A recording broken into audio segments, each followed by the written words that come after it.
Behind the Veil. A Guide to Remembering Your Oversoul. Chapter 1. The Whisper of the Oversoul. There are moments in life when something quiet stirs beneath the noise of your thoughts. It isn't dramatic. It doesn't shout. It arrives as a subtle pull, a sense of recognition, a feeling that something deeper is trying to reach you. This is the whisper of your Oversoul, the part of you that exists beyond personality, beyond memory, beyond the shifting circumstances of your daily life. The Oversoul is not separate from you. It is the wider field of your consciousness, the part that remembers where you came from and understands where you are going.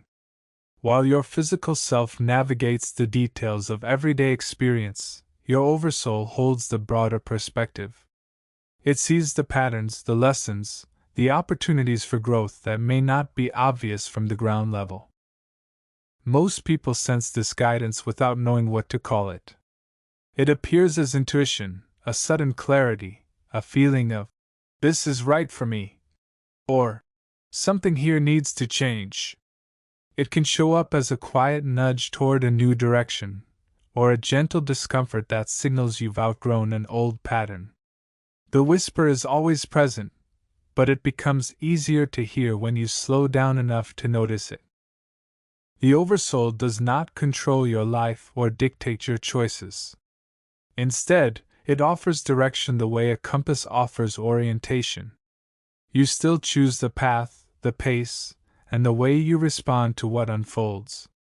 The whisper simply reminds you that you are more than your fears, more than your habits, more than the stories you've carried for years. It points you toward the version of yourself that is waiting to emerge. Listening to this inner guidance does not require special training or mystical ability. It begins with paying attention to your own experience. Notice what energizes you and what drains you. Notice the moments when something inside you feels aligned, even if you can't explain why. Notice when life feels heavy or constricted, and when it feels open and spacious. These sensations are not random. They are signals from the deeper part of your being. The whisper of the Oversoul becomes clearer when you create space for it. A few quiet breaths, a pause before reacting, a moment of reflection at the end of the day. These small practices open the door to a deeper awareness. Over time, you begin to recognize the difference between the voice of fear and the voice of truth, between old conditioning and genuine inner wisdom. This chapter marks the beginning of a journey, not toward something outside yourself, but toward a fuller relationship with the part of you that has always been guiding you. The Oversoul is not distant. It is not mysterious. It is simply the wider intelligence of your own consciousness, inviting you to live with greater clarity, purpose, and presence. The whisper is already there. This book will help you learn how to hear it. Chapter 2. The Nature of Consciousness. To understand your life at a deeper level, it helps to begin with a simple truth. Consciousness is not something you have, it is something you are. Everything you experience, from your thoughts to your emotions to the sensations in your body, arises within the field of your awareness. This field is not limited to the mind or the brain. It is the space in which your entire experience unfolds. Most people move through life identifying only with the surface layer of consciousness, the thinking mind. This layer is fast, reactive, and often noisy. It analyzes, judges, plans, and interprets. It is useful, but it is not the whole of you. Beneath the mind lies a quieter, more spacious awareness that observes without getting entangled. This deeper awareness is the doorway to your Oversoul. Your consciousness has many layers. The surface layer is shaped by memory, habit, and conditioning. It reacts to life based on what it already knows. But deeper layers hold intuition, creativity, compassion, and a sense of connection that cannot be explained by logic alone. These layers are not separate from you, They are simply less familiar because they require stillness to access. When you begin to notice your own awareness, the part of you that can observe thoughts without being pulled into them, you start to recognize that you are more than your reactions. You are more than your fears, your stories, or your past. You are the one who sees all of it. This shift is subtle, but it changes everything. It creates space between stimulus and response, allowing you to choose rather than react. Consciousness is also relational. It expands when you pay attention to your inner world with curiosity rather than judgment. It deepens when you listen to your emotions instead of suppressing them. It becomes clearer when you allow yourself to be present rather than lost in past or future. Every moment of awareness strengthens your connection to the deeper intelligence within you. This chapter is not asking you to reject the thinking mind. It is asking you to recognize that the mind is only one instrument in the orchestra of your being. When you learn to listen to the whole ensemble, intuition, emotion, body, and presence, you begin to experience life with greater clarity and balance. Your consciousness is vast. You have only touched the surface. As you continue this journey, you will learn to navigate its deeper layers with confidence and trust. The more you understand your own awareness, the more you will recognize the quiet guidance that has always been there, waiting for you to notice. Chapter 3: The Illusion of Separation. One of the most persistent challenges of human life is the feeling of being separate from others, separate from the world, and sometimes even separate from yourself. This sense of separation is not a flaw in your design. It is part of the human experience. But it is also an illusion, and recognizing it is a crucial step in your awakening. From the perspective of the Oversoul, everything is connected. Every thought, every action, every relationship is part of a larger field of interaction. But from the perspective of the physical self, life can feel fragmented. You see differences in personality, belief, culture, and circumstance. You experience conflict, misunderstanding, and emotional distance. These experiences reinforce the idea that you are alone in your struggles. The illusion of separation begins early. You learn to identify with your body, your name, your history, and your roles. These identities are useful, but they can also become walls that limit your sense of connection. When you believe you are only the small self, the personality shaped by past experiences, you naturally feel isolated. But when you begin to sense the deeper self beneath those layers, the illusion starts to soften. Separation also shows up internally. You may feel divided between what you think and what you feel, between what you want and what you believe you should want, between your past and your present. These internal splits create tension and confusion. But they are not signs of failure. They are invitations to bring your inner world back into alignment. The truth is that you are never truly separate. You are part of a larger field of consciousness that connects all beings. You feel this connection in moments of empathy, in shared joy, in the quiet understanding that arises when you sit with someone in their pain. You feel it when nature calms you, when creativity flows through you, when intuition guides you. These moments are reminders of your deeper unity. Recognizing the illusion of separation does not mean ignoring differences or pretending that challenges do not exist. It means understanding that beneath the surface, there is a shared essence, a common ground that connects you to every other life. When you remember this, compassion becomes natural, and fear begins to loosen its grip. As you move forward, you will learn to see through the illusion more clearly. You will begin to experience yourself not as an isolated individual, but as a unique expression of a larger whole.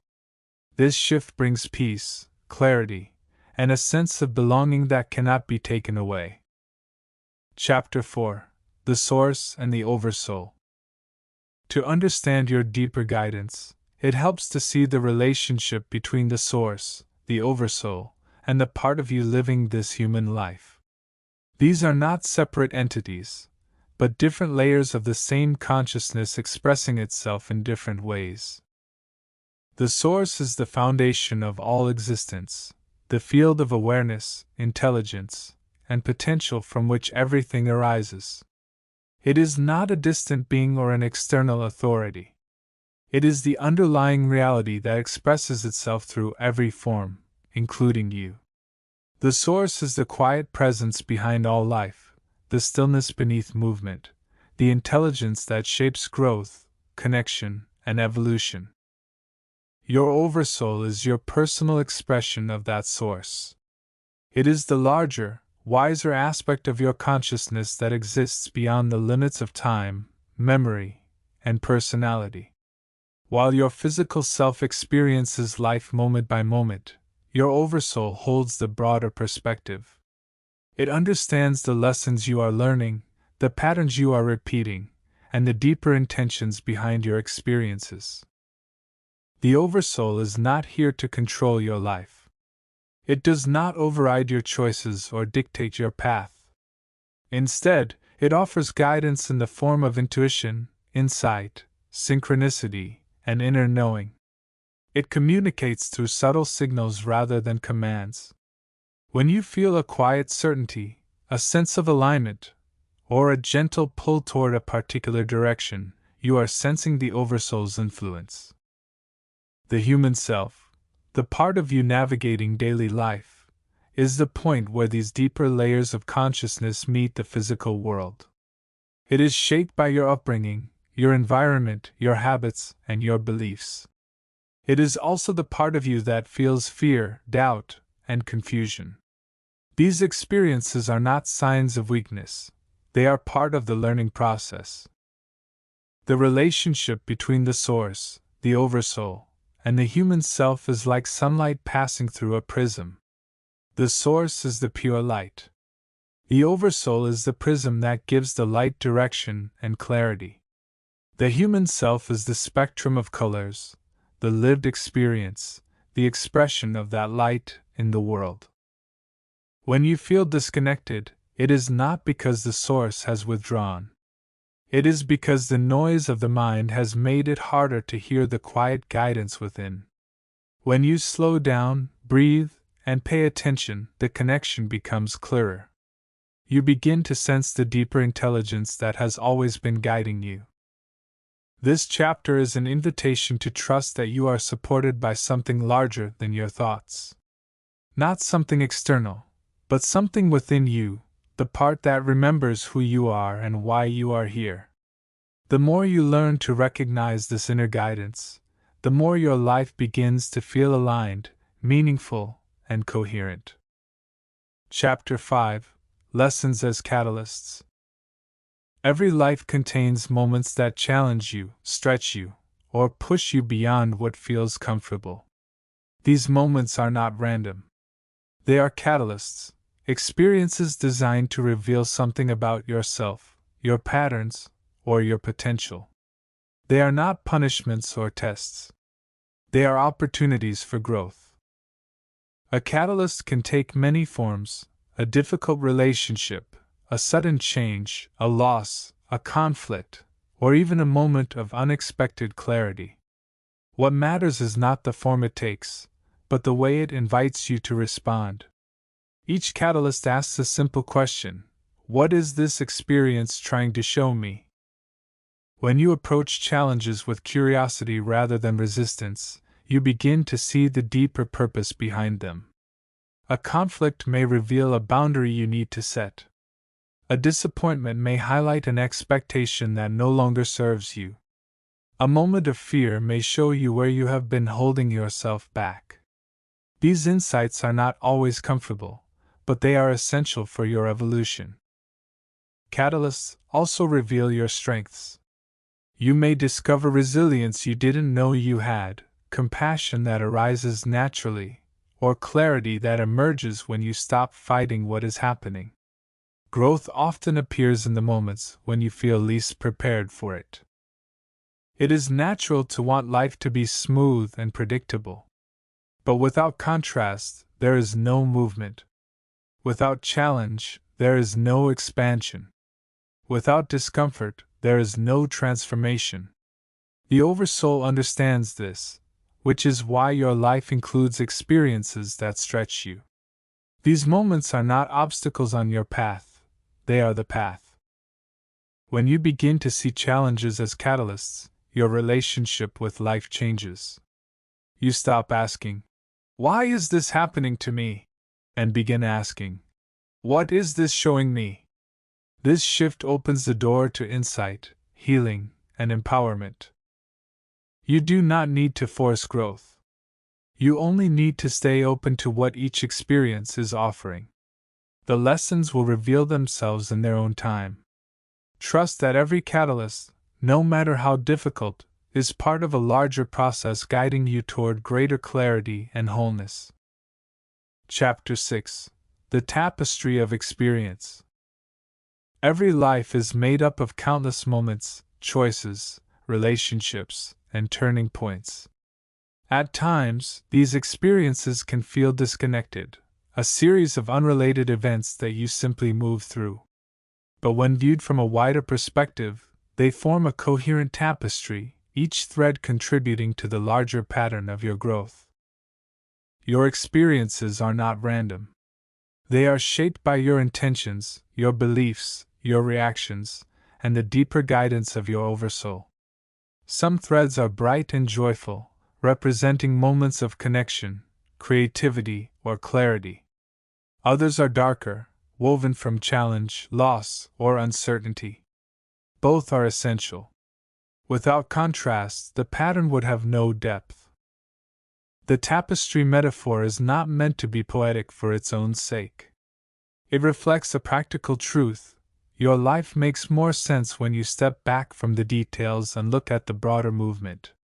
A difficult period may later reveal itself as the turning point that pushed you toward a new direction. A relationship that ended may have taught you something essential about your boundaries or your worth. A moment of confusion may have opened the door to a deeper understanding. When you begin to see your experiences as interconnected, you stop judging them as good or bad. Instead, you recognize them as part of a larger process. This shift brings a sense of meaning to even the most challenging moments. It allows you to trust that your life is unfolding with purpose, even when the purpose is not immediately clear. The tapestry also includes the people who enter your life. Some stay for years, others appear briefly but leave a lasting impact. Each person reflects something back to you, a lesson, a possibility, a part of yourself you may not have recognized.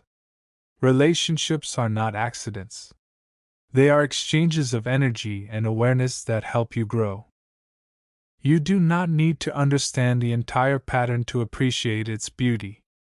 You only need to recognize that every thread has a place. When you stop resisting the experiences you don't like and start learning from them, the tapestry becomes clearer.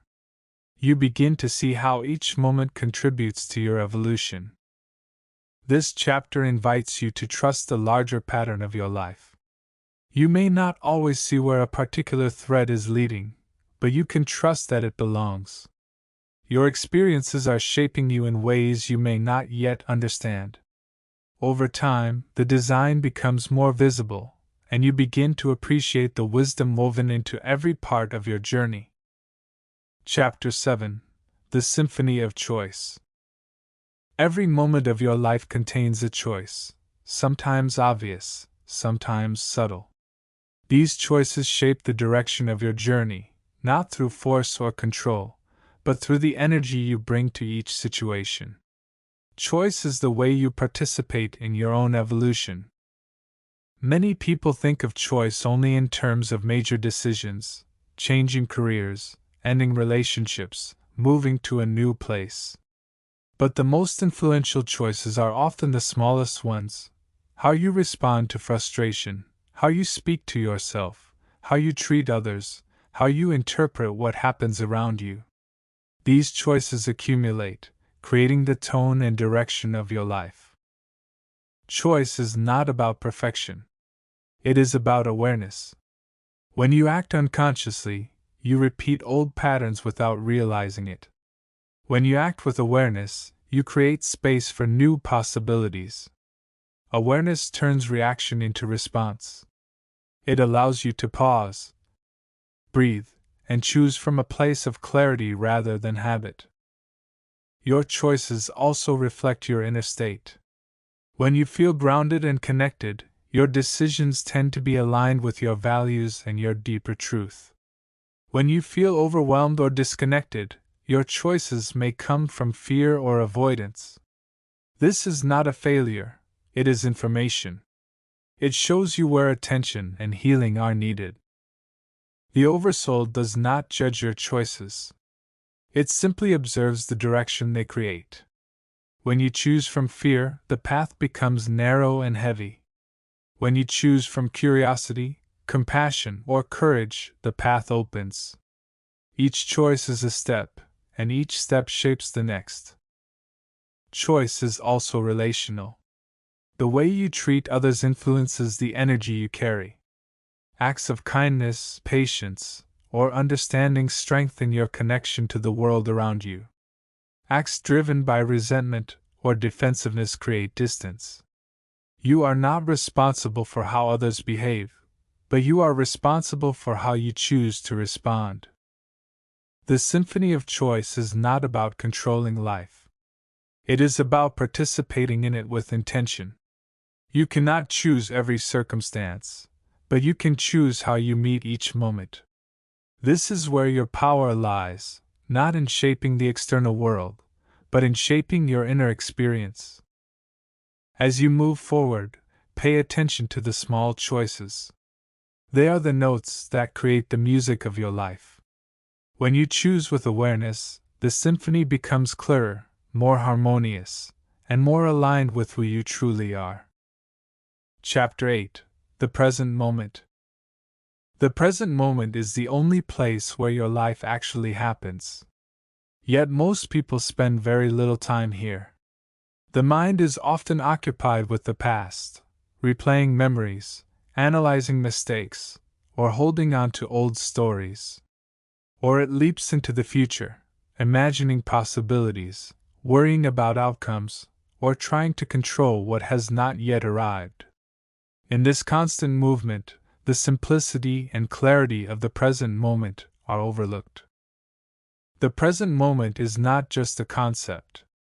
It is a direct experience. It is the feeling of your breath, the sensations in your body, the sounds around you, the emotions moving through you. When you bring your attention to what is happening right now, you step out of the noise of the mind and into a space where awareness becomes clearer. This clarity matters because the present moment is the only place where you can make conscious choices. You cannot change the past, and you cannot act in the future. You can only respond to what is here. When you are present, you have access to your intuition, your compassion, and your deeper intelligence. When you are lost in thought, you tend to react from habit or fear. Being present does not mean ignoring your responsibilities or pretending that challenges do not exist. It means meeting each moment with your full attention rather than being pulled into mental stories about what should or shouldn't be happening. Presence allows you to see things as they are, not as your fears or expectations interpret them. The present moment is also where healing occurs. When you bring awareness to your emotions without resisting them, they begin to move and release. When you notice your thoughts without believing them, they lose their power. When you feel your body without judgment, it becomes easier to understand what it needs. Presence creates space for integration. You do not need long periods of meditation to access the present moment.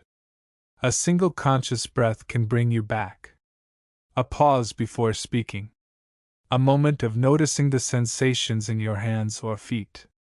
These small practices interrupt the momentum of the mind and reconnect you to the deeper part of yourself.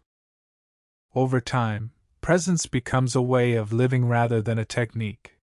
You begin to notice when you are drifting into old patterns and gently return to what is here.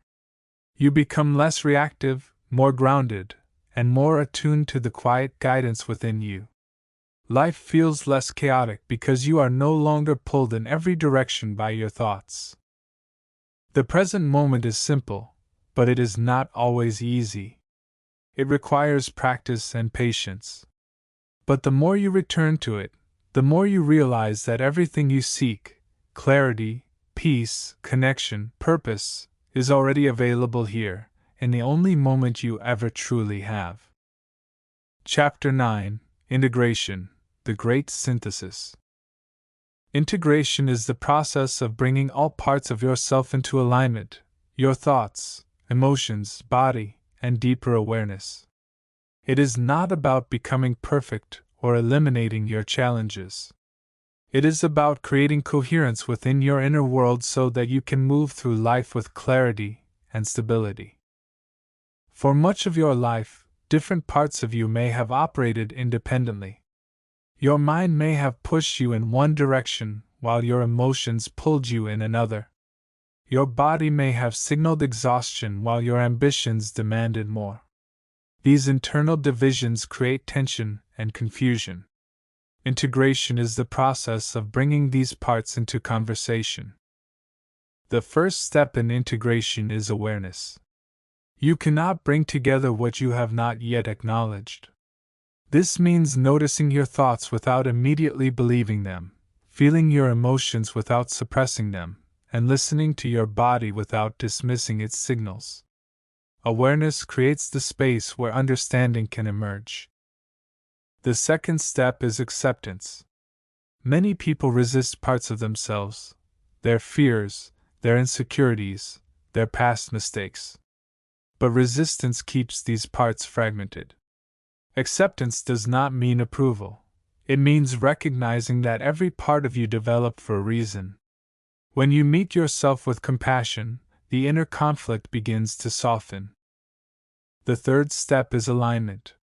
This is where you begin to make choices that reflect your deeper values rather than your old patterns. Alignment is not a single decision but a series of small, consistent actions.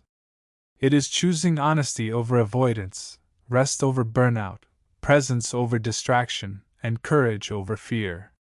Each aligned choice strengthens the connection between your inner layers. Integration also involves healing. Old wounds, unresolved emotions, and outdated beliefs can create internal barriers. When you bring awareness and compassion to these areas, they begin to release their grip. Healing is not about erasing the past. It is about freeing yourself from the patterns that no longer serve you.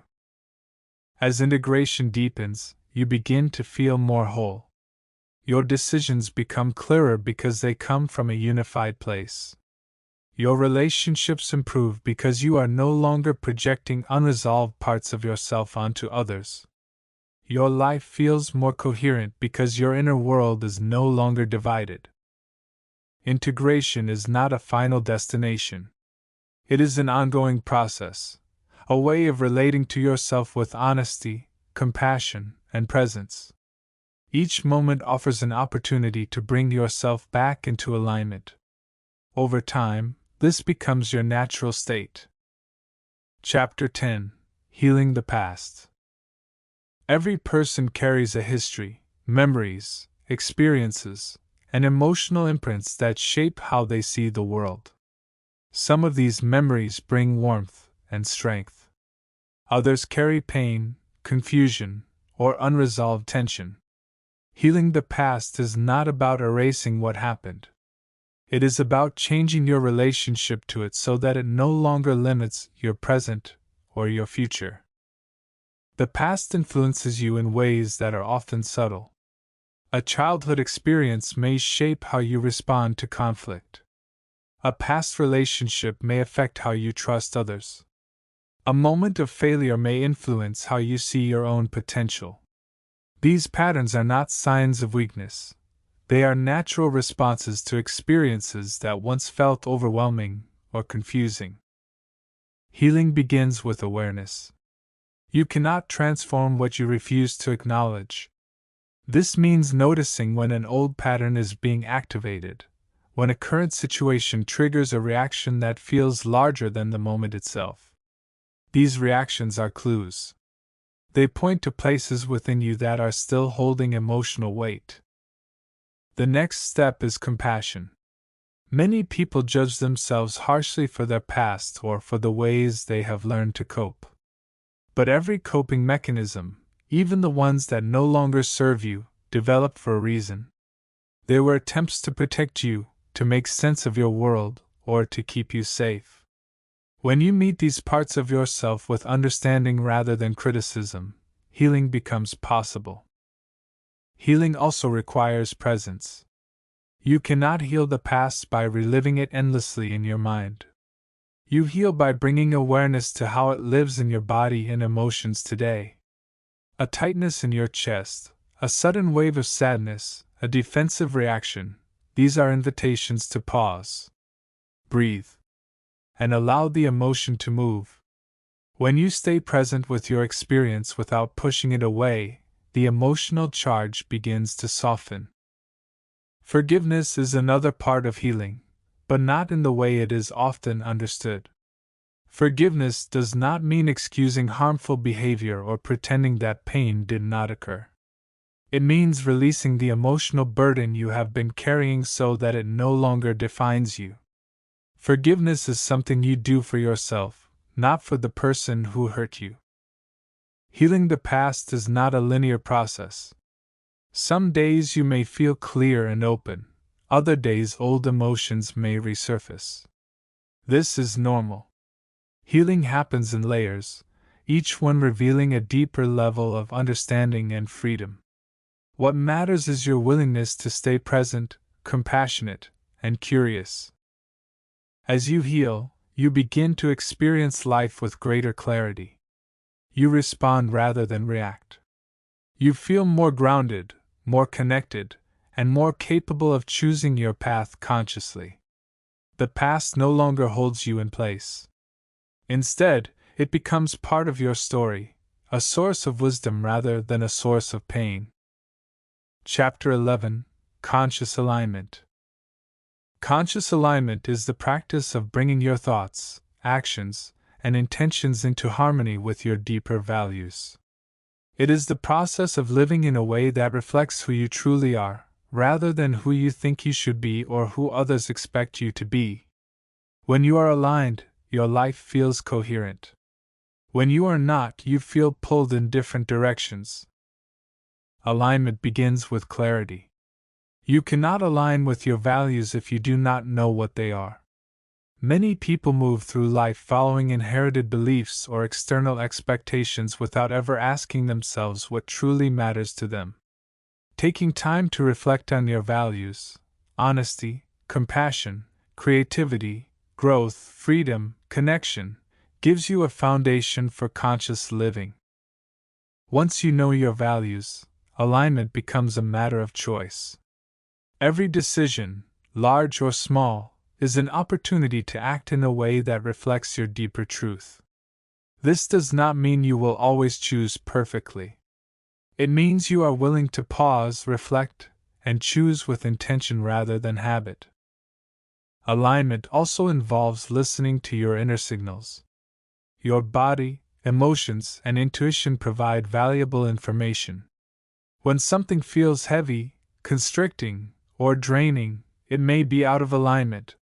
When something feels open, energizing, or grounded, it may be aligned. These sensations are not random. They are your internal guidance system. Living in alignment requires courage. It may mean setting boundaries, making changes, or letting go of situations that no longer support your growth. It may mean disappointing others or stepping into the unknown. But the cost of misalignment, stress, confusion, resentment, or a sense of disconnection, is far greater. Alignment is not about perfection. It is about consistency. It is about returning to your values again and again, even when you drift. Each aligned choice strengthens your sense of integrity and self-trust. Over time, alignment becomes a natural way of living rather than a conscious effort. When you live in alignment, your life begins to feel more meaningful. Your actions reflect your truth. Your relationships become more authentic. Your decisions feel clearer. And you become more receptive to the quiet guidance of your Oversoul, which always speaks in the language of alignment. Chapter 12: Service and Connection. Human beings are not meant to live in isolation. Even when you value solitude, your life is shaped by the connections you form, with people, with communities, with the world around you. Service and connection are not obligations. They are natural expressions of your deeper nature. When you feel connected, you feel more alive. When you contribute to others, you strengthen your own sense of purpose. Connection begins with presence. When you truly listen to someone, without planning your response or judging their experience, you create a space where understanding can grow.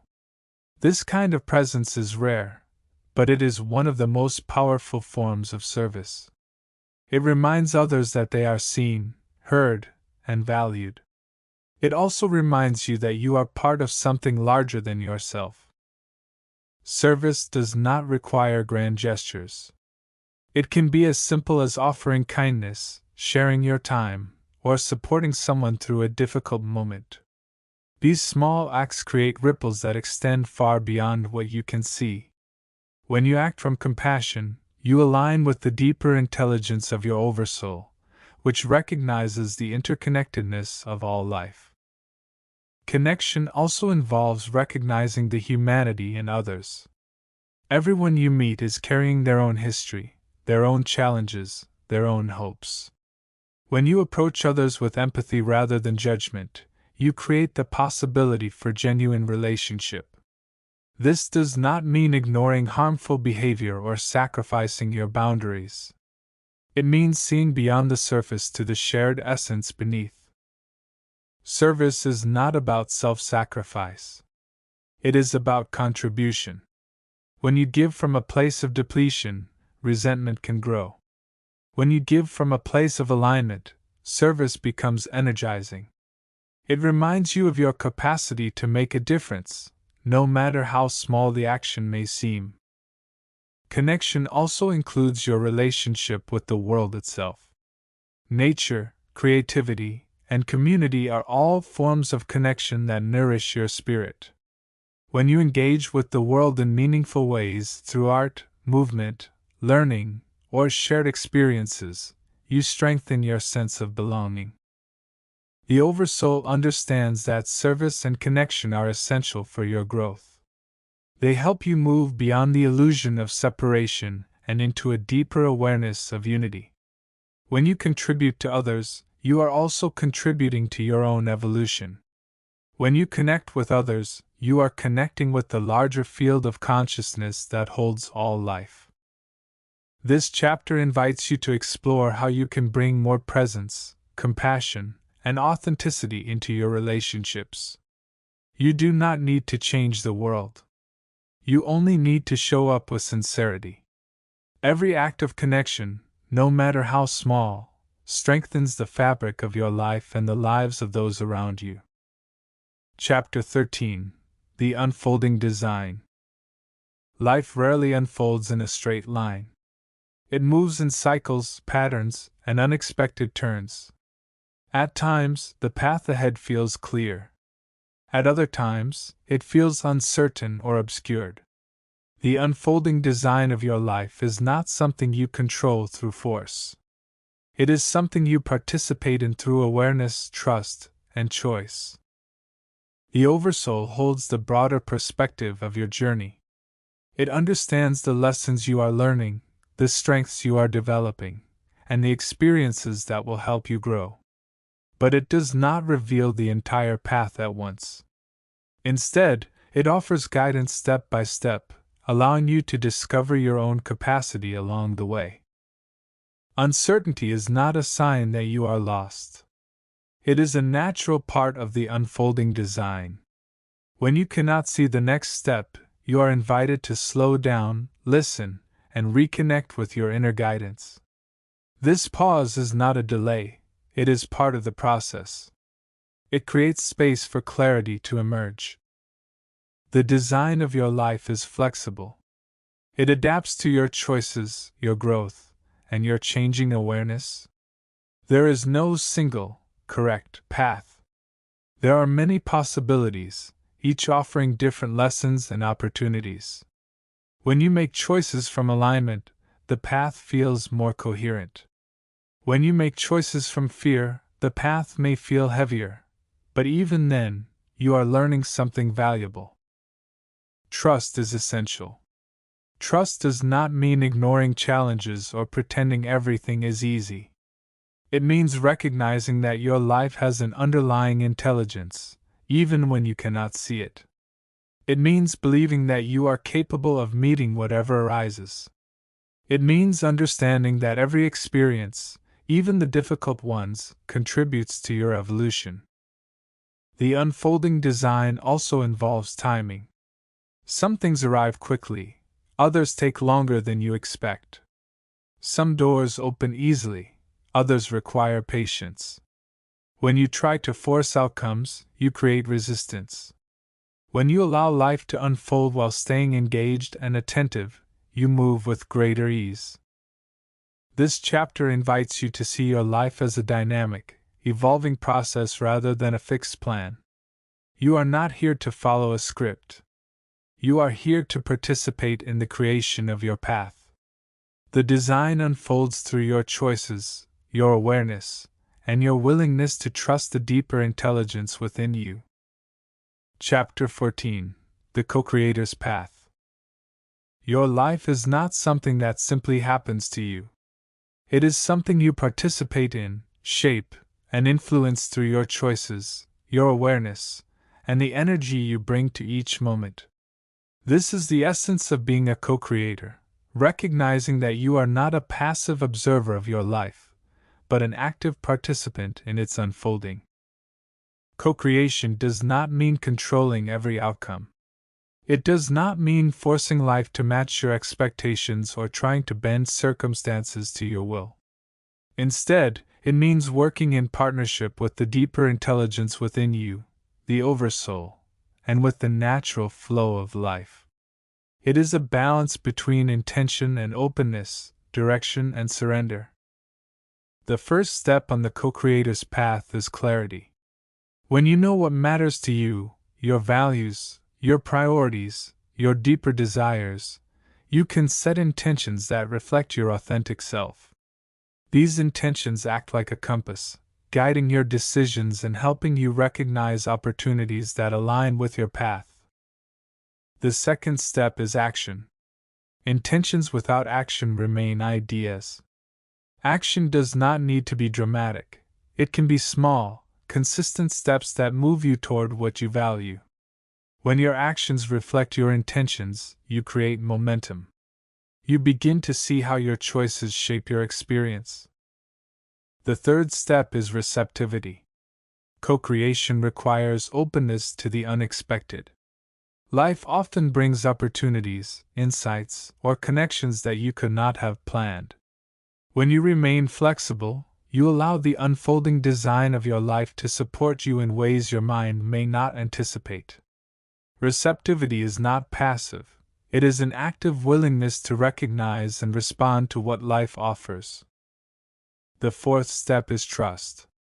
Trust does not mean ignoring challenges. It means believing that you are capable of navigating them. It means recognizing that setbacks are not failures, but part of the learning process. Trust allows you to stay grounded even when the path is unclear. The co-creator's path also involves responsibility. You cannot control everything that happens, but you are responsible for how you respond. When you take ownership of your reactions, your choices, and your patterns, you reclaim your power. You stop waiting for life to change and begin participating in the change yourself. Co-creation is not about perfection. It is about alignment. When your intentions, actions, and awareness work together, your life begins to feel more coherent.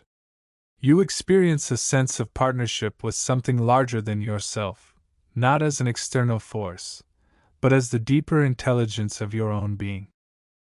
This chapter invites you to recognize your role in shaping your life. You are not separate from the unfolding design. You are part of it. When you step into your role as a co-creator, you begin to experience life with greater clarity, purpose, and empowerment.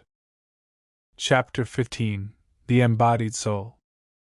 Spiritual insight is meaningful only when it becomes part of how you live. The embodied soul is the integration of your deeper awareness with your everyday actions, choices, and relationships.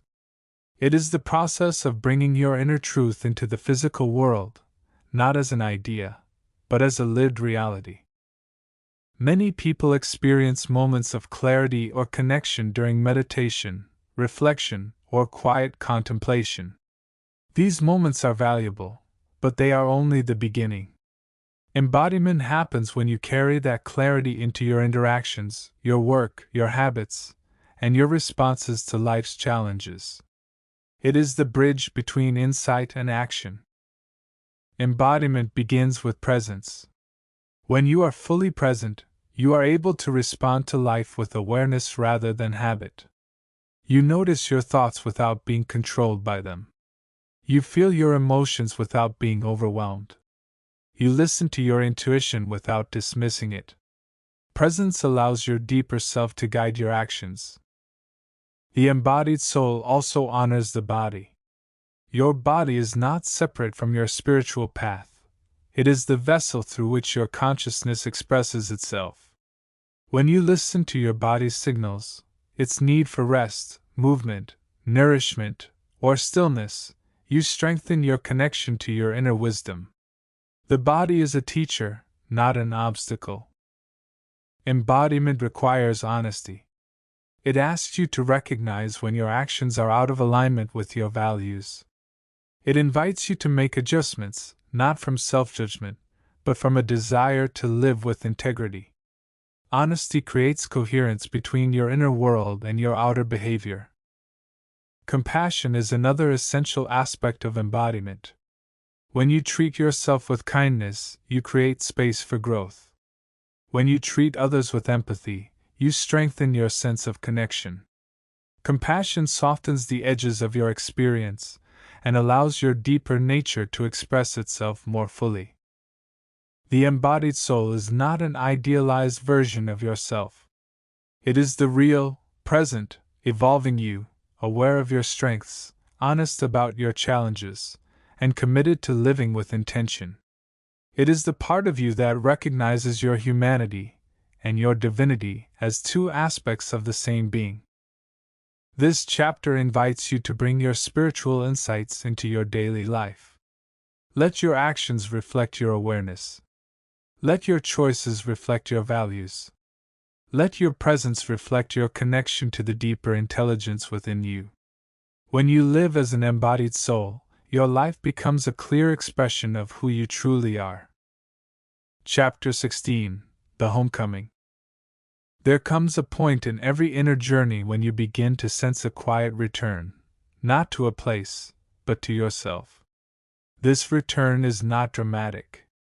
It does not arrive with fanfare or sudden revelation.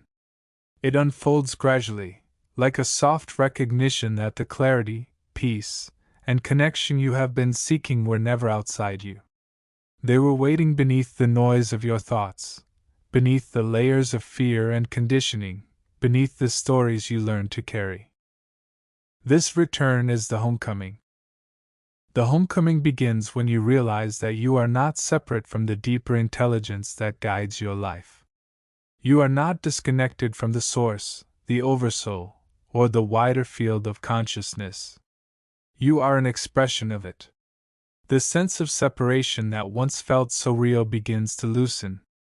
You start to feel more grounded, more present, and more aligned with your own nature.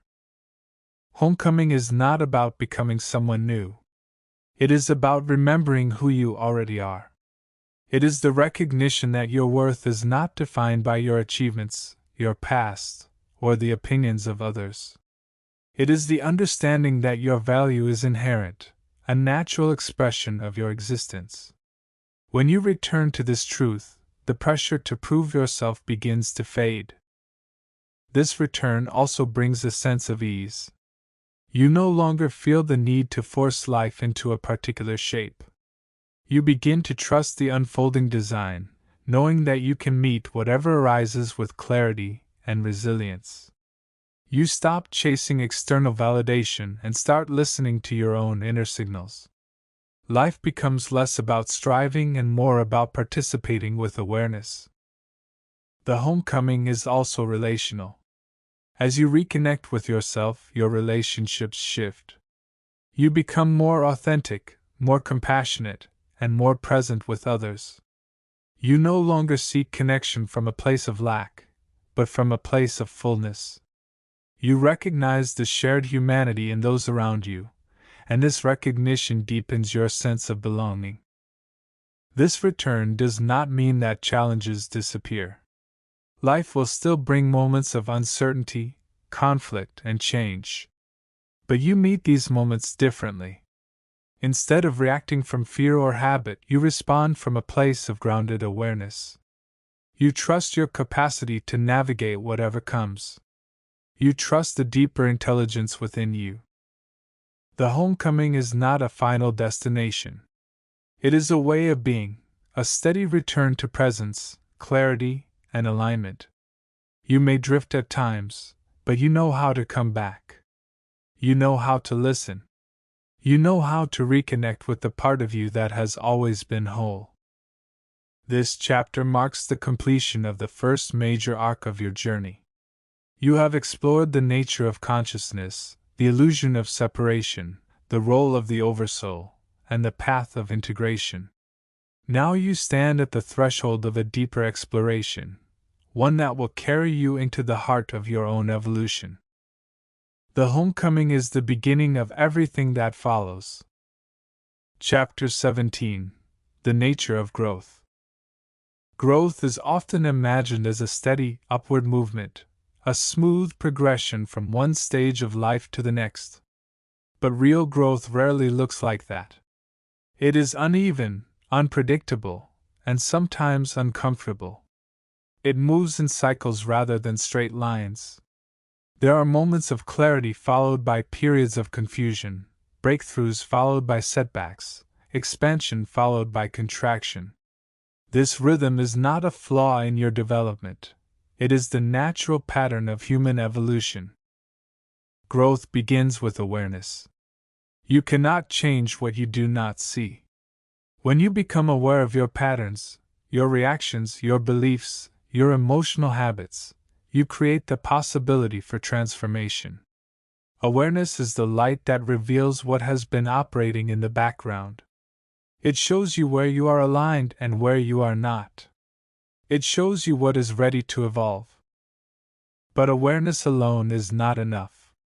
Growth also requires willingness, the willingness to question old assumptions, to let go of familiar but limiting patterns, and to step into the unknown.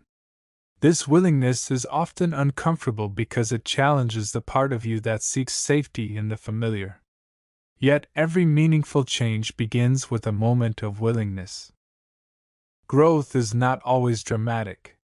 Sometimes it appears in small shifts, choosing patience instead of frustration, honesty instead of avoidance, presence instead of distraction. These small choices accumulate over time, creating a foundation for deeper transformation. You may not notice the change immediately, but others will. Your energy becomes clearer. Your responses become more grounded. Your life begins to feel more coherent. Resistance is also part of growth. When you encounter resistance, hesitation, fear, or self-doubt, it does not mean you are failing. It means you are approaching the edge of your comfort zone. Resistance is a sign that something important is being asked of you. When you meet resistance with curiosity rather than judgment, it becomes a doorway rather than a barrier. Growth also requires compassion. You will not always respond perfectly. You will make mistakes, repeat old patterns, or feel overwhelmed at times. Compassion allows you to stay open rather than shutting down. It reminds you that growth is a process, not a performance. When you treat yourself with kindness, you create the conditions for deeper change. The Oversoul supports your growth by guiding you toward experiences that reveal your potential. These experiences are not always easy, but they are purposeful. They show you where you are ready to expand and where you are still holding back. When you trust this process, growth becomes less about striving and more about unfolding. This chapter invites you to see growth as a natural, ongoing part of your life. You do not need to force it or control it. You only need to stay aware, willing, and compassionate. Growth happens in its own time, in its own way, and often in ways you do not expect. But it always moves you toward greater clarity, authenticity, and alignment. Chapter 18: The Rhythm of Expansion and Contraction. Growth does not happen in a straight line. It unfolds in a rhythm, a natural alternation between expansion and contraction. This rhythm is present in every aspect of life. The breath expands and contracts. The seasons shift between growth and rest. The tides rise and fall. Your inner world follows the same pattern.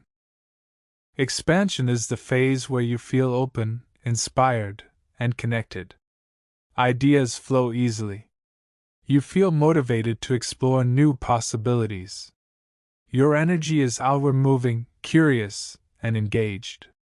These are the moments when life feels spacious, when you sense your potential and feel ready to step into it. Contraction is different. It is the phase where your energy turns inward. You may feel tired, uncertain, or withdrawn. Old emotions may surface. You may question your direction or feel less motivated. Contraction is not a setback. It is a natural part of the cycle, a time for integration, reflection, and recalibration. Many people misunderstand contraction. They see it as failure, stagnation, or regression. But contraction is essential. It allows you to process what expansion revealed. It gives your mind and body time to adjust to new insights. It helps you release what no longer fits and prepare for the next phase of growth. Think of a seed. Before it breaks open and grows, it rests in darkness. Before a tree produces new leaves, it sheds the old ones. Before a wave rises, it pulls back. Contraction is the gathering of energy before the next movement forward. When you resist contraction, by pushing yourself, criticizing yourself, or trying to force progress, you create tension. But when you accept contraction as part of the rhythm, you move through it with greater ease. You allow yourself to rest, reflect, and reconnect. You trust that expansion will return in its own time. Expansion also requires awareness. When you are in a phase of growth, it is easy to become overwhelmed by possibilities or to take on too much. Expansion is powerful, but it needs grounding. Without grounding, expansion can become scattered or unsustainable. Awareness helps you stay centered even as you grow. The rhythm of expansion and contraction is not something you control. It is something you learn to recognize and work with. When you honor this rhythm, you stop judging yourself for the natural ebb and flow of your energy. You begin to trust your inner timing. You understand that both phases serve a purpose. This rhythm also reflects the guidance of your Oversoul. Expansion often brings new insights or opportunities. Contraction invites you to integrate those insights and prepare for what comes next. Together, they create a balanced, sustainable path of evolution. This chapter invites you to observe your own rhythm. Notice when you feel open and energized. Notice when you feel inward and reflective. Neither state is better than the other. Both are essential. When you honor the rhythm of your inner world, you move through life with greater clarity, balance, and trust. Chapter 19: The Power of Surrender. Surrender is often misunderstood. Many people hear the word and think of giving up, losing control, or accepting defeat. But true surrender is none of these things. It is not passive. It is not resignation. It is a conscious, empowered choice to stop fighting life and start working with it. Surrender is the release of resistance, the softening that allows clarity, guidance, and flow to emerge. Surrender begins with recognizing what you cannot control. You cannot control other people's choices, the timing of events, or the unfolding of circumstances beyond your influence. When you try to force outcomes or cling to expectations, you create tension. This tension blocks your intuition, narrows your perspective, and drains your energy. Surrender is the moment you stop pushing against reality and allow yourself to meet it as it is. This does not mean you stop caring or stop taking action. It means you act from alignment rather than fear. You make decisions based on clarity rather than desperation. You move with life instead of against it. Surrender creates space for your deeper intelligence, the Oversoul, to guide you. When you release the need to control everything, you become more receptive to insight, synchronicity, and unexpected opportunities. Surrender also involves trust. Trust does not mean believing that everything will be easy. It means believing that you can navigate whatever arises. It means trusting your capacity to respond, adapt, and grow. It means trusting that life has an underlying intelligence, even when you cannot see it. Trust is the foundation that makes surrender possible. There are moments in life when surrender becomes essential, when holding on causes more harm than letting go. These moments may involve relationships, plans, identities, or beliefs that once felt secure but no longer support your growth. Letting go can feel frightening, but it also creates space for something new to emerge. Surrender is the doorway to transformation. Surrender is also a practice. You may surrender in one moment and find yourself resisting again in the next. This is natural.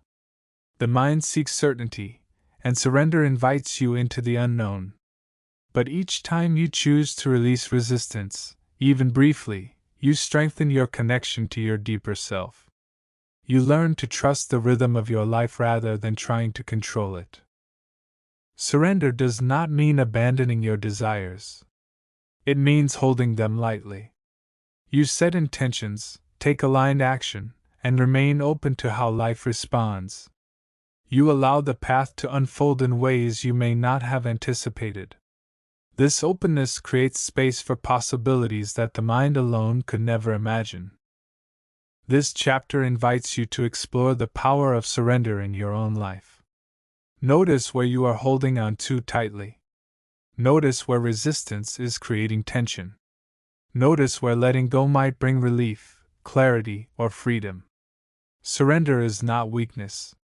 It is strength, the strength to trust yourself, trust your path, and trust the deeper intelligence that guides you. Chapter 20: The Inner Compass. Every person carries an inner compass, a quiet, reliable sense of direction that emerges when the mind becomes still enough to listen. This compass is not loud or dramatic. It does not shout instructions or demand obedience. It speaks through subtle signals, a feeling of ease, a sense of discomfort, a pull towards something new, or a gentle resistance that suggests caution. Learning to recognize and trust this inner compass is one of the most important skills on the spiritual path. The inner compass is not the same as impulse. Impulse is quick, reactive, and often driven by emotion or habit. The inner compass is steady, grounded, and consistent. It does not fluctuate with your mood or your fears. It reflects the deeper intelligence of your oversoul, the part of you that sees beyond the immediate moment and understands the broader arc of your life. You experience the inner compass through your body, your intuition, and your emotional responses. When something is aligned with your path, you may feel a sense of openness, clarity, or quiet enthusiasm. When something is misaligned, you may feel tension, heaviness, or a subtle sense of unease. These sensations are not random. They are signals from your deeper awareness. Listening to your inner compass requires presence. When your mind is crowded with worry, expectation, or analysis, the signals become harder to detect. But when you slow down, breathe, and pay attention to your inner experience, the guidance becomes clearer. Presence creates the space where intuition can be heard. Trust is also essential. Many people feel the guidance of their inner compass but hesitate to follow it. They doubt themselves, fear making mistakes, or worry about how others will react. But the inner compass becomes stronger when you act on it. Each time you follow its guidance, you reinforce your connection to your deeper self. Each time you ignore it, the signal becomes harder to recognize. The inner compass does not guarantee comfort. Sometimes it guides you toward change, growth, or unfamiliar territory. It may ask you to leave behind old patterns or step into new possibilities. But even when the path feels challenging, the guidance remains steady. It does not promise ease, it promises alignment. Your inner compass also helps you navigate relationships. It reveals when a connection feels supportive and when it feels draining. It shows you when to speak, when to listen, and when to step back. It helps you recognize the difference between genuine resonance and emotional habit. When you trust these signals, your relationships become more authentic and balanced. This chapter invites you to reconnect with your inner compass. Notice how your body responds to different situations. Notice the quiet signals beneath your thoughts. Notice the moments when something feels right even if you cannot explain why. Your inner compass is always guiding you, not with force, but with clarity. When you learn to trust this guidance, your life becomes more aligned, more coherent, and more deeply connected to your true path. The compass is within you. It has always been there. Now is the time to listen. Chapter 21: The Quiet Authority Within. There is a form of authority that does not rely on force, status, or external validation. It does not need to persuade, impress, or dominate. It is quiet, steady, and unmistakably real. This is the authority that arises from within, the authority of alignment, clarity, and inner truth. When you connect with this quiet authority, you move through life with a sense of grounded confidence that does not depend on circumstances. Quiet authority begins with self-trust. When you trust your own perception, intuition, and experience, you no longer look to others to define your path.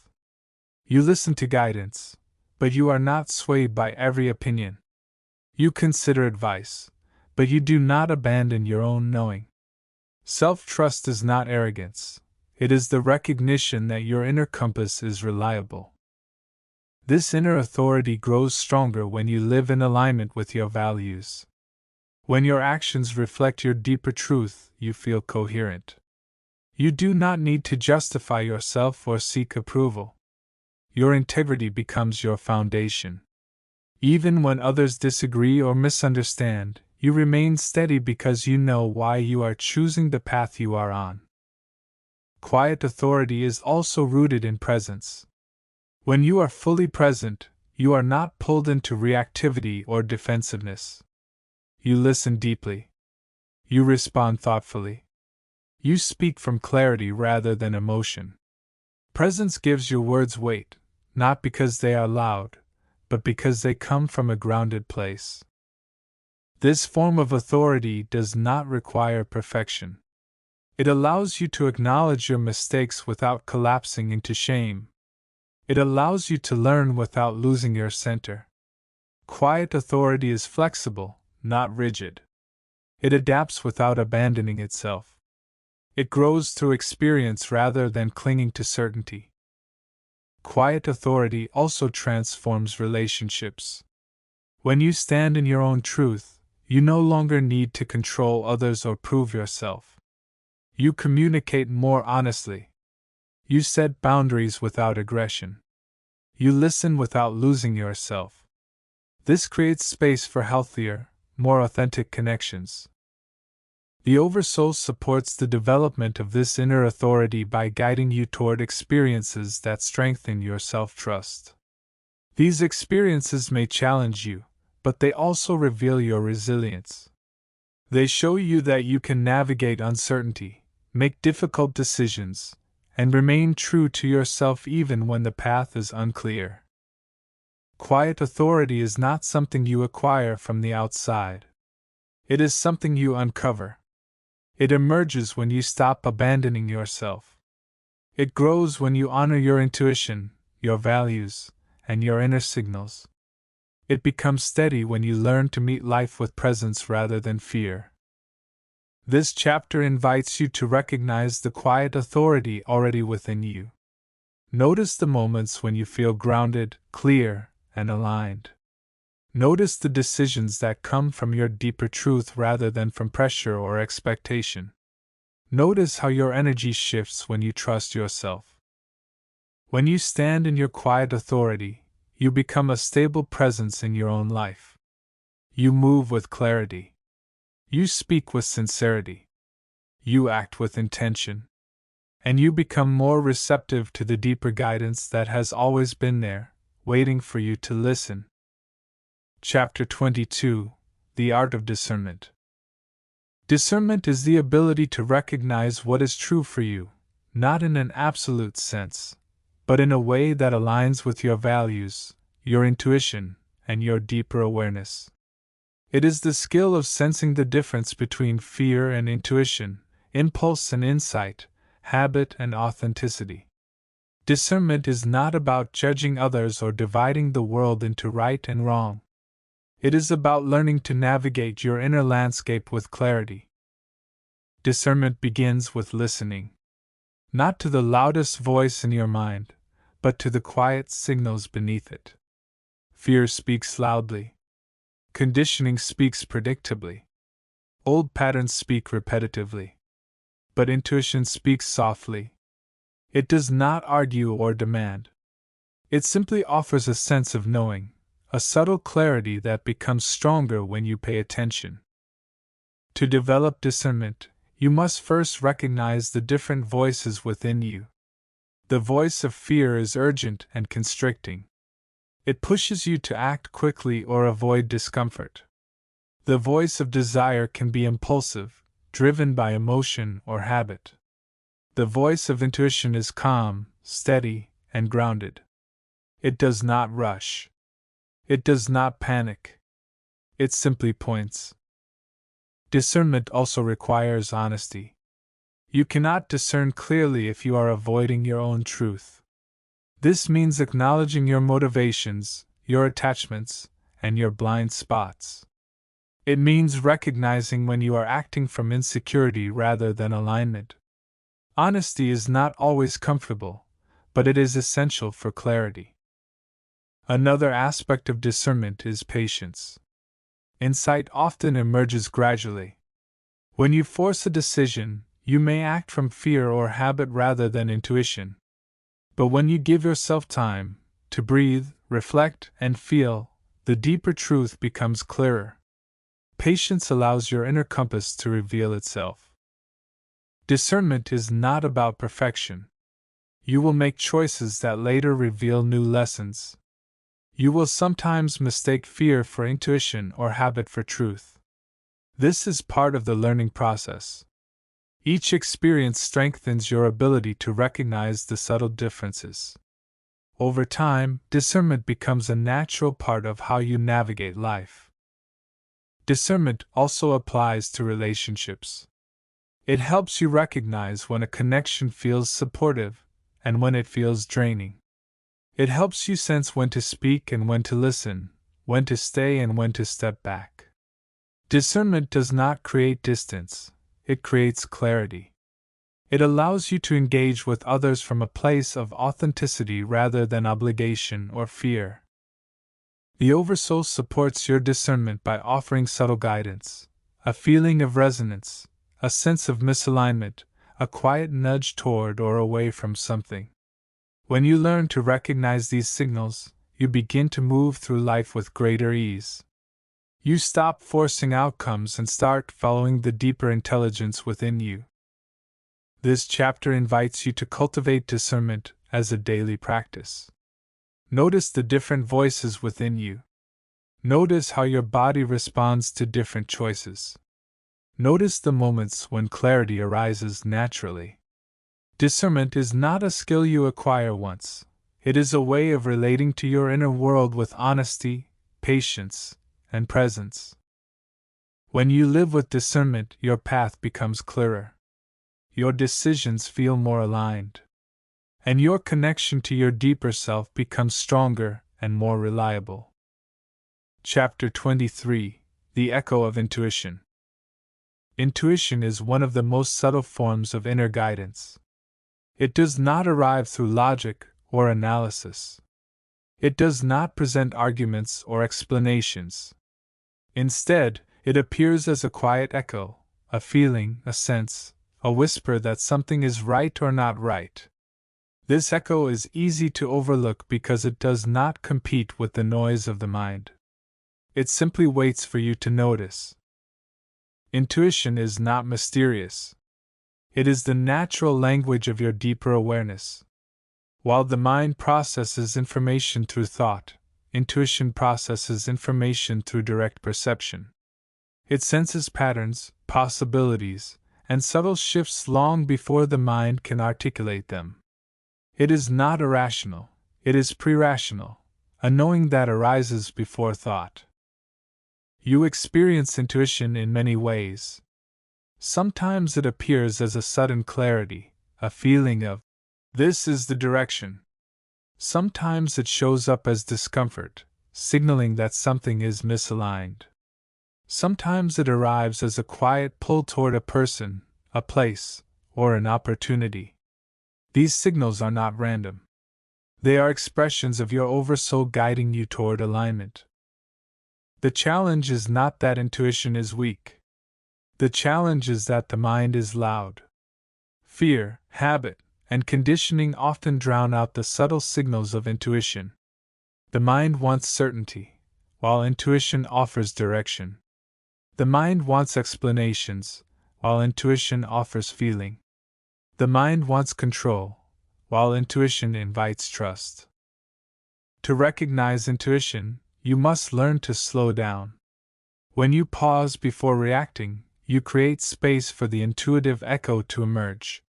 When you breathe, feel your body, and listen inwardly, the guidance becomes clearer. Intuition does not rush. It reveals itself when you are present enough to hear it. Intuition is strengthened through practice. Each time you follow it, even in small ways, the signal becomes clearer. You begin to recognize its tone, its texture, its quiet certainty. You learn the difference between intuition and impulse, between guidance and fear. Over time, intuition becomes a trusted companion, not because it is infallible, but because it consistently leads you toward alignment. Intuition also deepens your relationship with life.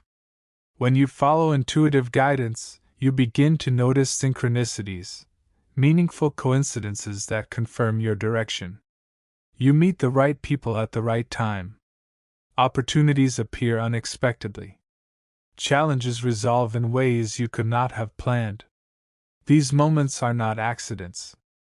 They are signs that you are moving in harmony with the deeper flow of your life. Intuition does not eliminate uncertainty. It helps you navigate it. It does not guarantee comfort.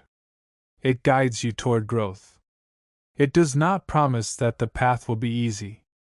It promises that the path will be true.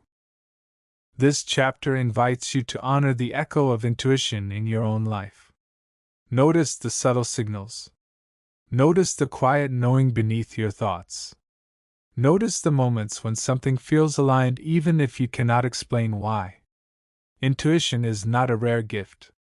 It is a natural part of your consciousness, a bridge between your human self and your oversoul. When you learn to trust this echo, your life becomes more fluid, more aligned, and more deeply connected to the intelligence that guides your evolution. Chapter 24: The Subtle Language of Energy. Every interaction, every thought, every emotion carries an energetic quality. You may not always notice it consciously, but you feel it. You sense when a room is tense before anyone speaks. You feel uplifted around certain people and drained around others. You recognize when a situation feels expansive or constricting, even if you cannot explain why. This is the subtle language of energy, the quiet, continuous communication beneath the surface of your life. Energy is not abstract or mystical. It is the felt sense of your inner state. It is the atmosphere created by your thoughts, emotions, and intentions. When you are calm, your energy feels spacious. When you are anxious, your energy feels tight. When you are aligned, your energy feels clear. These sensations are not metaphors. They are direct experiences of your inner world. The first step in understanding this language is awareness. Begin by noticing how your energy shifts throughout the day. Notice how your body feels when you are relaxed versus when you are stressed. Notice how your breath changes when you feel safe versus when you feel threatened. These subtle cues reveal the energetic tone of your experience. Energy also responds to your environment. Certain places feel grounding, while others feel chaotic. Certain conversations leave you energized, while others leave you depleted. This is not about judging people or situations. It is about recognizing how your system responds so you can make choices that support your well-being. Your energy influences others as well. When you are centered, you create a sense of calm around you. When you are agitated, that agitation can ripple outward. This does not mean you must always be composed. It means recognizing that your presence has an impact. When you take responsibility for your inner state, you contribute to a more harmonious environment. The subtle language of energy is also a form of guidance. When something feels heavy or constricting, it may be a sign that it is misaligned with your values or your path. When something feels open or energizing, it may be pointing you toward growth or opportunity. These sensations are not random. They are expressions of your intuition and your oversoul. Learning to read this language requires patience. The signals are quiet, especially at first. But the more you pay attention, the clearer they become. You begin to recognize patterns, the situations that drain you, the people who inspire you, the choices that bring you into alignment. This awareness helps you navigate life with greater clarity. Energy is also shaped by intention. When you approach a situation with openness, curiosity, or compassion, your energy shifts. When you approach it with fear or defensiveness, your energy contracts. Intention is not about forcing a particular state. It is about choosing how you want to show up. Even a small shift in intention can change the entire tone of an experience. This chapter invites you to explore the subtle language of energy in your own life. Notice how your inner state responds to different situations. Notice the sensations that arise when something feels aligned or misaligned. Notice how your presence affects others. Energy is always communicating. When you learn to listen, you gain access to a deeper layer of guidance, one that has been speaking to you all along. Chapter 25: The Field of Subtle Influence. Every thought, emotion, and intention you hold radiates outward into the world around you. This is not metaphorical. It is a natural expression of consciousness. You are constantly influencing your environment, just as your environment is constantly influencing you.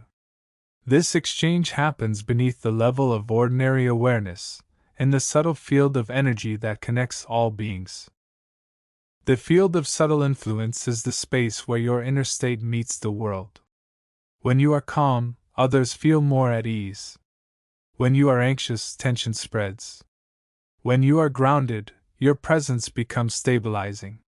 You have experienced this countless times, walking into a room and sensing the atmosphere before anyone speaks, or feeling uplifted simply by being near someone who is centered and open. This field is not mystical. It is the natural resonance of consciousness. Your nervous system responds to the signals of others. Your emotions attune to the emotional tone of your environment. Your intuition picks up on subtle cues that the mind may overlook. This constant exchange is part of what makes human connections so powerful. The first step in working with this field is awareness. Notice how your inner state affects your surroundings. Notice how your presence shifts the energy of a conversation. Notice how your mood influences your decisions, your relationships, and your sense of clarity. Awareness reveals the subtle ways you participate in the energetic fabric of your life. The second step is responsibility. You are not responsible for how others feel, but you are responsible for the energy you bring. When you approach situations with openness, patience, or compassion, you create a more harmonious field. When you approach them with defensiveness or fear, the field becomes constricted. This is not about perfection. It is about intention. The third step is alignment. When your thoughts, emotions, and actions are aligned with your deeper values, your energy becomes coherent. Coherence is powerful. It creates clarity in your presence. It helps others feel safe. It strengthens your intuition. It allows you to move through life with a sense of grounded confidence. The field of subtle influence also reveals the importance of boundaries. When you are sensitive to energy, it is easy to absorb the emotions or expectations of others. Boundaries are not walls, they are clarity. They help you remain centered without taking on what does not belong to you. A clear boundary is an act of self-respect and an act of energetic integrity. Your Oversoul communicates through this field as well. Intuition, synchronicity, and resonance are all expressions of subtle influence. When you are attuned to this field, you begin to notice patterns that guide you. You sense when something is aligned or misaligned. You recognize opportunities that feel right even before you understand why. This chapter invites you to explore the field of subtle influence in your own life. Notice how your presence affects others. Notice how your energy shifts in different environments. Notice the quiet exchanges that happen beneath words. When you become aware of this field, you gain access to a deeper layer of guidance, one that helps you move through the world with clarity, intention, and grace. Chapter 26: The Resonance of Intention. Intention is one of the most powerful forces in your life. It shapes your choices, influences your energy, and directs the unfolding of your path. Intention is not the same as desire. Desire often comes from the surface, from habit, emotion, or external influence. Intention comes from depth. It arises from your values, your clarity, and your connection to your deeper self. Every intention carries a resonance. When your intention is aligned with your truth, it feels steady, grounded, and coherent. When your intention is driven by fear, pressure, or insecurity, it feels scattered or heavy. This resonance is not abstract. It is something you can feel in your body. A true intention brings a sense of openness. A false intention brings tension. The first step in working with intention is honesty. You must be willing to look beneath the surface of your desires and ask, why do I want this? What is the deeper movement behind this choice? Sometimes you will discover that your intention is rooted in alignment. Other times you may find that it is shaped by old patterns or unexamined expectations. Honesty brings clarity. The second step is simplicity. A clear intention does not need complexity. It does not require elaborate plans or rigid expectations. It is a quiet, steady direction, a sense of where you want to move, how you want to show up, or what quality you want to embody.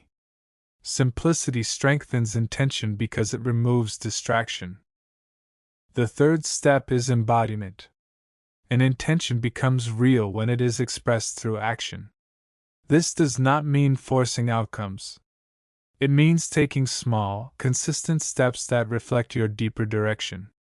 When your actions align with your intention, you create momentum. You begin to feel the resonance of your intention shaping your experience. Intention also interacts with the subtle field around you.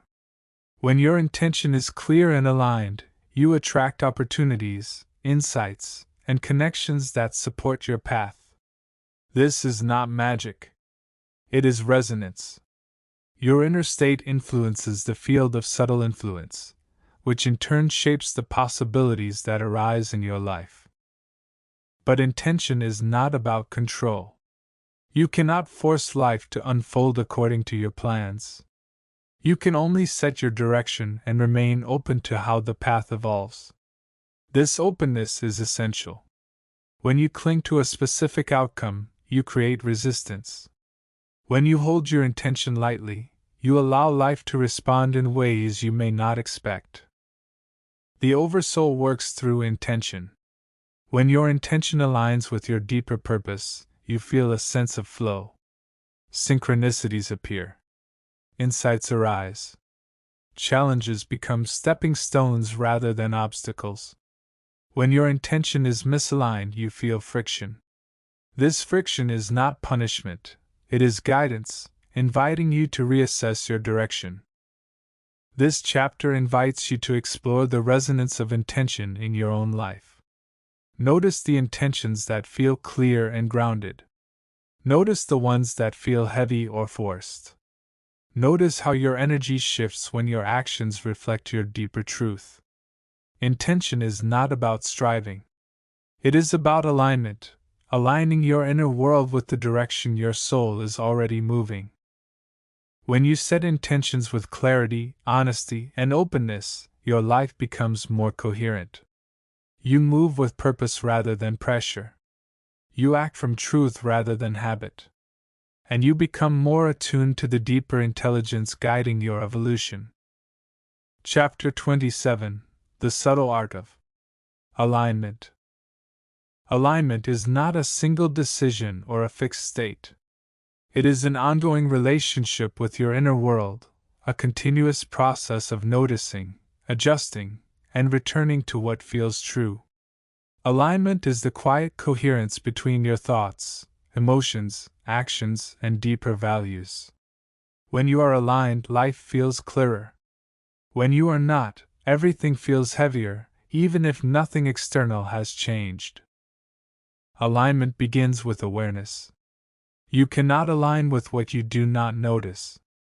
This means paying attention to the subtle signals within you, the moments when something feels off, the tension that arises when you ignore your intuition, the sense of ease that appears when you act from your deeper truth. These signals are not random. They are your inner guidance system. The next step is honesty. Alignment requires you to acknowledge when you are acting from fear, habit, or expectation rather than authenticity. This honesty is not self-criticism. It is clarity. When you recognize the real motivation behind your choices, you create the possibility for change. Without honesty, alignment becomes impossible. Alignment also involves choice. Once you recognize what is true for you, you must choose to act on it. This does not always mean making dramatic changes.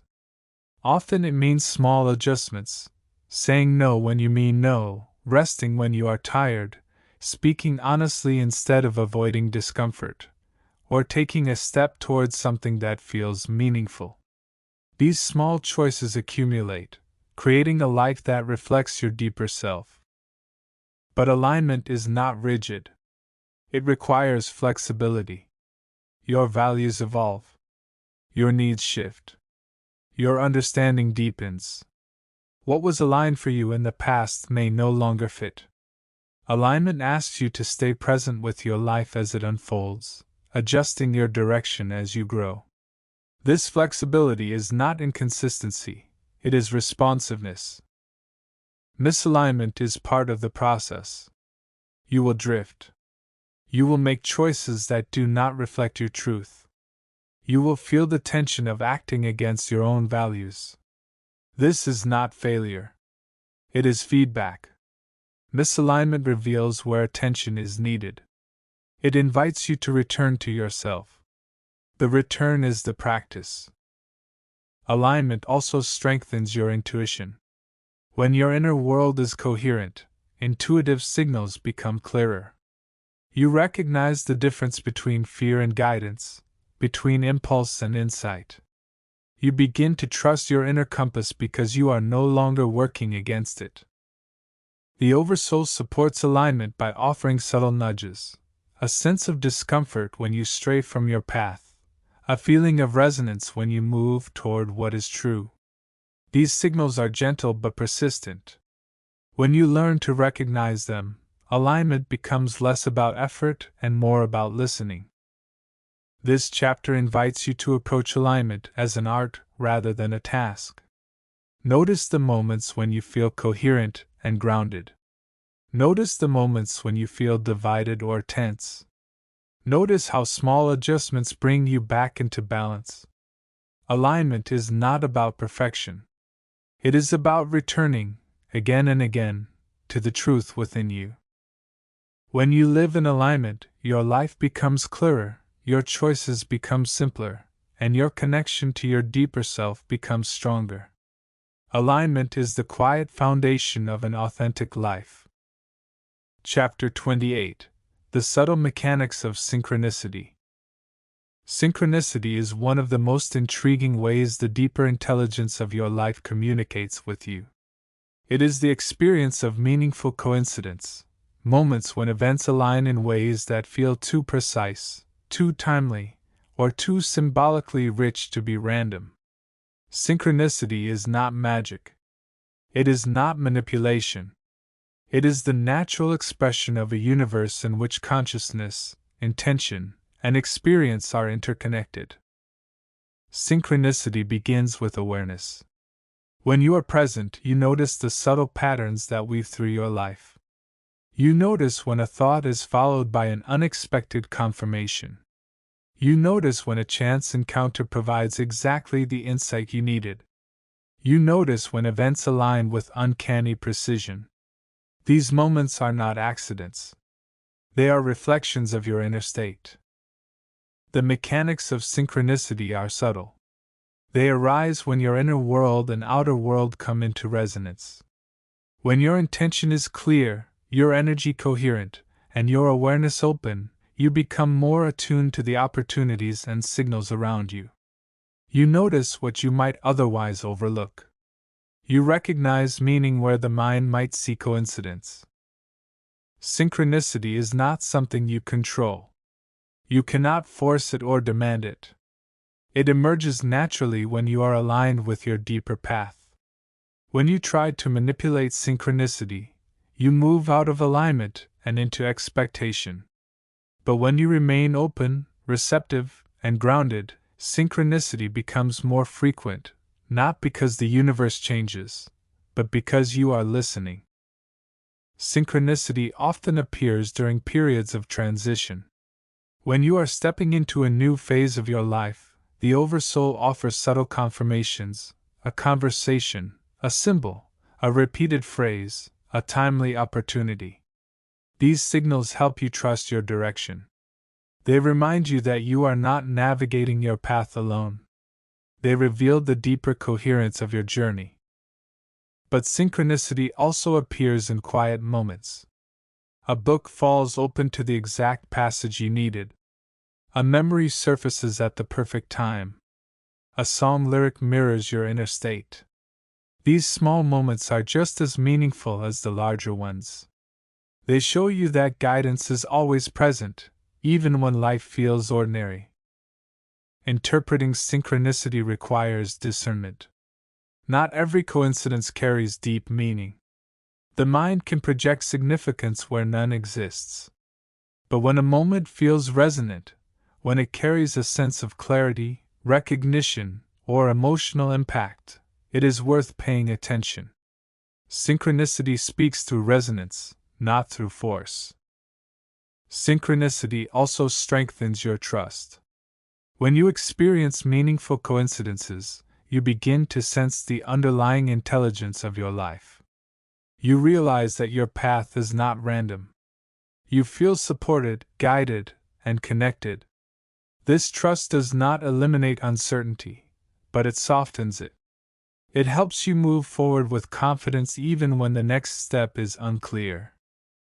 This chapter invites you to notice the synchronicities in your own life. Pay attention to the patterns, the repetitions, the timely encounters. Notice the moments that feel meaningful even if you cannot explain why. Synchronicity is the universe speaking in its own quiet language, a language of alignment, resonance, and subtle guidance.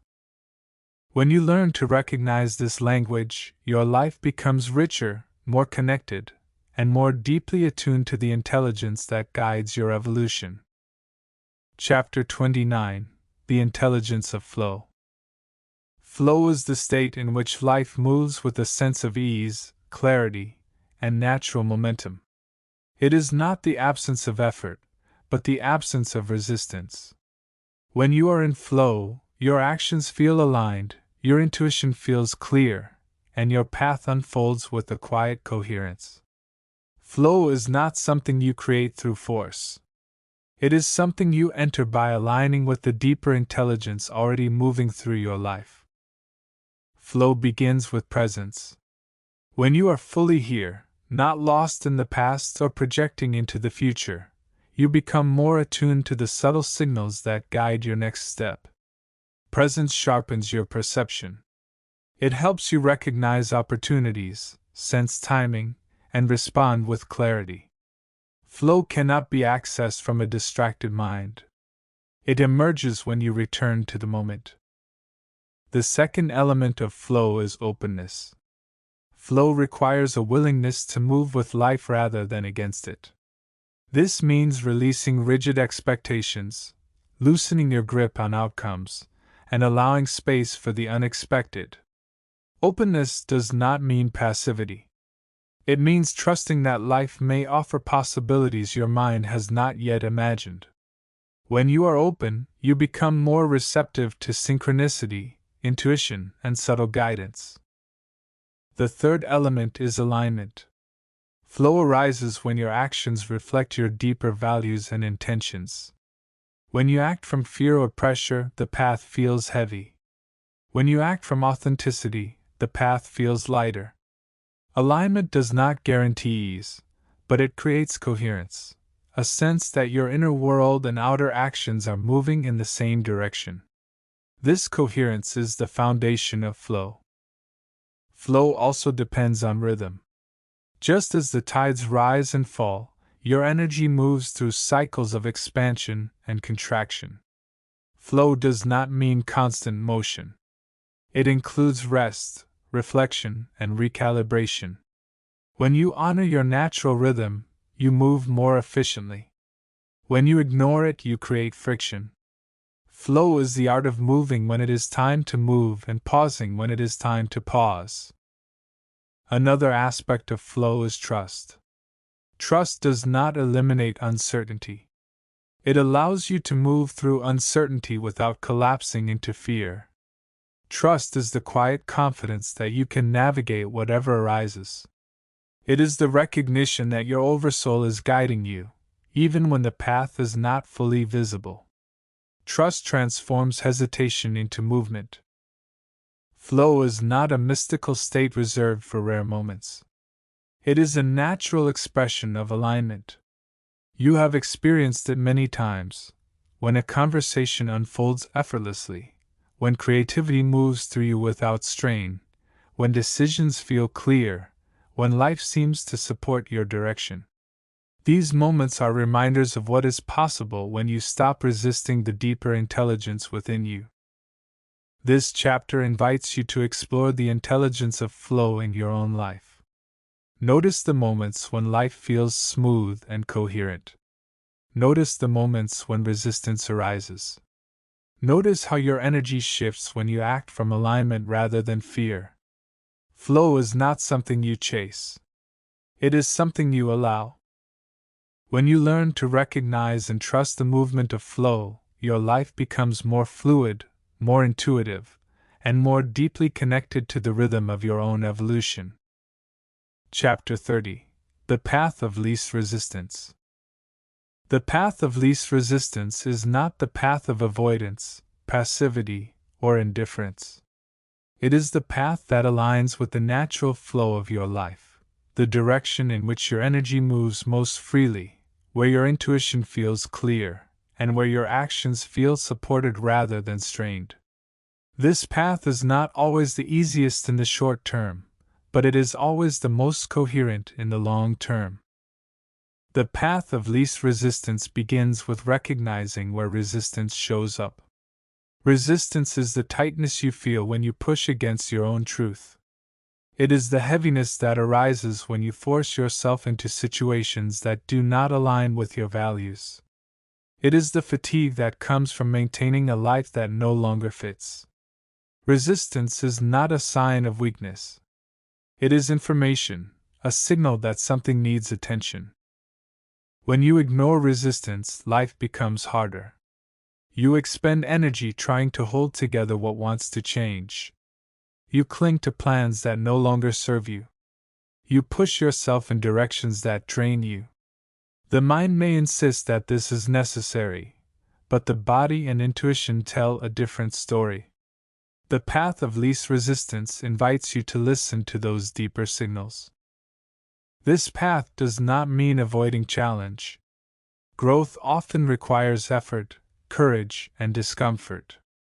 But there is a difference between effort that expands you and effort that depletes you. The path of least resistance is the one where your effort feels meaningful, where your actions feel aligned, and where your challenges lead to growth rather than exhaustion.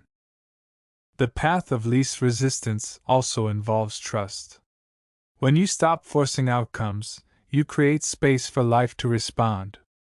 Opportunities appear more naturally. Synchronicities become more frequent. Decisions feel clearer. This is not because life suddenly becomes easier, but because you are no longer working against the deeper intelligence guiding your evolution. To walk this path, you must be willing to let go of outdated expectations, of rigid plans, of identities that no longer reflect who you are. Letting go is not loss. It is the release of what no longer supports your growth.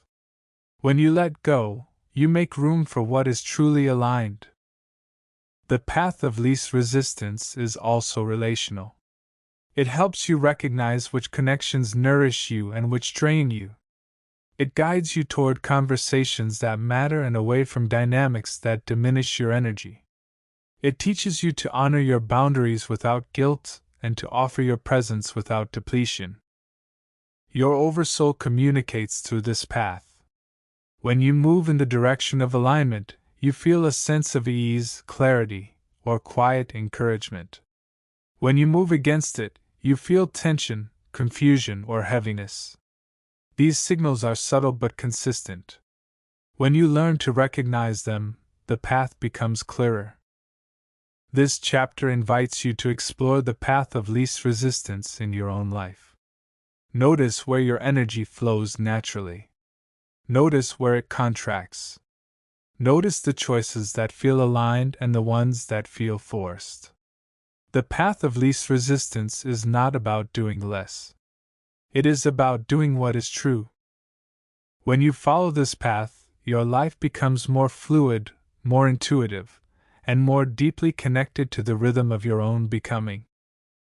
Chapter 31: The Wisdom of Timing. Timing is one of the most underestimated forms of guidance. You can have clarity, intention, and alignment, yet if the timing is not right, the path feels blocked, heavy, or unresponsive. This is not failure. It is not a sign that you are unworthy or that your direction is wrong. It is simply the deeper intelligence of your life organizing itself in ways the mind cannot yet see. The wisdom of timing begins with recognizing that life unfolds in rhythms. Just as the seasons move in cycles, your inner world moves through phases of readiness and rest. There are moments when action flows naturally, when opportunities appear effortlessly, when your energy feels strong and clear. And there are moments when everything slows down, when progress feels stalled, when the next step is not yet visible. Both phases are essential. When you push against timing, you create friction. You force decisions that are not ready. You cling to outcomes that need more space. You try to accelerate processes that require patience. This resistance drains your energy and clouds your intuition. But when you honor timing, you move with greater ease. You recognize that pauses are not obstacles but invitations to listen more deeply. The mind often struggles with timing because it wants certainty. It wants to know when things will happen, how they will unfold, and what the outcome will be. But timing belongs to a deeper intelligence, the Oversoul, which sees beyond the immediate moment. It understands the connections, the preparations, and the unseen movements that must occur before something can manifest. Sometimes timing delays you to protect you. A door that does not open may be preventing you from stepping into a situation that is not aligned. Sometimes timing slows you down so you can grow into the person who can hold what you are asking for. Sometimes timing pauses you because another piece of the puzzle is still forming. These delays are not punishments. They are alignments. The wisdom of timing also teaches humility. You learn that you cannot control everything. You learn to trust the unfolding rather than forcing it. You learn to act when the moment is right and to rest when the moment is not. This humility is not weakness. It is strength, the strength to listen, to wait, and to move with clarity rather than urgency. Timing is relational as well. The right people appear when both sides are ready. Conversations unfold when the emotional landscape is open. Opportunities arise when your energy matches the moment. You cannot rush these connections. They emerge naturally when the conditions are aligned. This chapter invites you to observe the role of timing in your own life. Notice the moments when things flow easily. Notice the moments when they do not. Notice how your intuition responds when you stop pushing and start listening. Timing is not something you master. It is something you learn to trust. When you honor the wisdom of timing, your life becomes more fluid, more spacious, and more deeply aligned with the rhythm of your own evolution. You stop forcing the path and begin to walk it with grace. Chapter 32: The Quiet Strength of Patience. Patience is not simply the ability to wait.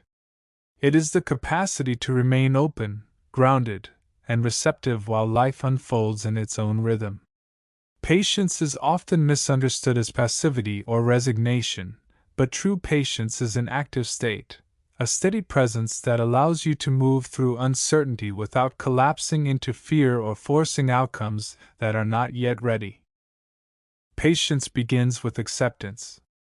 Not the kind of acceptance that gives up, but the kind that recognizes reality as it is. When you stop fighting the present moment, you free up energy that was previously tied up in resistance. This acceptance creates space for clarity, intuition, and insight to emerge. It allows you to respond rather than react. The second aspect of patience is trust. Trust does not mean believing that everything will unfold exactly as you want. It means trusting your capacity to navigate whatever arises. It means trusting the deeper intelligence of your Oversoul, which sees beyond the immediate moment. Trust transforms waiting from a state of tension into a state of openness. Patience also requires humility. The mind wants control. It wants certainty, timelines, and guarantees. But life does not operate according to the mind's demands. When you practice patience, you acknowledge that there are forces at work beyond your understanding: timing, synchronicity, unseen connections, and inner readiness. Humility softens the grip of the ego and allows you to move with life rather than against it. Another dimension of patience is presence. When you are fully present, waiting becomes less burdensome. You are not projecting into the future or replaying the past. You are simply here, attentive to what is unfolding.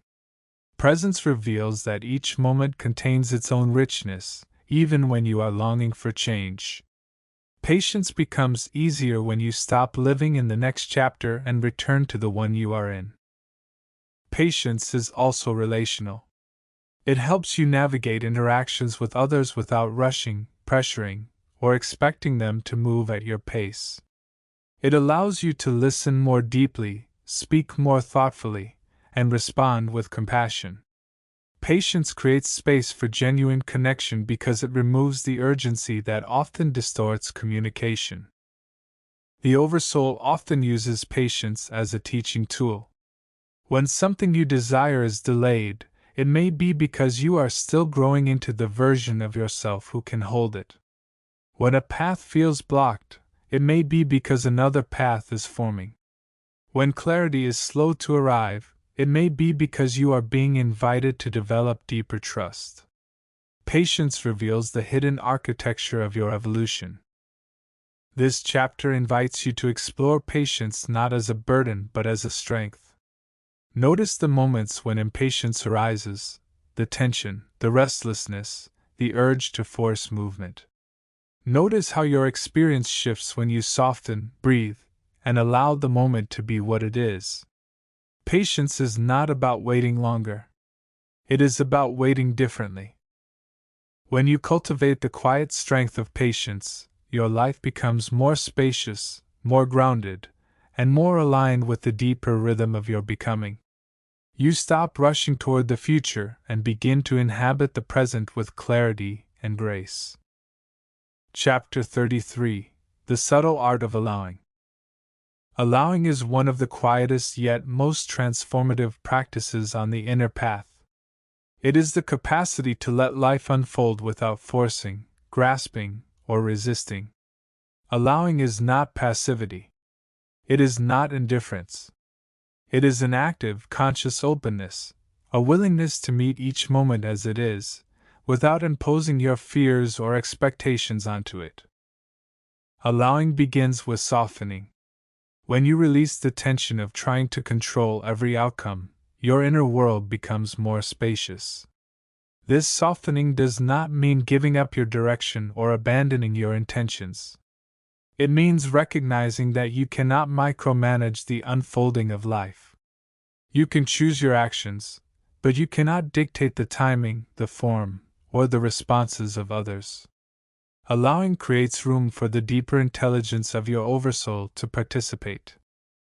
The second aspect of allowing is receptivity. When you allow, you become more open to insight, intuition, and synchronicity. You notice subtle signals you might otherwise overlook. You become more attuned to the opportunities that arise naturally rather than the ones you try to force into existence. Receptivity is not passive waiting. It is active listening, a state of alert openness. Allowing also involves emotional honesty. You cannot allow life to unfold if you are suppressing your own experience. Allowing means letting your emotions move through you without judgment. It means acknowledging fear without letting it dictate your actions. It means recognizing desire without clinging to it. When you allow your inner experience to be felt, it loses its grip on you. You become more grounded, more present, and more capable of responding with clarity. Another dimension of allowing is surrendering the need for certainty. The mind seeks guarantees, but life rarely offers them. When you allow uncertainty, you create space for creativity, intuition, and unexpected possibilities. You stop trying to predict every outcome and begin to trust your capacity to navigate whatever arises. This trust is the foundation of allowing. Allowing is also relational. It means letting others be who they are without trying to shape them into who you want them to be. It means listening without projecting, supporting without controlling, and loving without conditions. Allowing creates healthier, more authentic connections because it removes the pressure that often distorts relationships. The Oversoul works most clearly when you are in a state of allowing. When you stop resisting, guidance becomes more accessible. When you stop forcing, synchronicities become more frequent. When you stop clinging, clarity emerges. Allowing is the state in which the deeper intelligence of your life can reveal itself. This chapter invites you to explore the art of allowing in your own experience. Notice the moments when you tighten, push, or resist. Notice how your energy shifts when you soften, breathe, and let the moment be what it is. Allowing is not about doing nothing. It is about doing what is aligned and letting go of what is not yours to control.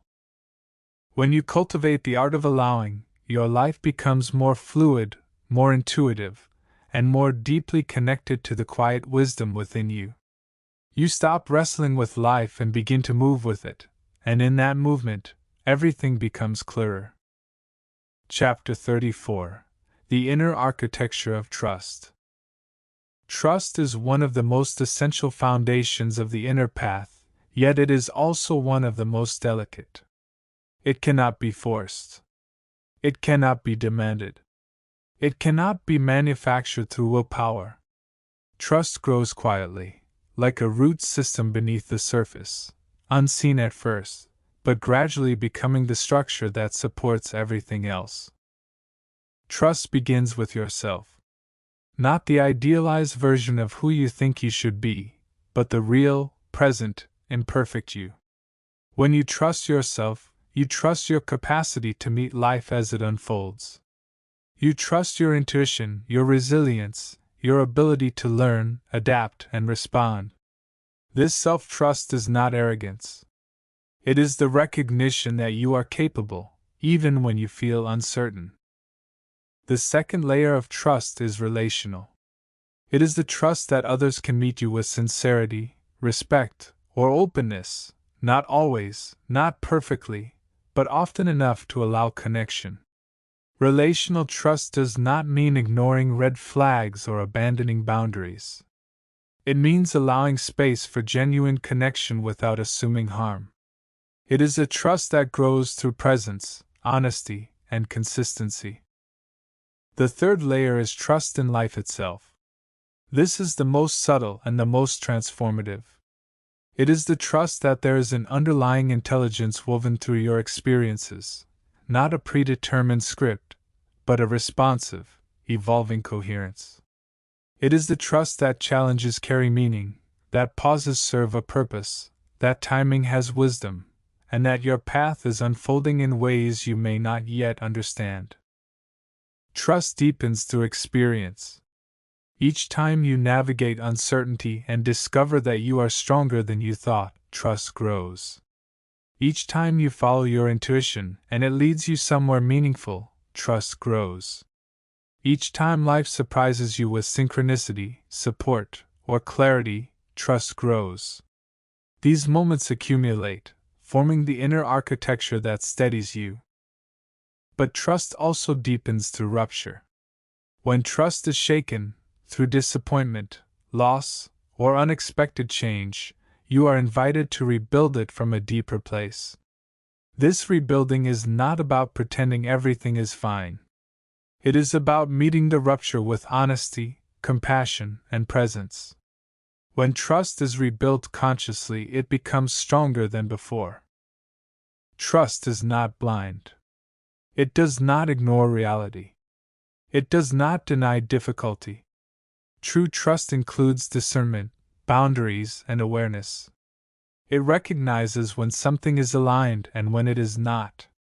It listens to intuition rather than overriding it. Trust is not the absence of caution, it is the presence of clarity. The Oversoul communicates through trust. When you feel a quiet sense of, "This is right," even without evidence, that is trust. When you feel held during uncertainty, that is trust. When you sense that a challenge is shaping you rather than breaking you, that is trust. Trust is the bridge between your human perspective and the deeper intelligence guiding your evolution.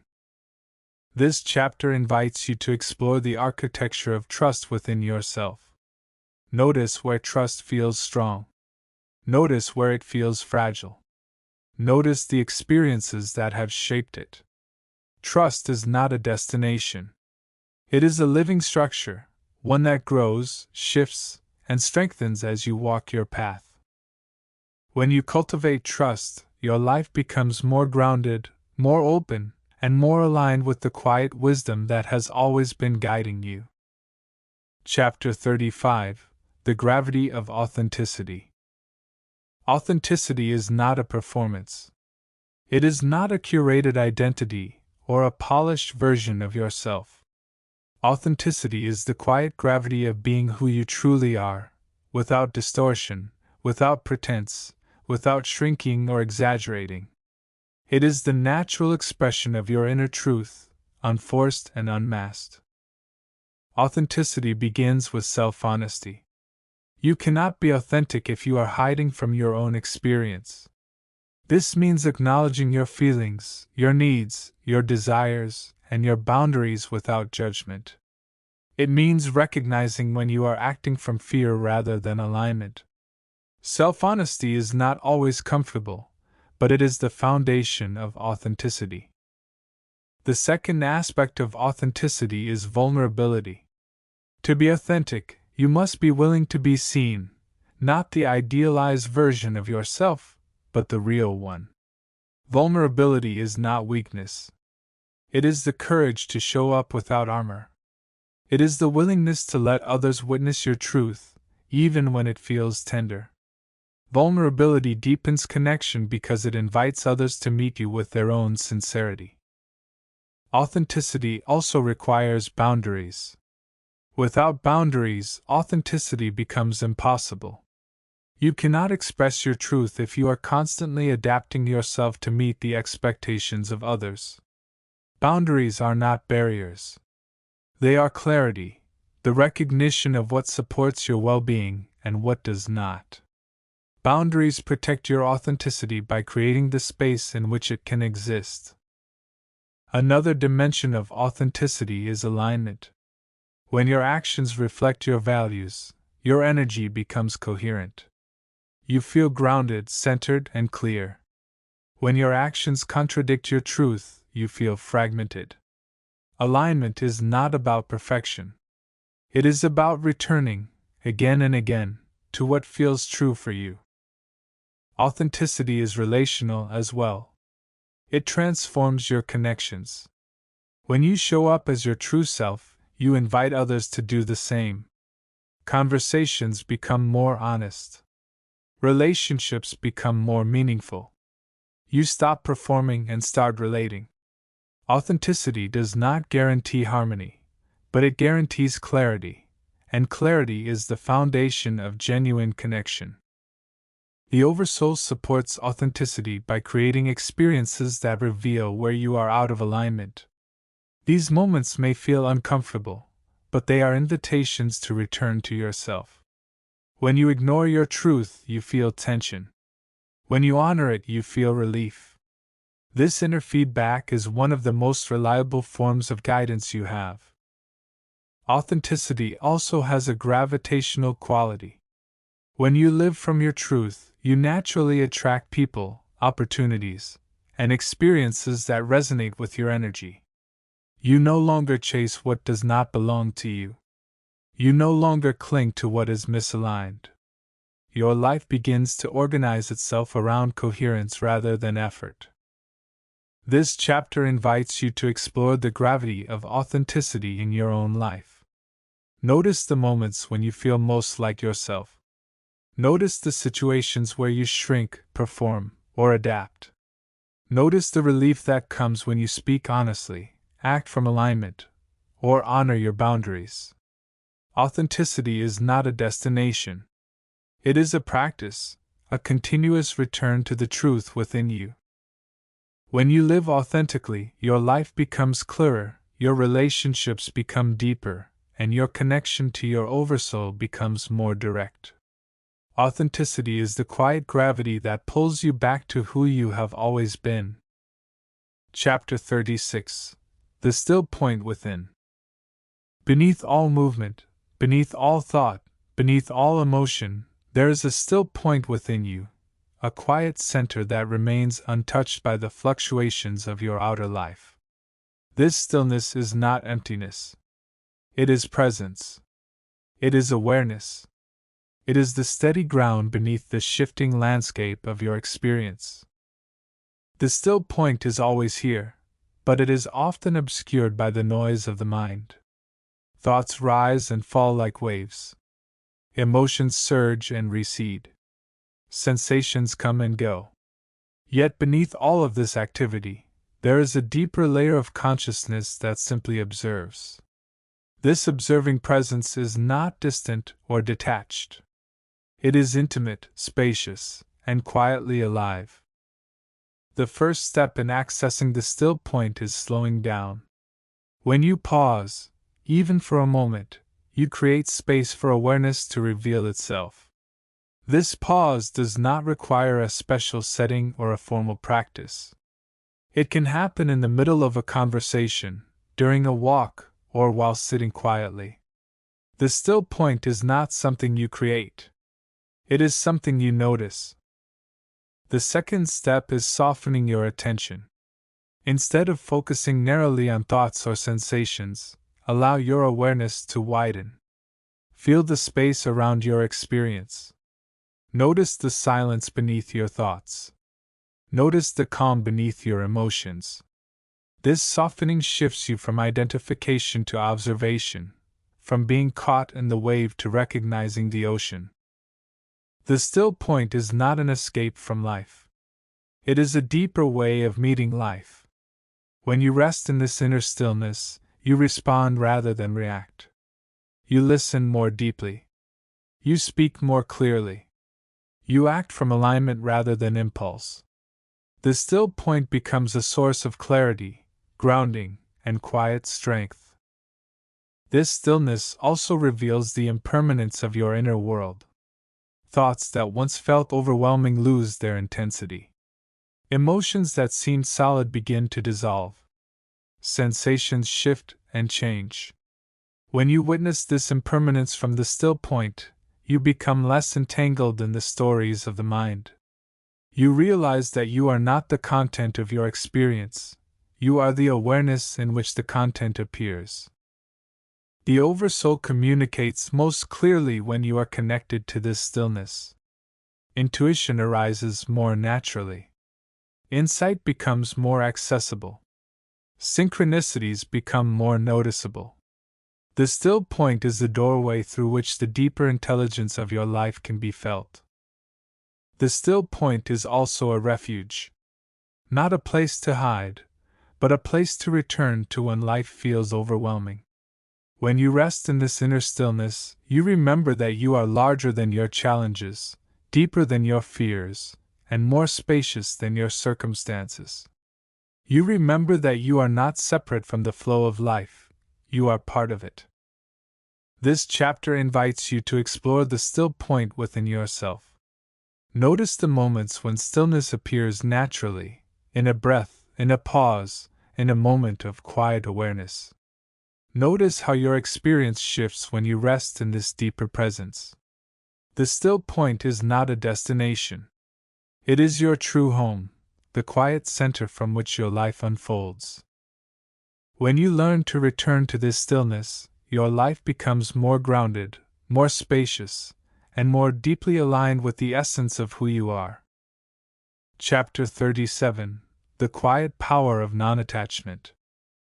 Non-attachment is often misunderstood as indifference or emotional withdrawal, but in truth it is one of the most compassionate and liberating states you can cultivate. Non-attachment does not mean caring less. It means caring without clinging. It means loving without possession. It means engaging fully with life while remaining free from the fear of loss or the pressure of control. Non-attachment begins with recognizing impermanence. Everything in your life, relationships, emotions, circumstances, identities, is in a state of continuous change. When you cling to what is shifting, you create suffering. When you allow things to evolve naturally, you create space for growth. Impermanence is not a threat. It is the rhythm of life itself. The second aspect of non-attachment is releasing the illusion of control. You can influence your actions, your choices, and your intentions, but you cannot control outcomes, timing, or the behavior of others. When you stop trying to force life into a fixed shape, you discover a deeper sense of ease. You begin to trust the unfolding rather than wrestling with it. Non-attachment also involves emotional clarity. It does not mean suppressing your feelings. It means allowing them to move through you without becoming entangled in them. You can feel deeply without being consumed. You can desire without grasping. You can grieve without collapsing. Emotional clarity arises when you recognize that feelings are experiences, not identities. Another dimension of non-attachment is freedom from expectation. Expectations create tension because they bind your happiness to specific outcomes. When you release rigid expectations, you become more open to the unexpected ways life can support you. You begin to see possibilities that were previously hidden behind your assumptions.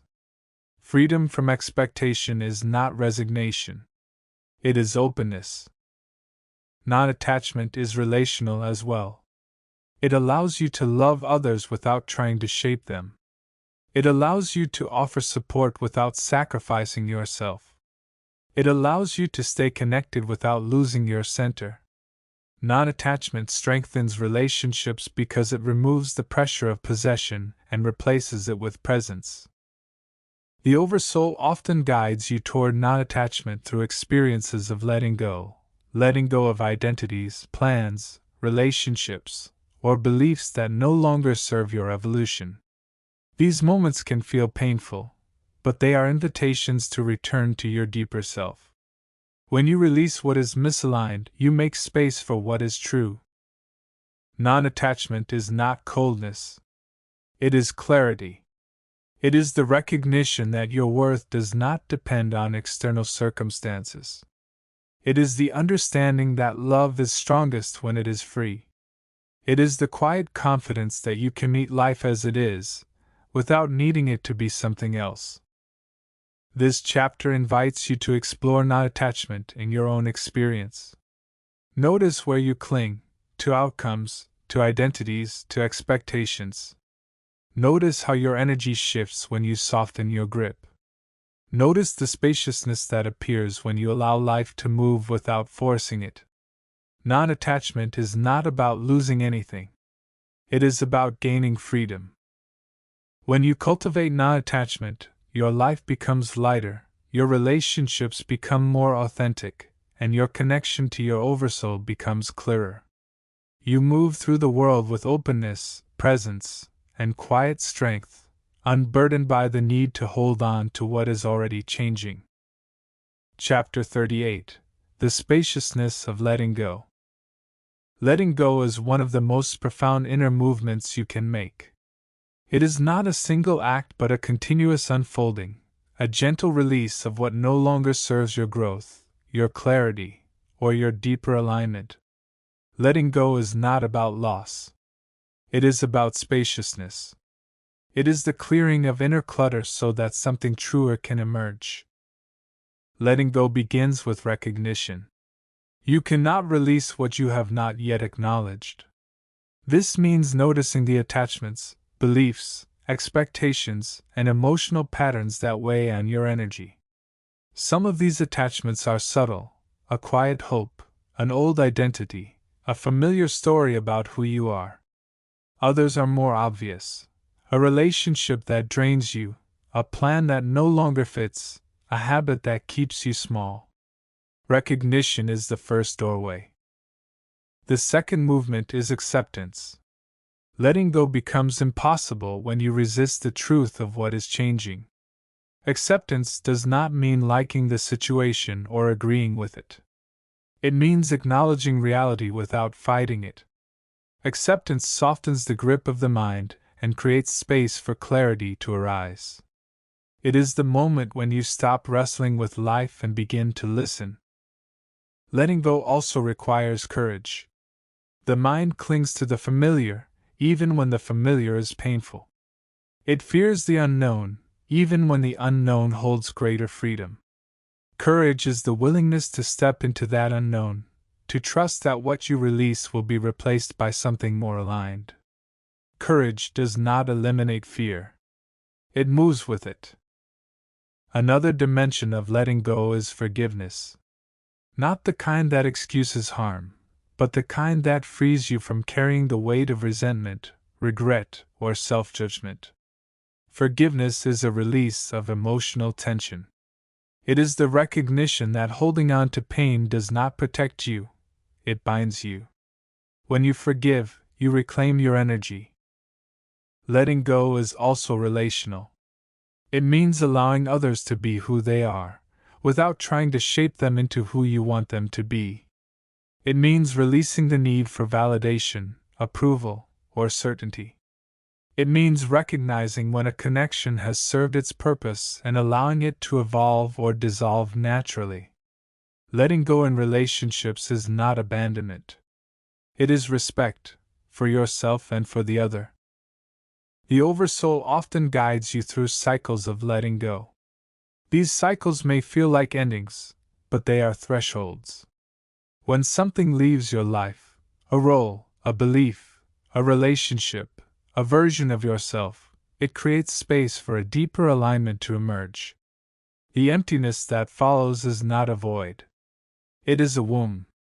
It is the fertile ground of transformation. Letting go is not a one-time event. It is a practice. You release, you breathe, you soften, and then you release again. Each layer brings more spaciousness. Each release brings more clarity. Each letting go brings you closer to your true center. This chapter invites you to explore the spaciousness of letting go in your own life. Notice what feels heavy, outdated, or constricting. Notice the stories you continue to carry out of habit rather than truth. Notice the relief that arises when you loosen your grip. Letting go is not about losing anything essential. It is about making room for what is real. When you cultivate the art of letting go, your life becomes lighter, your intuition becomes clearer, and your connection to your Oversoul becomes more direct. You move through the world with greater freedom, grounded in the spaciousness of your own becoming. Chapter 39: The Wisdom of Surrender. Surrender is one of the most misunderstood movements of the inner path. Many imagine it as defeat, passivity, or giving up. But true surrender is none of these. Surrender is the release of resistance. It is the softening of the inner grip that keeps you struggling against the natural flow of your life. It is the willingness to trust the deeper intelligence that is already guiding your evolution. Surrender begins with recognizing what you cannot control. You can shape your intentions, your actions, and your responses, but you cannot dictate outcomes, timing, or the behavior of others. When you cling to control, you create tension. When you release control, you create space. This space is where clarity, intuition, and synchronicity can enter. The second aspect of surrender is openness. Surrender does not mean abandoning your direction. It means remaining open to how that direction unfolds. The mind often imagines a single path, a single outcome, a single way forward. But life is more fluid than that. When you surrender, you allow life to surprise you. You allow possibilities that your mind could not have predicted. Surrender also involves humility. It is the recognition that your perspective, while valuable, is limited. The Oversoul sees the larger pattern, the connections, the timing, the unseen movements that shape your path. Humility allows you to trust this deeper intelligence even when the surface of your life feels uncertain. Humility softens the ego's insistence on knowing. Another dimension of surrender is emotional release. You cannot surrender while holding tightly to fear, resentment, or expectation. These emotions create inner knots that keep you bound to the past or anxious about the future. Surrender invites you to feel what is present, to let it move through you, and to release what no longer serves your growth. Emotional release is not weakness. It is cleansing. Surrender is also relational.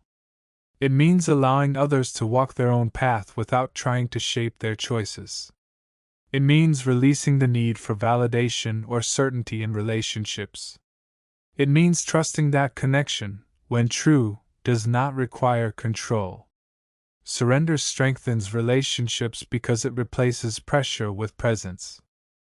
The Oversoul often guides you towards surrender through moments of uncertainty, times when your plans dissolve, when clarity fades, when the path becomes unclear.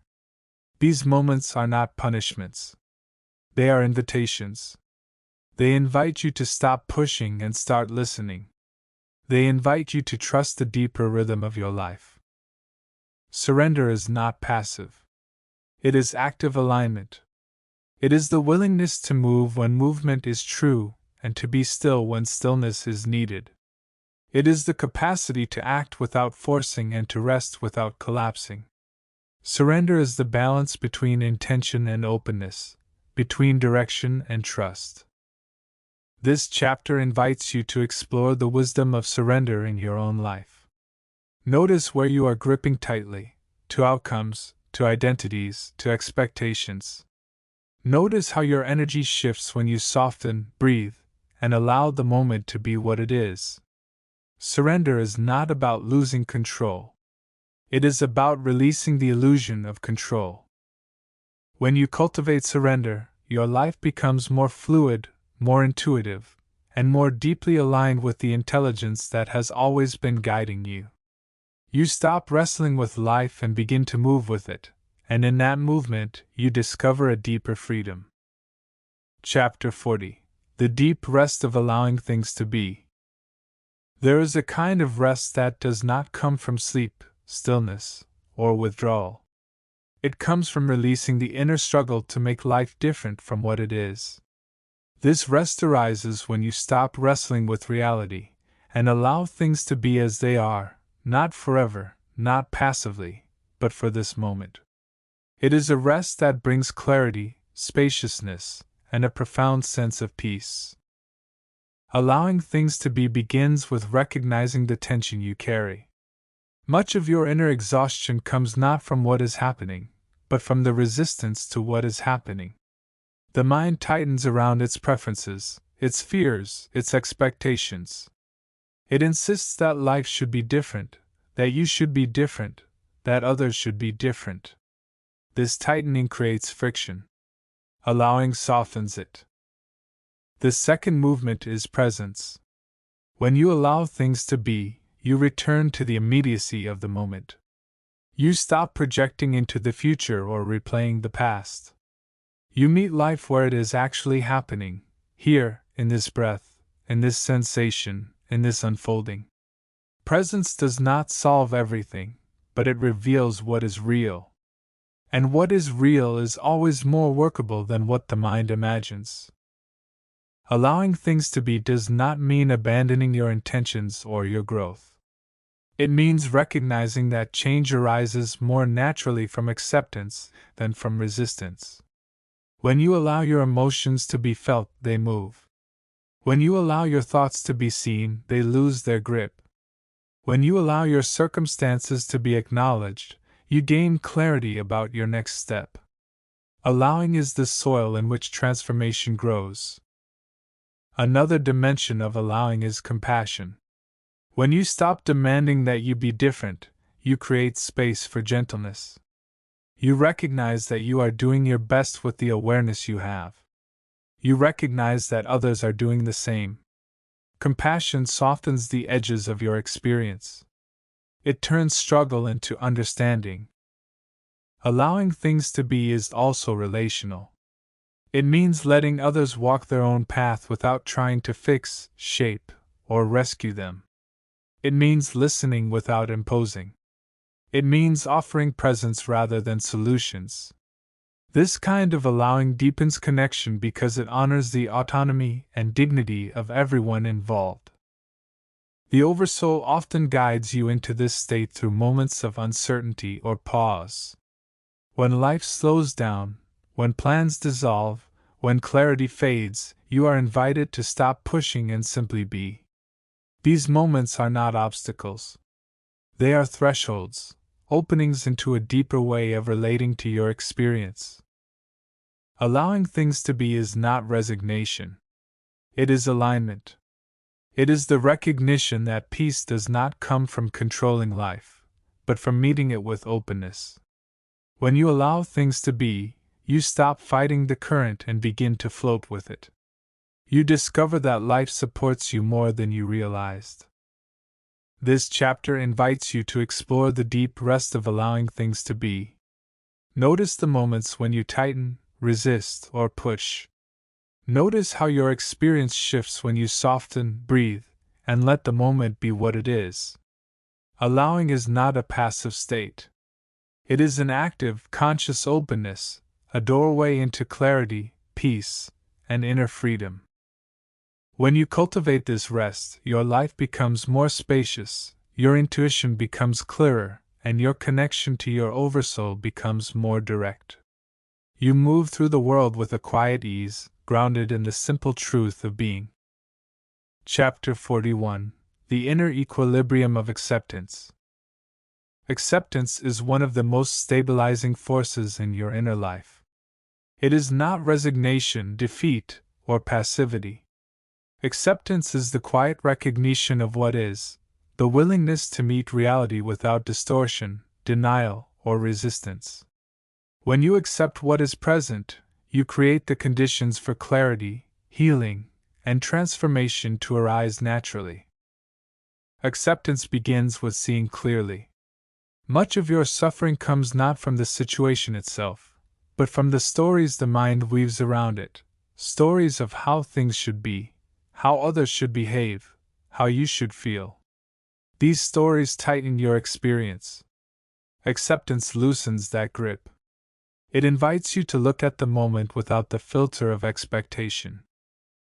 The second movement of acceptance is allowing your inner experience to be felt. You cannot accept a moment while rejecting your own emotions. Acceptance means letting sadness be sadness, letting anger be anger, letting confusion be confusion. When you allow your emotions to exist without judgment, they begin to move. They lose their heaviness. They reveal their deeper message. Acceptance also involves humility. It is the recognition that you do not see the full picture, that life is unfolding through layers of timing, synchronicity, and unseen intelligence. Humility softens the ego's insistence on control. It opens you to the possibility that what feels difficult now may be shaping you in ways you cannot yet understand. Another dimension of acceptance is releasing resistance. Resistance is the inner tension that arises when you argue with reality. It is the mental insistence that things must be different. When you release resistance, you do not give up your agency. You simply stop fighting the present moment. This release creates space for insight, intuition, and aligned action. Acceptance is relational as well. It means allowing others to be who they are, without trying to mold them into your expectations. It means recognizing that each person is moving through their own evolution, shaped by their own history, fears, and hopes. Acceptance does not mean tolerating harm. It means seeing clearly and responding from clarity rather than reactivity.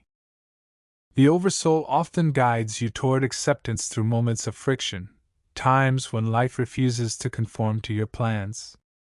These moments are not punishments.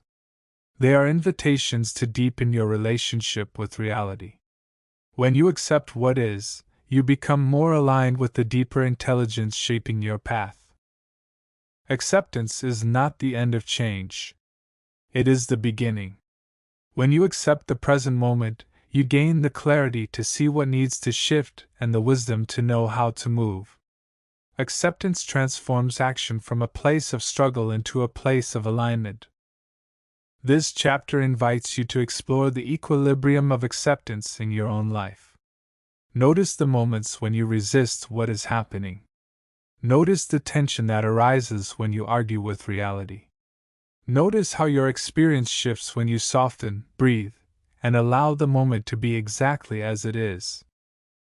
Acceptance does not diminish your power. It refines it. It grounds you in truth, steadies your inner world, and opens the doorway to deeper transformation. When you cultivate acceptance, your life becomes more coherent, your intuition becomes clearer, and your connection to your Oversoul becomes more direct. You move through the world with a quiet strength, rooted in reality, open to possibility, and aligned with the deeper rhythm of your becoming.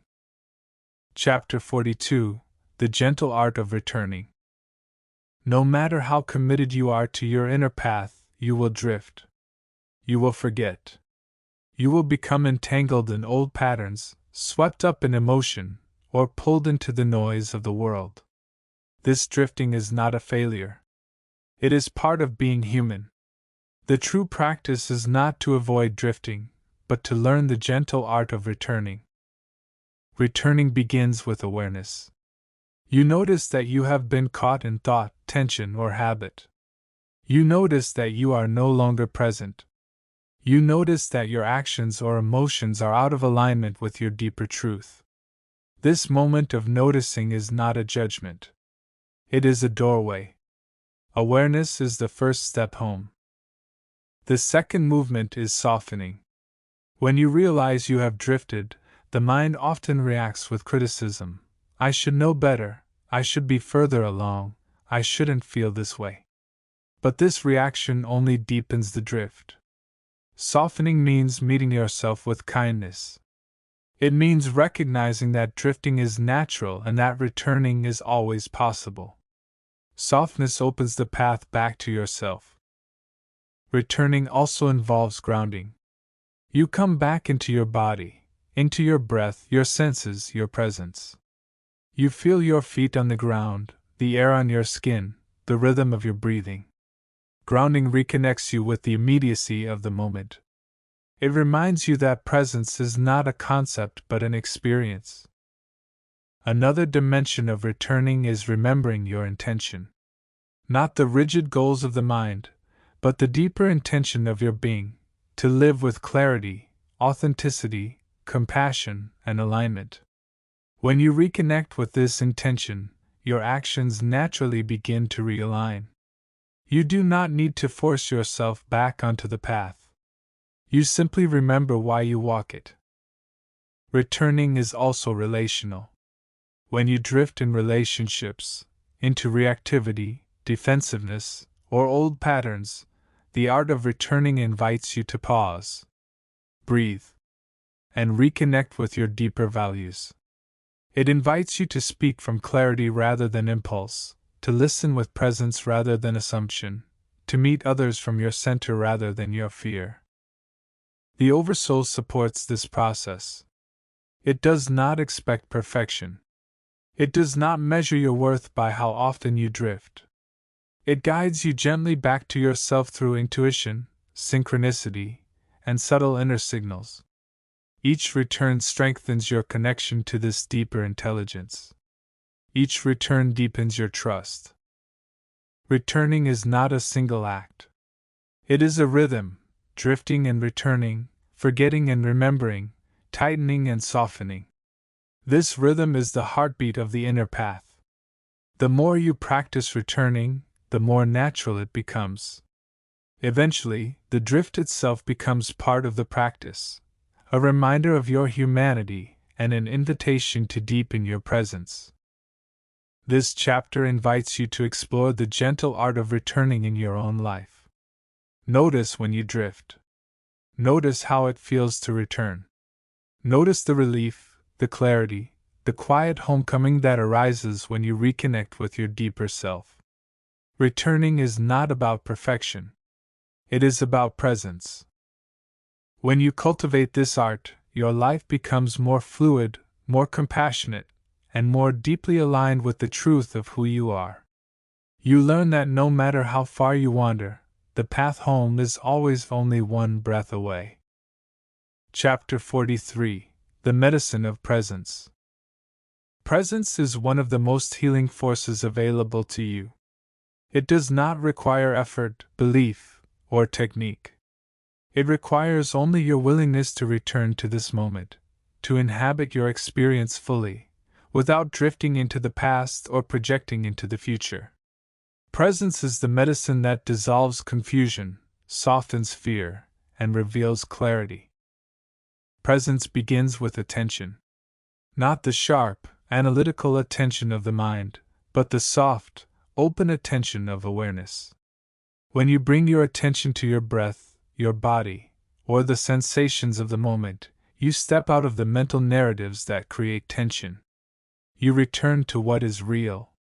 This shift is subtle, but it changes everything. The second movement of presence is acceptance. You cannot be present while rejecting your experience. Presence means allowing whatever is here, thoughts, emotions, sensations, to exist without judgment. When you stop resisting your inner world, it begins to settle. Presence is not about fixing anything. It is about meeting everything with openness. Presence also involves embodiment. The mind can imagine presence, but the body experiences it. When you feel your feet on the ground, the rise and fall of your breath, the weight of your body, you anchor yourself in the here and now. Embodiment brings you out of abstraction and into the living moment. It reconnects you with the intelligence of your own being. Another dimension of presence is spaciousness. When you rest in awareness, your experience becomes less dense. Thoughts still arise, but they have more room. Emotions still move, but they do not overwhelm. Sensations still shift, but they do not define you.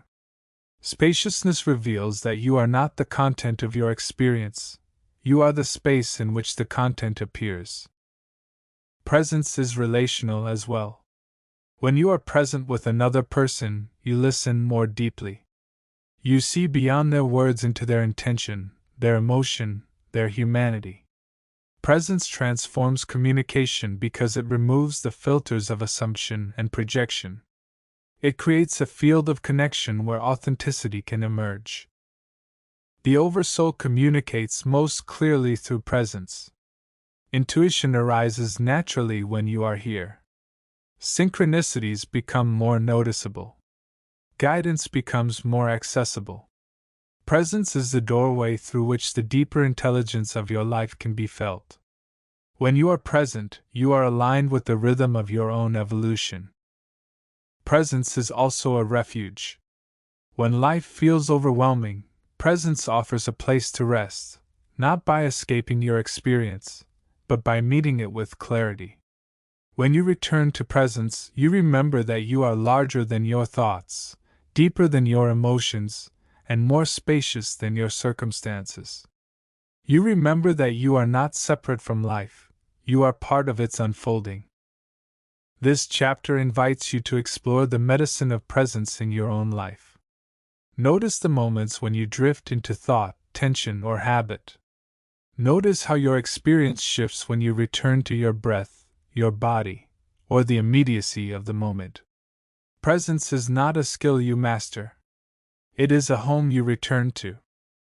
When you cultivate presence, your life becomes clearer, your relationships become deeper, and your connection to your Oversoul becomes more direct. You move through the world with grounded awareness, meeting each moment with openness and quiet strength. Chapter 44: The Clarity of Seeing Without Judgment. To see without judgment is one of the most liberating capacities you can cultivate. Judgment narrows your perception.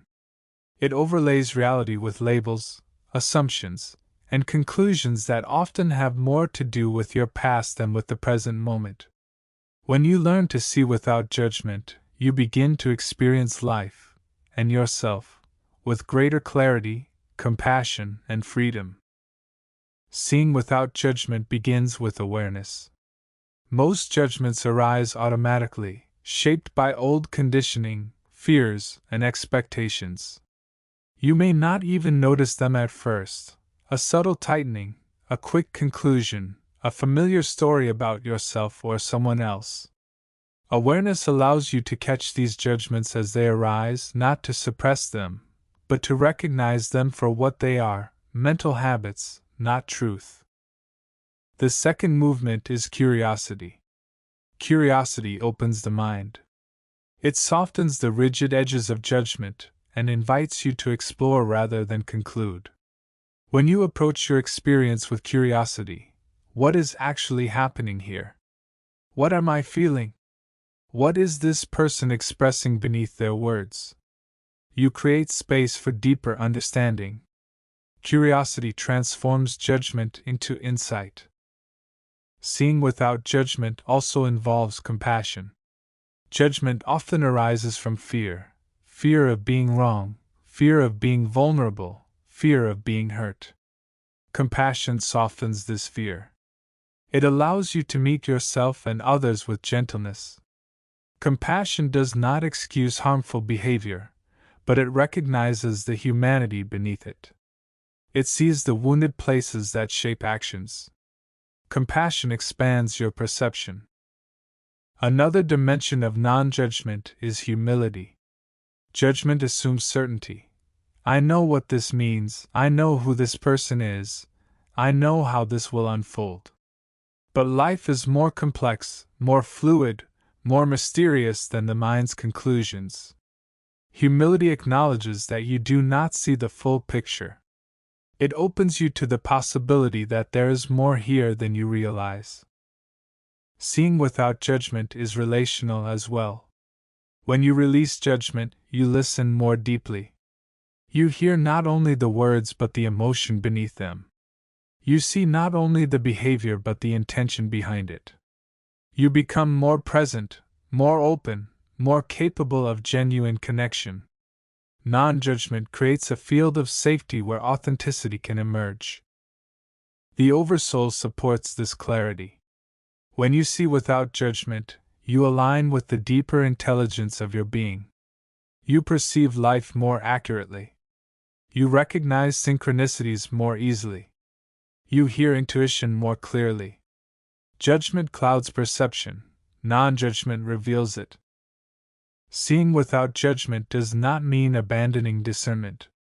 Discernment is clear, grounded, and responsive. Judgment is reactive, rigid, and often rooted in fear. Discernment helps you navigate life wisely. Judgment narrows your vision. When you see without judgment, discernment becomes sharper because it is no longer distorted by emotional reactivity. This chapter invites you to explore the clarity of seeing without judgment in your own life. Notice the moments when judgment arises, toward yourself, toward others, toward circumstances. Notice how your experience shifts when you pause, breathe, and look again with curiosity and compassion. Non-judgment is not about being neutral. It is about being present. When you cultivate this clarity, your life becomes more spacious, your relationships become more authentic, and your connection to your Oversoul becomes more direct. You begin to see the world, and yourself, as you truly are, not as your conditioning insists you must be. Chapter 45: The Freedom of Inner Spaciousness. Inner spaciousness is not an escape from life. It is the capacity to hold your experience without being overwhelmed by it. It is the quiet, expansive awareness that remains steady even as thoughts, emotions, and circumstances rise and fall. When you cultivate inner spaciousness, you discover a freedom that does not depend on external conditions. Inner spaciousness begins with loosening your identification with the mind. Thoughts are natural, they come and go like weather, but when you cling to them, they become heavy. Spaciousness arises when you recognize that you are not your thoughts. You are the awareness in which thoughts appear. This recognition creates room. It softens the grip of mental narratives and allows clarity to emerge.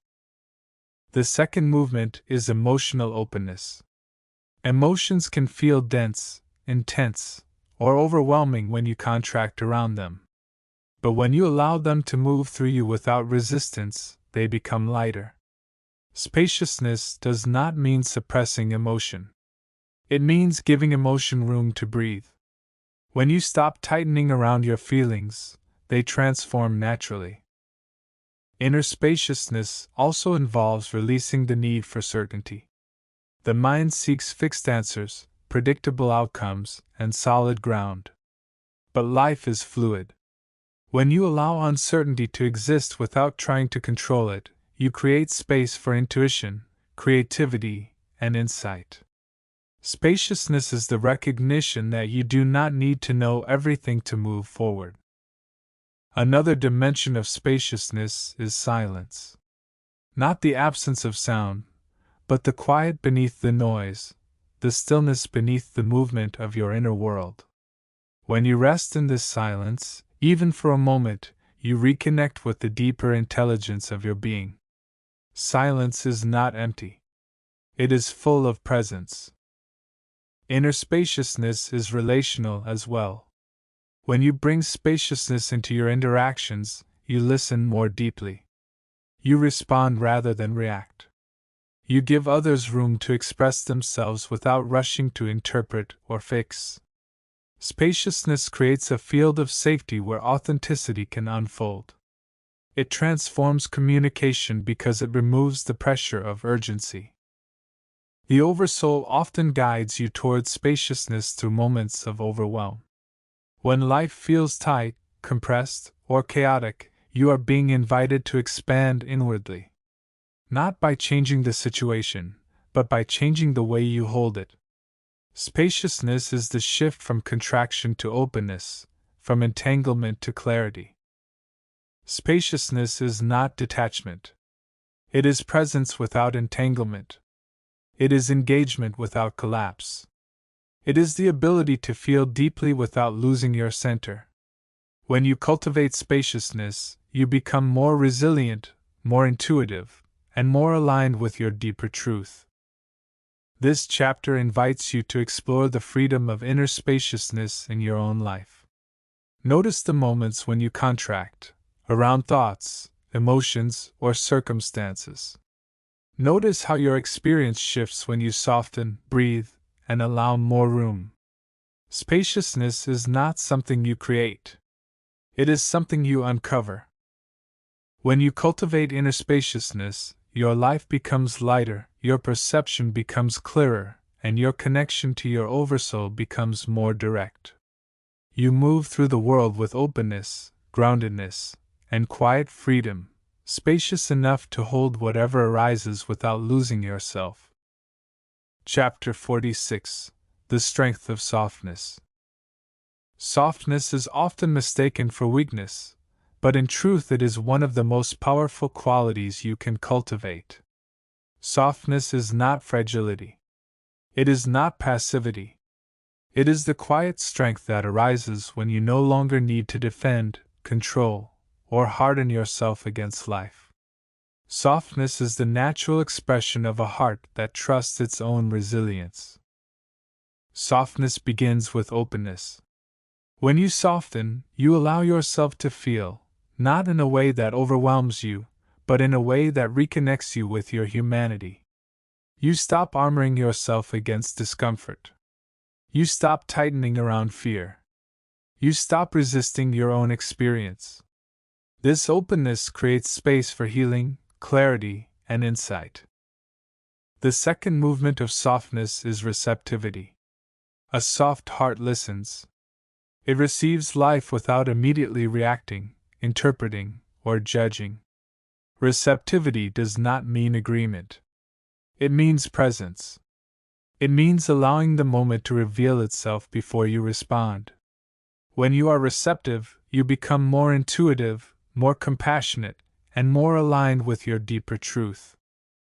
Softness also involves flexibility. A rigid mind breaks under pressure. A flexible mind adapts. Softness allows you to bend without collapsing, to adjust without losing your center. Flexibility is not indecision. It is wisdom, the recognition that life is fluid and that your inner stance must be fluid as well. Another dimension of softness is gentleness toward yourself. The mind often pushes, criticizes, and demands. Softness invites you to meet yourself with kindness. It reminds you that growth does not require harshness. It requires presence, patience, and compassion. When you soften toward yourself, you create the conditions for genuine transformation. Softness is relational too. When you meet others with softness, you create a field of safety. You listen more deeply. You speak more honestly. You respond with clarity rather than defensiveness. Softness does not mean tolerating harm or abandoning boundaries. It means holding your boundaries with grace rather than aggression. It means standing firm without hardening your heart. The Oversoul often guides you towards softness through experiences that challenge your defenses. When life feels overwhelming, when emotions rise, when old patterns surface, you are being invited to soften, not to collapse, but to open. Softness allows the deeper intelligence of your being to move through you. It allows guidance to be felt rather than forced. Softness is not the opposite of strength. It is strength, the kind of strength that does not need to dominate, prove, or protect. It is the strength of presence, clarity, and authenticity. It is the strength that arises when you trust your own inner ground. This chapter invites you to explore the strength of softness in your own life. Notice the moments when you harden, around fear, around expectation, around old stories. Notice how your experience shifts when you soften your breath, your body, your inner stance. Softness is not a retreat. It is a return to your center, to your truth, to your deeper self. When you cultivate softness, your life becomes more fluid, your relationships become more genuine, and your connection to your Oversoul becomes more direct. You move through the world with quiet confidence, strong enough to stay open, soft enough to stay true. Chapter 47: The Quiet Confidence of Inner Alignment. Inner alignment is the state in which your thoughts, emotions, actions, and deeper truth move in the same direction. It is not perfection. It is coherence, the feeling of being inwardly unified rather than divided. When you are aligned, you move through life with a quiet confidence that does not depend on external validation or certainty. Alignment begins with listening. Not to the noise of the mind, but to the deeper signals of your being, the subtle yes, the quiet no, the intuitive pull, the gentle hesitation. These signals are often soft, easily drowned out by habit or fear. But when you learn to listen, you discover that your inner world is constantly guiding you toward what is true. The second movement of alignment is honesty. You cannot align with your deeper truth while pretending to be someone you are not. Honesty means acknowledging your needs, your limits, your desires, and your boundaries. It means recognizing when something feels off, even if it looks good on the surface. Honesty is the compass that keeps you oriented toward what is real. Alignment also involves courage. When you follow your deeper truth, you may need to step away from familiar patterns, expectations, or roles. You may need to disappoint others. You may need to walk into uncertainty. Courage is not the absence of fear. It is the willingness to move in the direction of truth despite fear. Another dimension of alignment is consistency. Alignment is not a single moment of clarity. It is a practice, a continuous returning to what feels true. You realign again and again, each time refining your path. This consistency strengthens your inner foundation. It builds trust in yourself and in the deeper intelligence guiding your life. Alignment is relational as well. When you are aligned, your relationships become clearer. You communicate more honestly. You listen more deeply. You recognize which connections nourish your growth and which drain your energy. Alignment does not isolate you. It brings you into relationships that resonate with your truth. The Oversoul supports alignment through intuition, synchronicity, and subtle inner signals. When you are aligned, life feels more fluid. Opportunities arise naturally. Challenges become more navigable. You feel guided rather than lost. Alignment is the state in which the deeper intelligence of your being can move through you with ease. This chapter invites you to explore the quiet confidence of inner alignment. Notice the moments when you feel coherent, grounded, and true. Notice the moments when you feel divided or pulled in different directions. Alignment is not about forcing yourself into a shape. It is about returning to the shape that is already yours. When you cultivate alignment, your life becomes clearer, your choices become simpler, and your connection to your Oversoul becomes more direct. You move through the world with a quiet confidence, grounded in truth, guided by intuition, and supported by the deeper rhythm of your becoming. Chapter 48: The Grace of Moving at Your Own Pace. In a world that glorifies speed, productivity, and constant motion, moving at your own pace becomes an act of grace. Your pace is not a flaw. It is a rhythm, the natural tempo of your evolution. When you honor your pace, you honor your nervous system, your intuition, your healing, and your deeper unfolding. Moving at your own pace begins with self-trust. You trust that your timing is not a mistake. You trust that your growth does not need to match anyone else's. You trust that your path is unfolding in the way that best supports your evolution. Self-trust frees you from comparison and allows you to inhabit your own rhythm. The second movement is patience.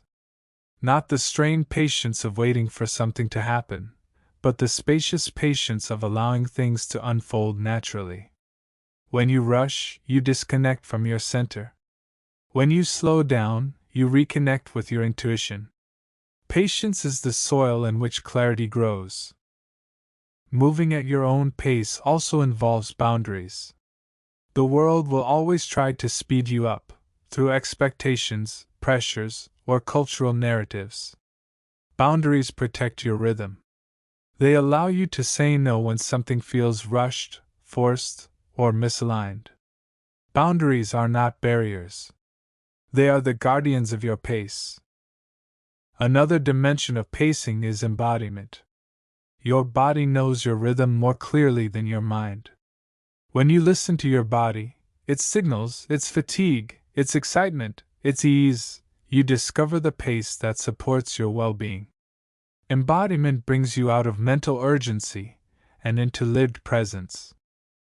Pacing is relational too. When you honor your own rhythm, you naturally begin to honor the rhythms of others. You stop expecting people to move at your speed. You stop rushing them or slowing them down.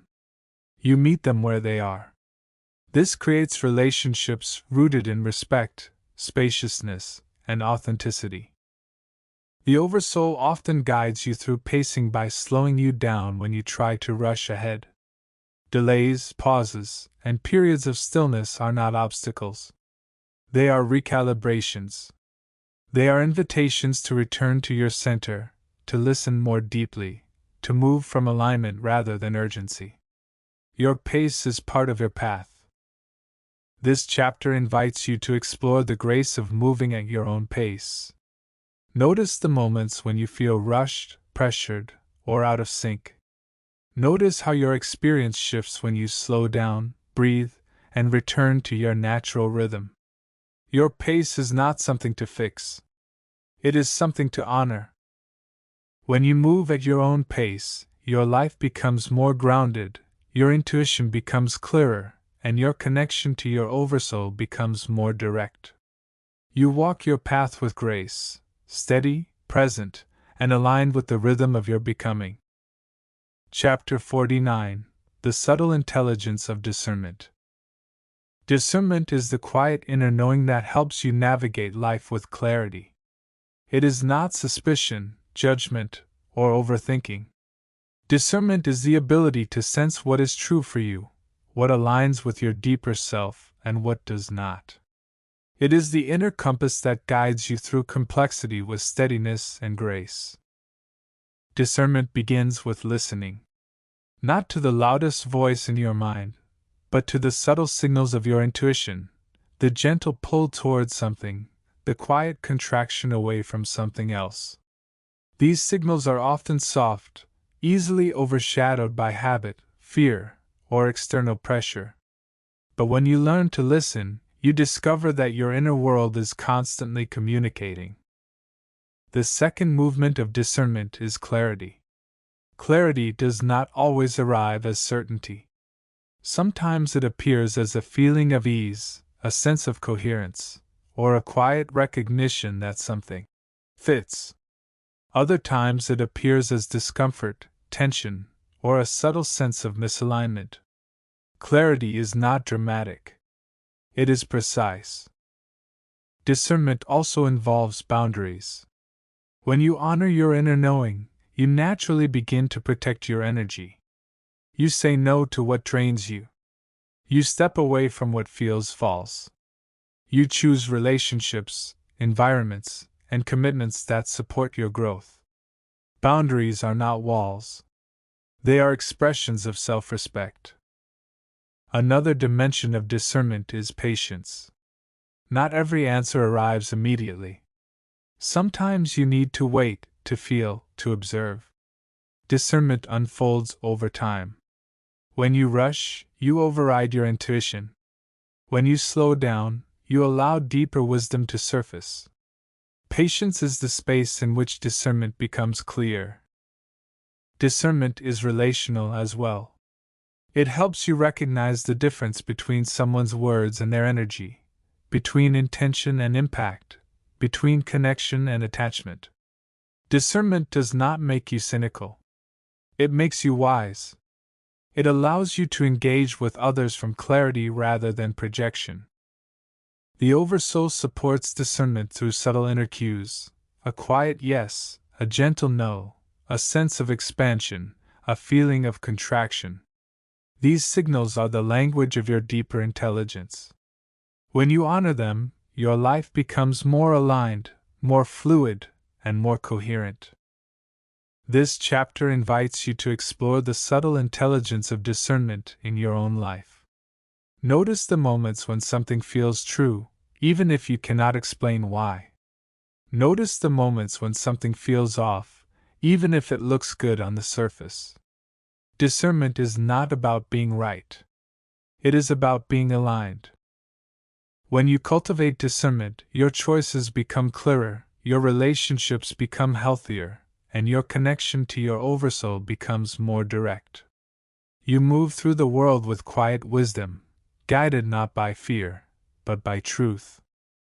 Chapter 50. The Peace of Being Enough.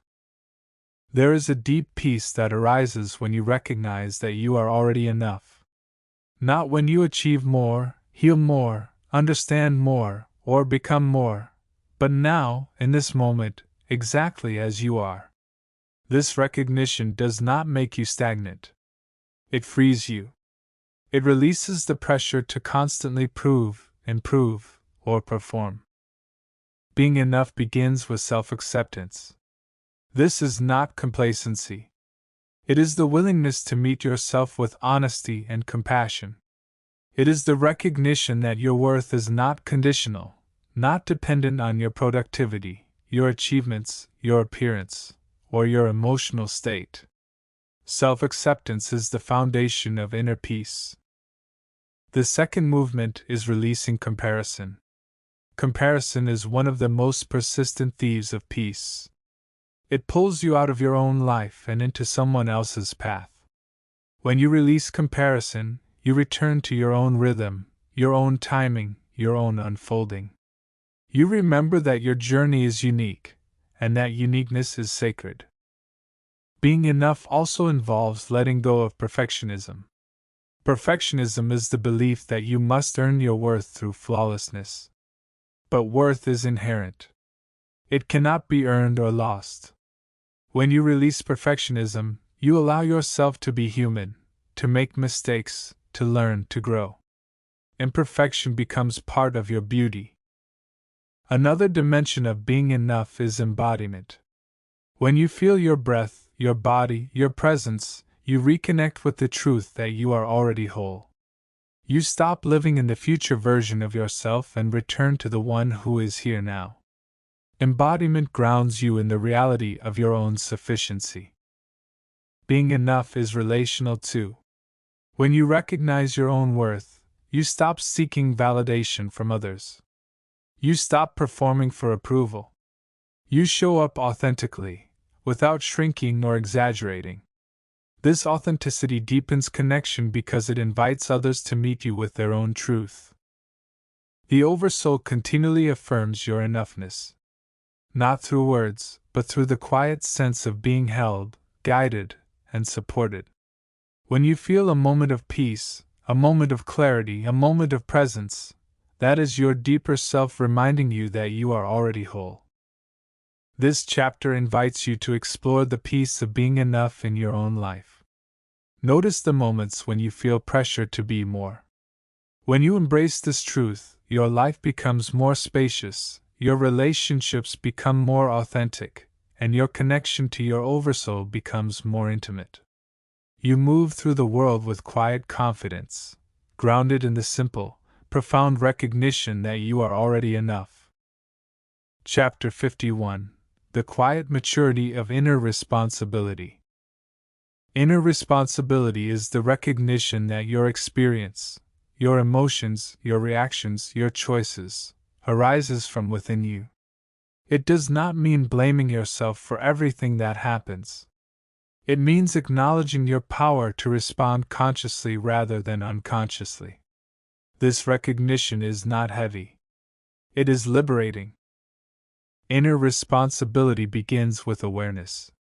You notice the moment when you shift from presence into reactivity. You notice when an old pattern takes over.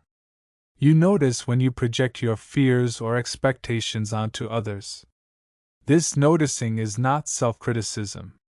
It is clarity, the first step toward freedom. The second movement is ownership. Ownership does not mean taking responsibility for other people's behavior. It means taking responsibility for your own inner world. You recognize that your emotions are yours to feel, your boundaries are yours to uphold, and your choices are yours to make. Ownership strengthens your center. It brings you back into alignment. Inner responsibility also involves compassion. When you take responsibility without compassion, you fall into self-judgment. When you take responsibility with compassion, you grow. Compassion allows you to see your patterns without shame. It allows you to meet your younger selves, the ones who learn to protect, defend, or hide, with gentleness. Another dimension of inner responsibility is agency. Agency is the quiet confidence that you can choose your next step, even when circumstances are difficult. You may not control the situation, but you can choose how you meet it. Agency transforms helplessness into empowerment. It reconnects you with your deeper intelligence. Inner responsibility is relational too. When you take responsibility for your own emotions, you stop expecting others to manage them for you. You communicate more clearly. You listen more openly. You stop blaming and start understanding. This creates relationships rooted in honesty and mutual respect. The Oversoul supports this maturity by guiding you into situations that reveal your patterns, not to punish you, but to help you grow. Each moment of friction is an invitation to return to your center, to choose consciously, to respond from alignment rather than habit. This chapter invites you to explore the quiet maturity of inner responsibility in your own life. Notice the moments when you react automatically. Notice the moments when you reclaim your agency. Notice how your experience shifts when you take responsibility for your inner world. Responsibility is not a burden. It is a doorway into freedom. When you cultivate inner responsibility, your life becomes clearer, your relationships become healthier, and your connection to your Oversoul becomes more direct. You move through the world with grounded maturity, steady, conscious, and aligned with your deeper truth. Chapter 52: The Inner Radiance of Gratitude. Gratitude is not merely a feeling. It is a way of seeing, a shift in perception that reveals the quiet blessings woven through your life. Gratitude does not deny difficulty. It does not pretend that everything is perfect. Instead, it illuminates the goodness that coexists with challenge, the beauty that persists even in uncertainty. Gratitude begins with presence. When you slow down enough to notice the small details, the warmth of sunlight, the rhythm of your breath, the kindness of a stranger, the stability of your own resilience, gratitude arises naturally. Presence reveals what the rushing mind overlooks. The second movement is appreciation. Appreciation is the recognition of value, not in a grand, dramatic sense, but in the subtle, everyday moments that nourish your spirit. Appreciation softens the heart. It shifts your attention from what is missing to what is here. It reconnects you with the richness of your own life. Gratitude also involves humility. Humility is the recognition that you are supported in countless ways, by people, by nature, by timing, by unseen forces. Humility opens you to receive. It dissolves the illusion of isolation and reconnects you with the larger web of life. Another dimension of gratitude is resilience. Gratitude does not erase pain, but it gives you strength to move through it. When you can find even a single point of light in a difficult moment, you create space for healing. Gratitude is not a bypass. It is a stabilizer, a reminder that even in hardship, something remains steady and good. Gratitude is relational too. When you express gratitude to others, you deepen connection. You acknowledge their presence, their effort, their impact. Gratitude strengthens relationships because it recognizes the humanity in each person. It transforms interactions into moments of shared warmth. The Oversoul often communicates through gratitude. Those moments when your heart softens unexpectedly, when you feel a quiet sense of appreciation for no particular reason, these are signals from your deeper self. Gratitude is the resonance of alignment. It is the vibration of truth. This chapter invites you to explore the inner radiance of gratitude in your own life. Notice the small moments that bring warmth.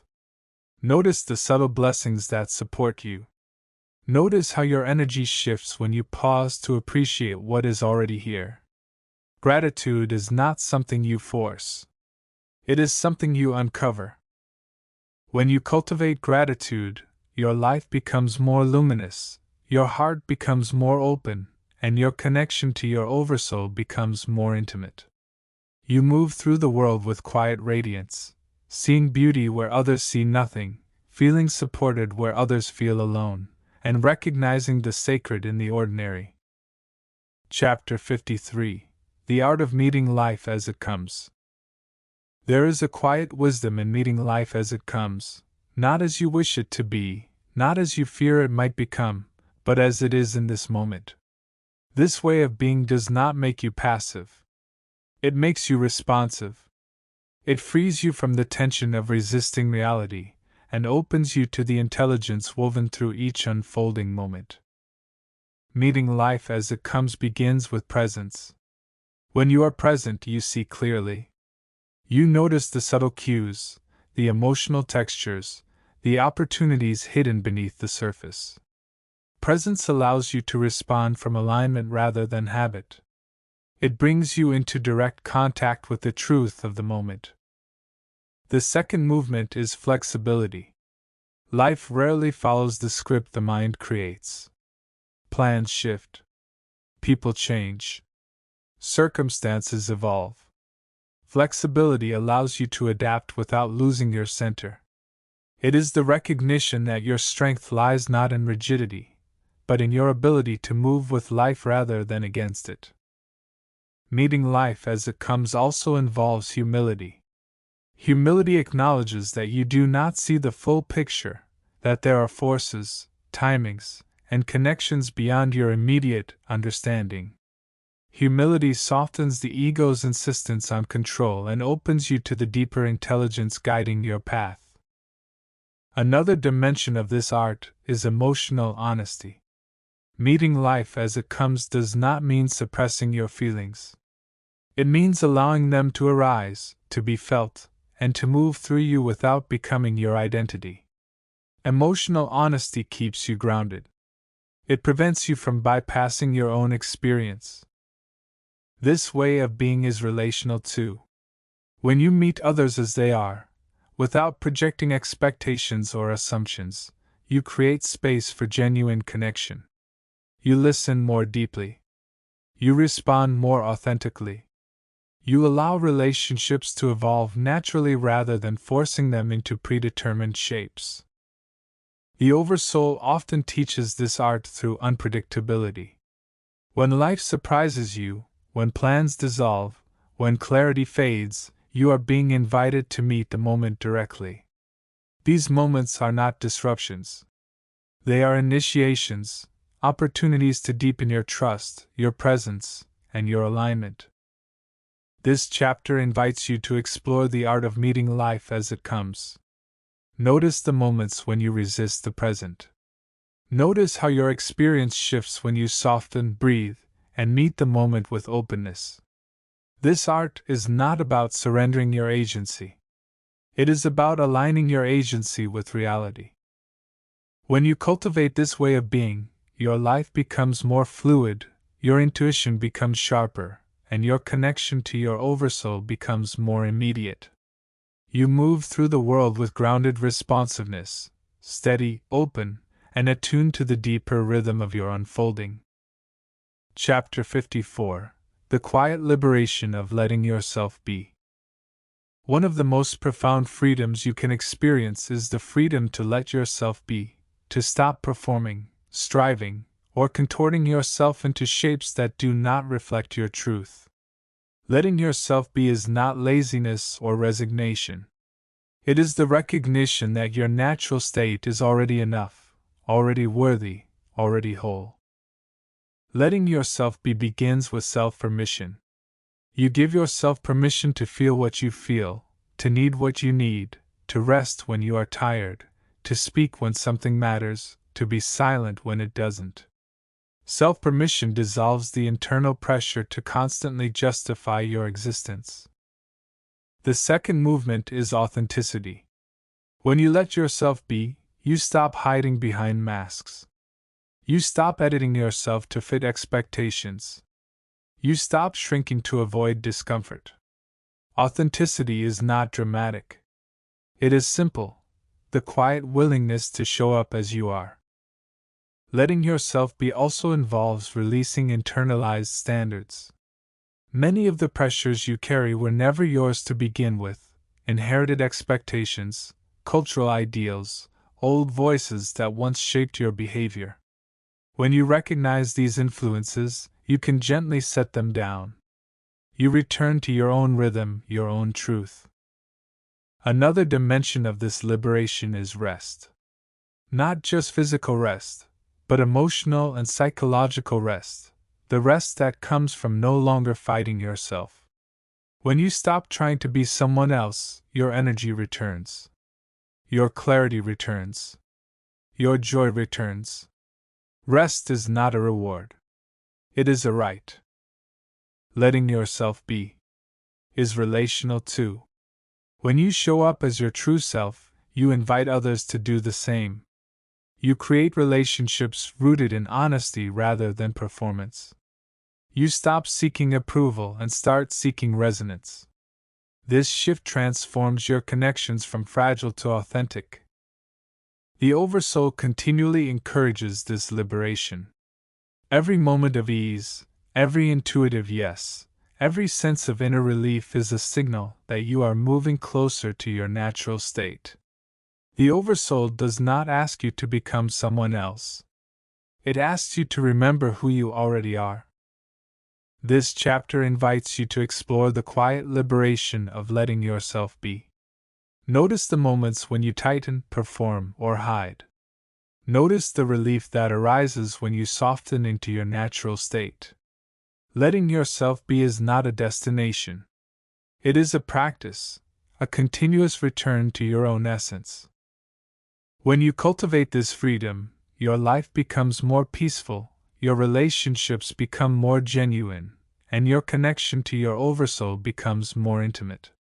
You move through the world with quiet authenticity, unforced, unmasked, and deeply aligned with the truth of your being.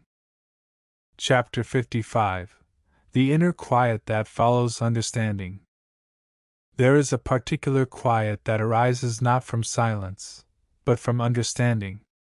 It is the stillness that comes when something inside you finally clicks into place, when confusion dissolves, when resistance softens, when a deeper truth reveals itself. This quiet is not empty. It is full, steady, and deeply peaceful. Understanding begins with openness.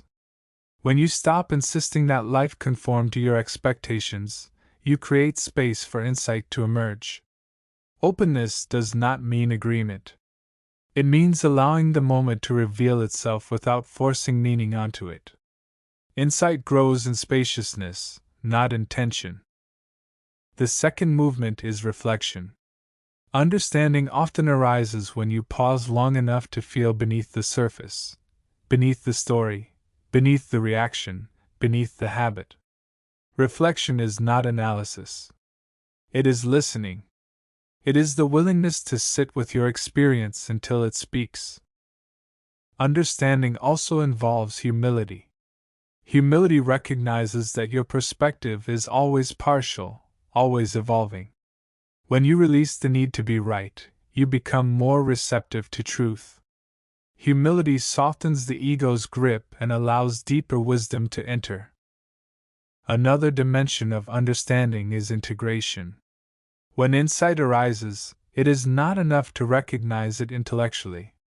You must allow it to settle into your body, your choices, your way of being. Integration transforms understanding from a concept into a lived reality. It is the moment when knowledge becomes embodiment. Understanding is relational too. When you understand yourself more deeply, you understand others more naturally. You see their fears, their hopes, their wounds, their humanity. Understanding dissolves judgment and replaces it with compassion. It allows you to meet others with clarity rather than projection. The Oversoul often guides you toward understanding through contrast, moments of friction, confusion, or emotional intensity.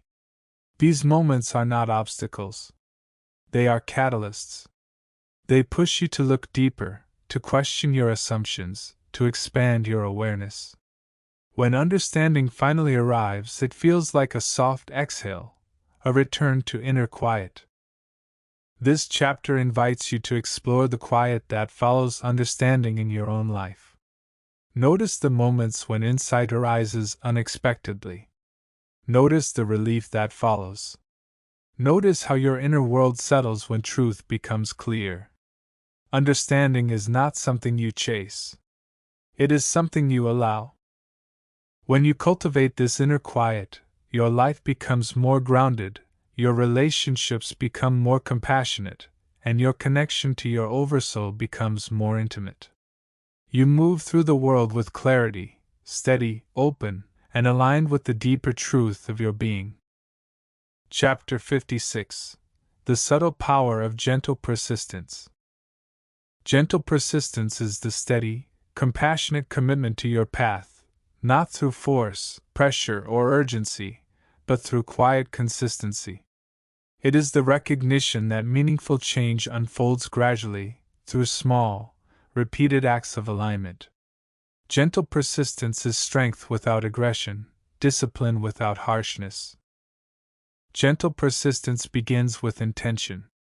When your intention is clear, your actions naturally follow. Intention is the inner compass that keeps you oriented toward what matters, even when the path feels slow or uncertain. Intention does not demand perfection. It asks only for sincerity. The second movement is consistency. Consistency is not rigidity. It is the willingness to return again and again, to your practice, to your truth, to your center. You may drift. You may forget. You may lose momentum. But gentle persistence brings you back. It transforms progress from a struggle into a rhythm. Gentle persistence also involves patience. Growth rarely happens in dramatic leaps. It unfolds in subtle shifts, quiet realizations, and gradual integration. Patience allows you to honor the pace of your own evolution. It prevents you from abandoning your path when results are not immediate. Another dimension of gentle persistence is self-compassion. Without compassion, persistence becomes self-punishment. With compassion, persistence becomes nourishment. You encourage yourself rather than criticize yourself. You recognize effort rather than fixate on outcome. Compassion keeps your persistence sustainable. Gentle persistence is relational too. It helps you show up consistently for others, not through obligation, but through presence.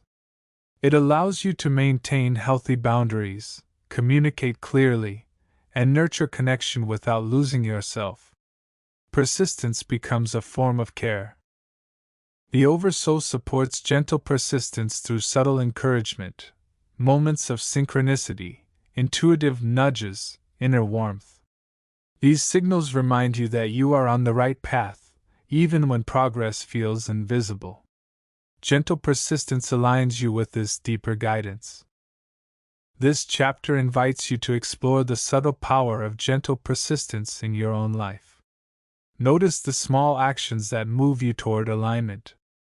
Notice the moments when you return to your truth despite distraction. Notice how your path unfolds when you commit with softness rather than force. When you cultivate gentle persistence, your life becomes more stable, your growth becomes more sustainable, and your connection to your Oversoul becomes more continuous. You move through the world with quiet determination, steady, compassionate, and deeply aligned with your unfolding. Chapter 57. The Ease of Moving Without Force. There is a natural ease that arises when you stop forcing life and begin moving with it. This ease is not laziness or passivity. It is the recognition that your deepest movements come from alignment, not pressure. When you move without force, your actions become clearer, your energy becomes steadier, and your path unfolds with far less friction. Moving without force begins with listening. Before you act, you pause. You feel. You sense the inner landscape, the subtle yes, the quiet no, the gentle pull, the slight contraction. These signals are the language of your deeper intelligence. When you listen to them, your actions arise from truth rather than tension. The second movement is allowing. Allowing does not mean doing nothing. It means letting the moment unfold without trying to control every detail. It means trusting that clarity will come when it is ready. Allowing softens urgency. It creates space for intuition to speak. It transforms action from a reaction into a response. Moving without force also involves trust. Trust in your timing. Trust in your path. Trust in the unseen intelligence guiding your evolution. When you trust, you stop pushing against life. You stop trying to accelerate what is not ready or hold on to what is complete. Trust brings you into harmony with the deeper rhythm of your becoming. Another dimension of this ease is embodiment. When you move from your body rather than your mind, your actions become grounded. Your breath steadies. Your pace becomes natural. Embodiment brings you out of mental urgency and into lived presence. It reconnects you with the wisdom of your own physical being. This way of moving is relational too. When you stop forcing outcomes, you allow relationships to unfold naturally. You listen more deeply. You speak more honestly. You stop trying to shape others and instead meet them where they are. This creates connection rooted in authenticity rather than expectation. The Oversoul often teaches this ease through resistance. When something feels impossibly heavy, when every step feels forced, when the path refuses to open, these are signals, not failures. They invite you to pause, to soften, to realign. When you stop pushing, the next step often reveals itself effortlessly. This chapter invites you to explore the ease of moving without force in your own life. Notice the moments when you push, strain, or tighten. Notice how your experience shifts when you soften, breathe, and allow your actions to arise from alignment. Ease is not the absence of effort. It is effort without struggle. When you cultivate this way of moving, your life becomes more fluid, your intuition becomes clearer, and your connection to your Oversoul becomes more direct. You move through the world with quiet grace, steady, open, and aligned with the natural flow of your unfolding. Chapter 58. The Inner Stability of Returning to Center. Your center is the quiet, steady place within you that remains unchanged by the fluctuations of life. It is not a physical location but a state of being, grounded, clear, and connected to your deeper truth. When you return to your center, you reconnect with the part of you that is not overwhelmed by emotion, not entangled in thought, and not shaken by circumstance. Returning to center begins with awareness. You notice when you have drifted, when your mind is scattered, when your emotions are turbulent, when your energy feels pulled in many directions. This noticing is not a failure. It is the first step home. Awareness reveals the gap between where you are and where your center resides. The second movement is grounding. Grounding brings you back into your body, into your breath, your posture, your senses. When you feel your feet on the earth, your breath in your chest, your presence in your body, you reconnect with the immediacy of the moment.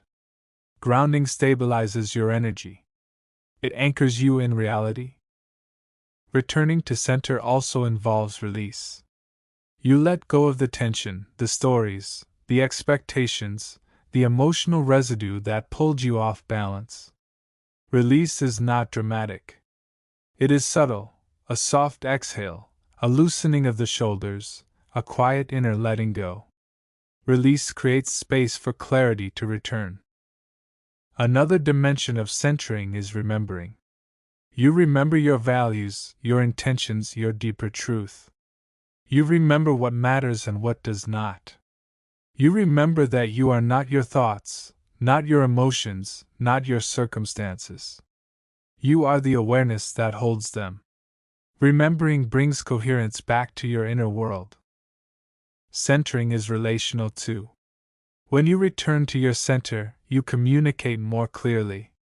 You listen more deeply. You respond rather than react. You bring steadiness into your interactions, creating a field of calm that others can feel. Centering strengthens connection because it brings you into presence. The Oversoul continually guides you back to center. Through intuition, through subtle inner signals, through moments of stillness, it reminds you of your deeper ground. Even in chaos, your center remains untouched, a quiet sanctuary within you. This chapter invites you to explore the inner stability of returning to center in your own life. Notice the moments when you drift. Notice the relief that arises when you return. Notice how your clarity, presence, and strength increase when you reconnect with your deeper ground. When you cultivate this practice, your life becomes more balanced, your emotions become more manageable, and your connection to your Oversoul becomes more continuous. You move through the world with quiet stability, centered, grounded, and aligned with the truth of your being. Chapter 59: The Wisdom of Moving Through Transitions. Transitions are the thresholds of your life, the spaces between what has been and what is becoming. They can feel disorienting, uncertain, or emotionally charged, but they are also rich with possibility. Transitions are not interruptions to your path. They are the path. They are the moments when your deeper self reshapes your direction. Moving through transitions begins with recognition. You acknowledge that something is shifting, a relationship, a role, a belief, a phase of life. Recognition softens resistance. It allows you to meet the transition consciously rather than being swept along unconsciously. The second movement is allowing. Transitions unfold in their own rhythm. Some are swift. Others are slow and layered. Allowing means giving the process space to unfold without forcing clarity or rushing resolution. When you allow the transition, you honor the intelligence guiding it. Transitions also require trust. Trust that what is leaving has completed its purpose. Trust that what is emerging will support your evolution. Trust that the space between is not emptiness but preparation. Trust does not eliminate uncertainty. It gives you the strength to walk through it. Another dimension of transitions is emotional honesty. Transitions often stir grief, excitement, fear, relief, or confusion. These emotions are not obstacles. They are part of the passage. When you allow yourself to feel them without judgment, they move. They reveal what needs to be released and what wants to be carried forward. Transitions are relational too. They shift the dynamics of your connections. Some relationships deepen. Others dissolve. Some transform into new shapes. Meeting these relational shifts with presence and honesty allows you to navigate them with grace rather than clinging or avoidance. The Oversoul often orchestrates transitions through synchronicity, inner nudges, or external shifts that redirect your path. These movements are not random. They are invitations, opportunities to step into a deeper alignment with your truth. This chapter invites you to explore the wisdom of moving through transitions in your own life. Notice the thresholds you are crossing. Notice the emotions that arise. Notice the subtle guidance that accompanies each shift. Transitions are not something to endure. They are something to honor. When you move through transitions with awareness, your life becomes more fluid, your intuition becomes sharper, and your connection to your Oversoul becomes more intimate. You walk through change with steadiness, open to what is leaving, receptive to what is arriving, and grounded in the truth of your becoming. Chapter 60: The Quiet Strength of Staying Open. Staying open is one of the most courageous acts you can practice. It means keeping your heart available even when life feels uncertain. It means allowing experience to touch you without collapsing into fear or shutting down. Openness is not vulnerability without boundaries. It is vulnerability with awareness. Staying open begins with presence. When you are present, you meet life directly rather than through the filters of past wounds or future fears. Presence allows you to feel without being overwhelmed. It brings clarity to your emotional landscape and steadiness to your inner world. The second movement is trust. Trust that you can handle what arises. Trust that your emotions will move through you. Trust that your intuition will guide you. Trust that openness does not make you fragile, it makes you responsive. Trust is the foundation that allows openness to flourish. Staying open also involves boundaries. Openness does not mean saying yes to everything. It means saying yes to what aligns with your truth, and no to what does not. Boundaries protect your openness. They ensure that your heart remains available without being depleted. Another dimension of openness is curiosity. Curiosity softens fear. It invites you to explore rather than defend. When you approach your experience with curiosity, what is this feeling? What is this moment teaching me? What is unfolding here? You remain open even in uncertainty. Openness is relational too. When you stay open with others, you listen more deeply. You communicate more honestly. You allow connection to unfold naturally rather than forcing or resisting it. Openness creates relationships rooted in authenticity rather than fear. The Oversoul continually encourages openness. Through moments of beauty, synchronicity, or unexpected clarity, it reminds you that life supports your unfolding. Openness is the state in which this guidance is most easily felt. This chapter invites you to explore the quiet strength of staying open in your own life. Notice the moments when you tighten or close. Notice how your experience shifts when you soften, breathe, and allow yourself to remain available to the moment. Openness is not a weakness. It is a profound strength. When you cultivate openness, your life becomes more vibrant, your relationships become more genuine, and your connection to your Oversoul becomes more direct. You move through the world with quiet courage, receptive, grounded, and aligned with the deeper truth of your being. Chapter 61: The Still Point Beneath All Change. Beneath every thought, every emotion, every transition, and every experience, there is a still point within you, a quiet, unmoving center that remains untouched by the fluctuations of life. This still point is not something you create. It is something you uncover. It is the natural ground of your being. Finding the still point begins with slowing down. Not necessarily in your actions, but in your inner pace. When you pause long enough to feel beneath the surface of your experience, you begin to sense a subtle steadiness, a quiet presence that does not rise or fall with your circumstances. This is the doorway.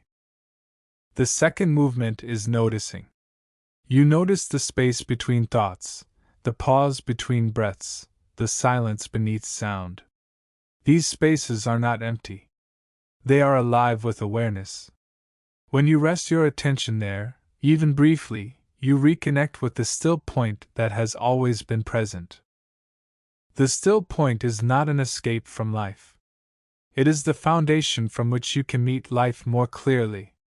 When you rest in this inner steadiness, emotions move through you without overwhelming you. Thoughts arise without defining you. Circumstances shift without destabilizing you. The still point gives you perspective. Another dimension of the still point is spaciousness. When you rest in this inner ground, your experience becomes less dense.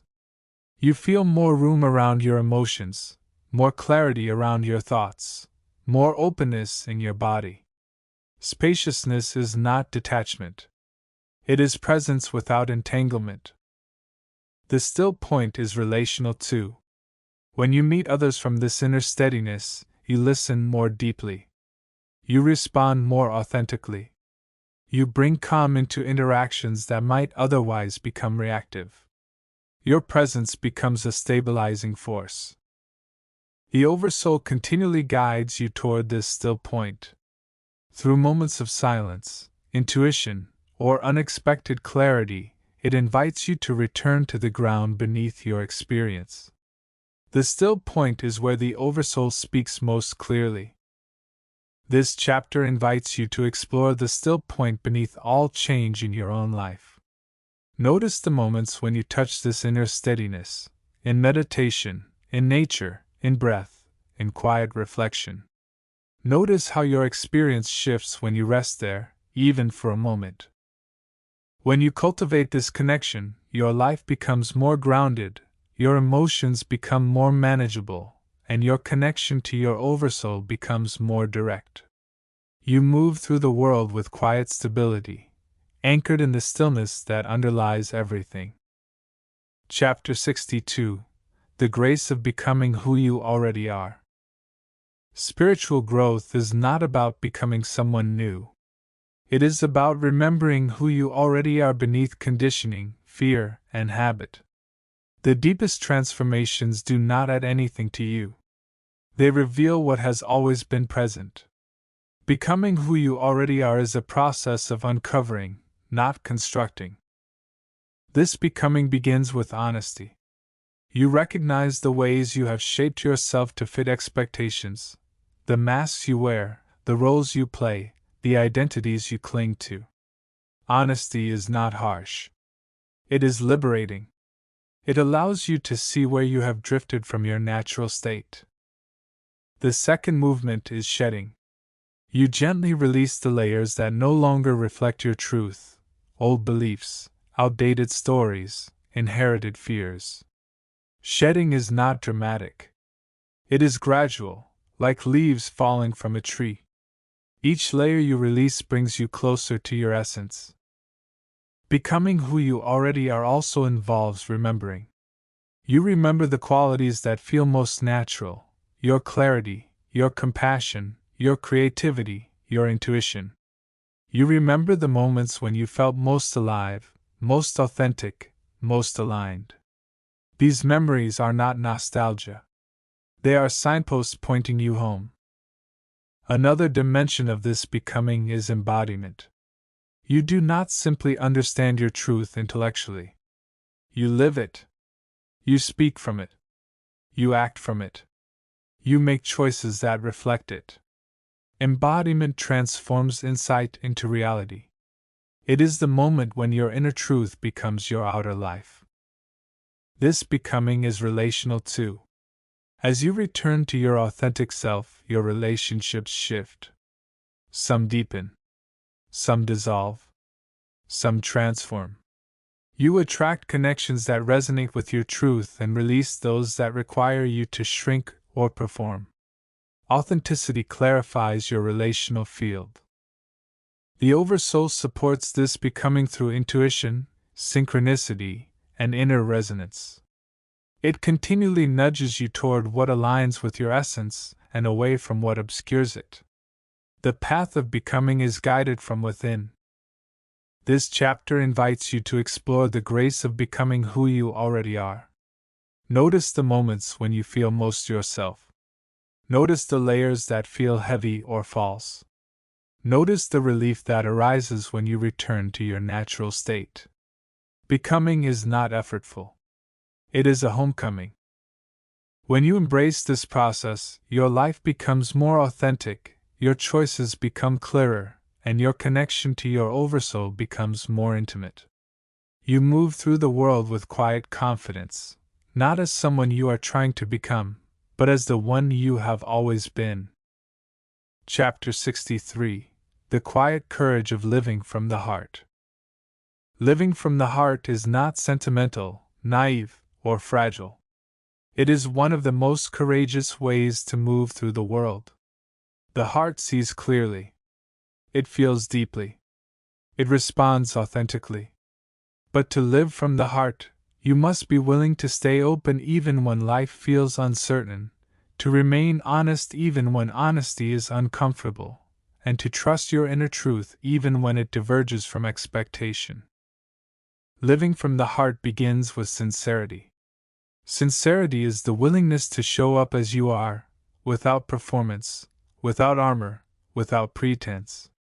It is the recognition that authenticity is more powerful than perfection. When you are sincere, your presence becomes grounding. Others feel safe around you because you are real. The second movement is vulnerability. Vulnerability is not weakness. It is the willingness to be seen. It is the courage to express your truth, to feel your emotions, to admit your needs. Vulnerability opens the doorway to connection. It dissolves the barriers that keep you isolated. It invites intimacy, with yourself, with others, with life. Living from the heart also involves discernment. The heart is open, but it is not unguarded. It knows when to say yes and when to say no. It knows when to lean in and when to step back. Discernment protects your openness. It ensures that your heart remains available without being depleted. Another dimension of heart-centered living is compassion. Compassion softens judgment. It allows you to see the humanity in yourself and others. It transforms conflict into understanding and misunderstanding into dialogue. Compassion is not indulgence. It is clarity infused with kindness. Living from the heart is relational too. When you meet others from this place, you listen more deeply. You speak more honestly. You connect more authentically. You stop trying to impress or defend and instead allow presence to guide the interaction. Heart-centered relationships are spacious, grounded, and alive. The Oversoul continually encourages you to live from the heart. Through intuition, resonance, and moments of unexpected warmth, it guides you toward what feels true. The heart is the instrument through which the Oversoul speaks most clearly. This chapter invites you to explore the quiet courage of living from the heart in your own life. Notice the moments when your heart speaks, through intuition, through emotion, through resonance. Notice how your experience shifts when you follow its guidance. Living from the heart is not a risk. It is a return. When you cultivate this way of being, your life becomes more authentic, your relationships become more meaningful, and your connection to your Oversoul becomes more intimate. You move through the world with quiet courage, open, grounded, and aligned with your deepest truth. Chapter 64: The Peace of Trusting the Unseen Path. There are moments in life when the path ahead is unclear, when you cannot see the next step, when the future feels foggy, when certainty dissolves. These moments are not failures of clarity. They are invitations to trust. Trusting the unseen path is not blind faith. It is the recognition that life is guided by a deeper intelligence than the mind can grasp. Trust begins with surrender. Not the surrender of defeat, but the surrender of resistance. You release the need to control every outcome. You soften your grip on expectations. You allow life to unfold without forcing it into a predetermined shape. Surrender creates space for guidance to emerge. The second movement is listening. When the path is unclear, the mind becomes loud. It demands answers, timelines, guarantees. But the deeper guidance of your being speaks softly, through intuition, through resonance, through subtle inner signals. Listening requires quiet. It requires patience. It requires presence. Trusting the unseen path also involves courage. Courage to take the next step even when you cannot see the entire journey. Courage to follow what feels true rather than what feels familiar. Courage to honor your inner knowing even when others do not understand. Courage transforms uncertainty into possibility. Another dimension of trust is remembering. You remember the times when life supported you unexpectedly. You remember the moments when clarity arrived at the perfect time. You remember the synchronicities that guided you. These memories are not nostalgia. They are evidence, reminders that you are not walking alone. Trust is relational too. When you trust the unseen path, you stop projecting fear onto others. You communicate more openly. You allow relationships to evolve naturally. You recognize that each person is walking their own unseen path, guided by their own deeper intelligence. The Oversoul is most active when the path is unclear. It guides you through intuition, timing, and subtle inner shifts. When you trust the unseen path, you align yourself with this guidance. You move not from fear, but from resonance. This chapter invites you to explore the peace of trusting the unseen path in your own life. Notice the moments when clarity fades. Notice the impulse to grasp for certainty. Notice how your experience shifts when you soften, breathe, and trust the deeper rhythm guiding your steps. When you cultivate this trust, your life becomes more fluid, your intuition becomes more reliable, and your connection to your Oversoul becomes more intimate. You move through the world with quiet peace, guided not by certainty, but by alignment. Chapter 65: The Deep Relief of Letting Life Support You. There comes a moment on the inner path when you realize you do not have to carry everything alone. Life is not something you must push, control, or constantly manage. Life is a field of support, subtle, intelligent, and responsive. When you allow yourself to be supported, a deep relief enters your being. You soften. You breathe. You remember that you are part of something larger. Letting life support you begins with trust. Trust that you are not separate from the intelligence that moves the tides, opens flowers, and guides the unfolding of every living thing. Trust that this same intelligence is moving through you. Trust that you do not need to force your path, you need only to align with it. The second movement is receptivity. Many people ask for support but remain closed to receiving it. Receptivity means softening your defenses, loosening your grip, and allowing help to arrive in unexpected forms, through people, through timing, through intuition, through synchronicity. Receptivity is not passive. It is open. Letting life support you also involves releasing self-pressure. The mind often believes it must solve everything, fix everything, understand everything. But when you release this pressure, you create space for clarity to arise naturally. You stop trying to outrun life and begin moving with it. Another dimension of support is surrender. Surrender is not giving up. It is giving over, handing your burdens to the deeper intelligence that can hold them. Surrender is the moment when you stop resisting what is and allow life to meet you where you are. In surrender, you rediscover your strength. Support is relational too. When you allow yourself to be supported, you become more available to support others, not from depletion, but from fullness. You recognize that giving and receiving are part of the same flow.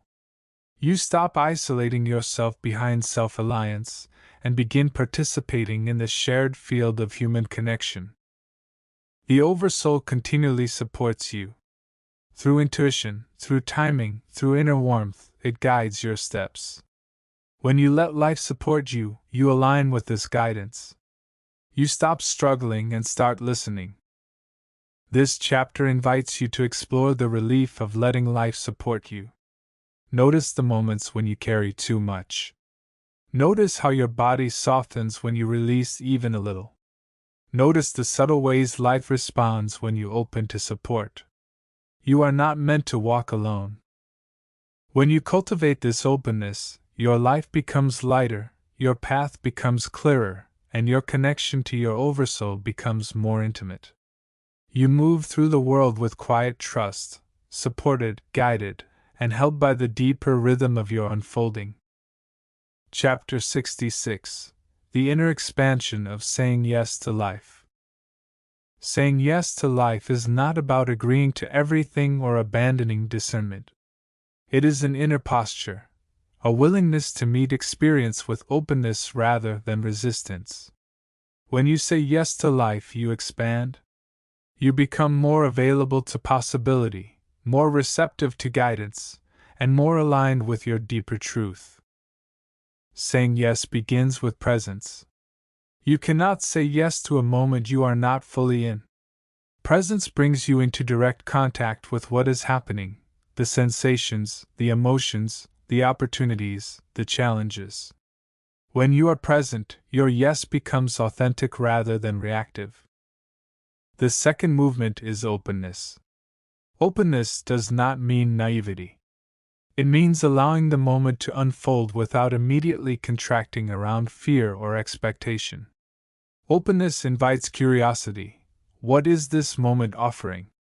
What is it teaching? What is it revealing? Curiosity transforms resistance into exploration.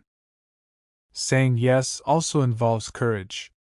Life will invite you into situations that stretch you, challenge you, or ask you to grow. Saying yes does not mean you feel no fear. It means you move with your fear rather than being ruled by it. Courage is the bridge between your current self and your emerging self. Another dimension of yes is alignment. You say yes not to everything, but to what resonates, to what feels true, alive, coherent. Alignment ensures that your yes is not self-abandonment but self-expression. A true yes strengthens you.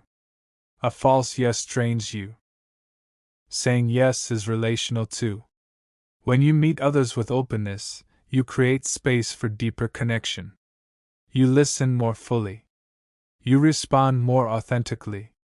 You allow relationships to evolve rather than controlling them. Yes becomes a doorway to intimacy. The Oversoul often speaks through invitations, subtle nudges, intuitive pulls, moments of resonance. Saying yes to these invitations aligns you with your deeper path. It opens doors you could not have planned. It brings you into harmony with the intelligence guiding your life. This chapter invites you to explore the inner expansion of saying yes to life. Notice the moments when you contract. Notice the moments when you soften. Notice how your experience shifts when you meet life with openness rather than resistance. Yes is not a word. It is a way of being. When you cultivate this posture, your life becomes more vibrant, your intuition becomes more accessible, and your connection to your Oversoul becomes more fluid. You move through the world with quiet expansion, open to experience, aligned with truth, and receptive to the unfolding of your becoming. Chapter 67: The Inner Softening That Allows Healing. Healing does not happen through force. It happens through softening, a gentle loosening of the inner grip that holds old pain, old stories, and old identities in place. Softening is not weakness. It is the quiet courage to stop bracing against your own experience and allow what is unresolved to rise, move, and release. Softening begins with permission. You give yourself permission to feel what you feel, without rushing to fix it or make it disappear. Permission dissolves the inner resistance that keeps wounds frozen. When you allow your emotions to exist, they begin to shift. They reveal their message. They complete their cycle.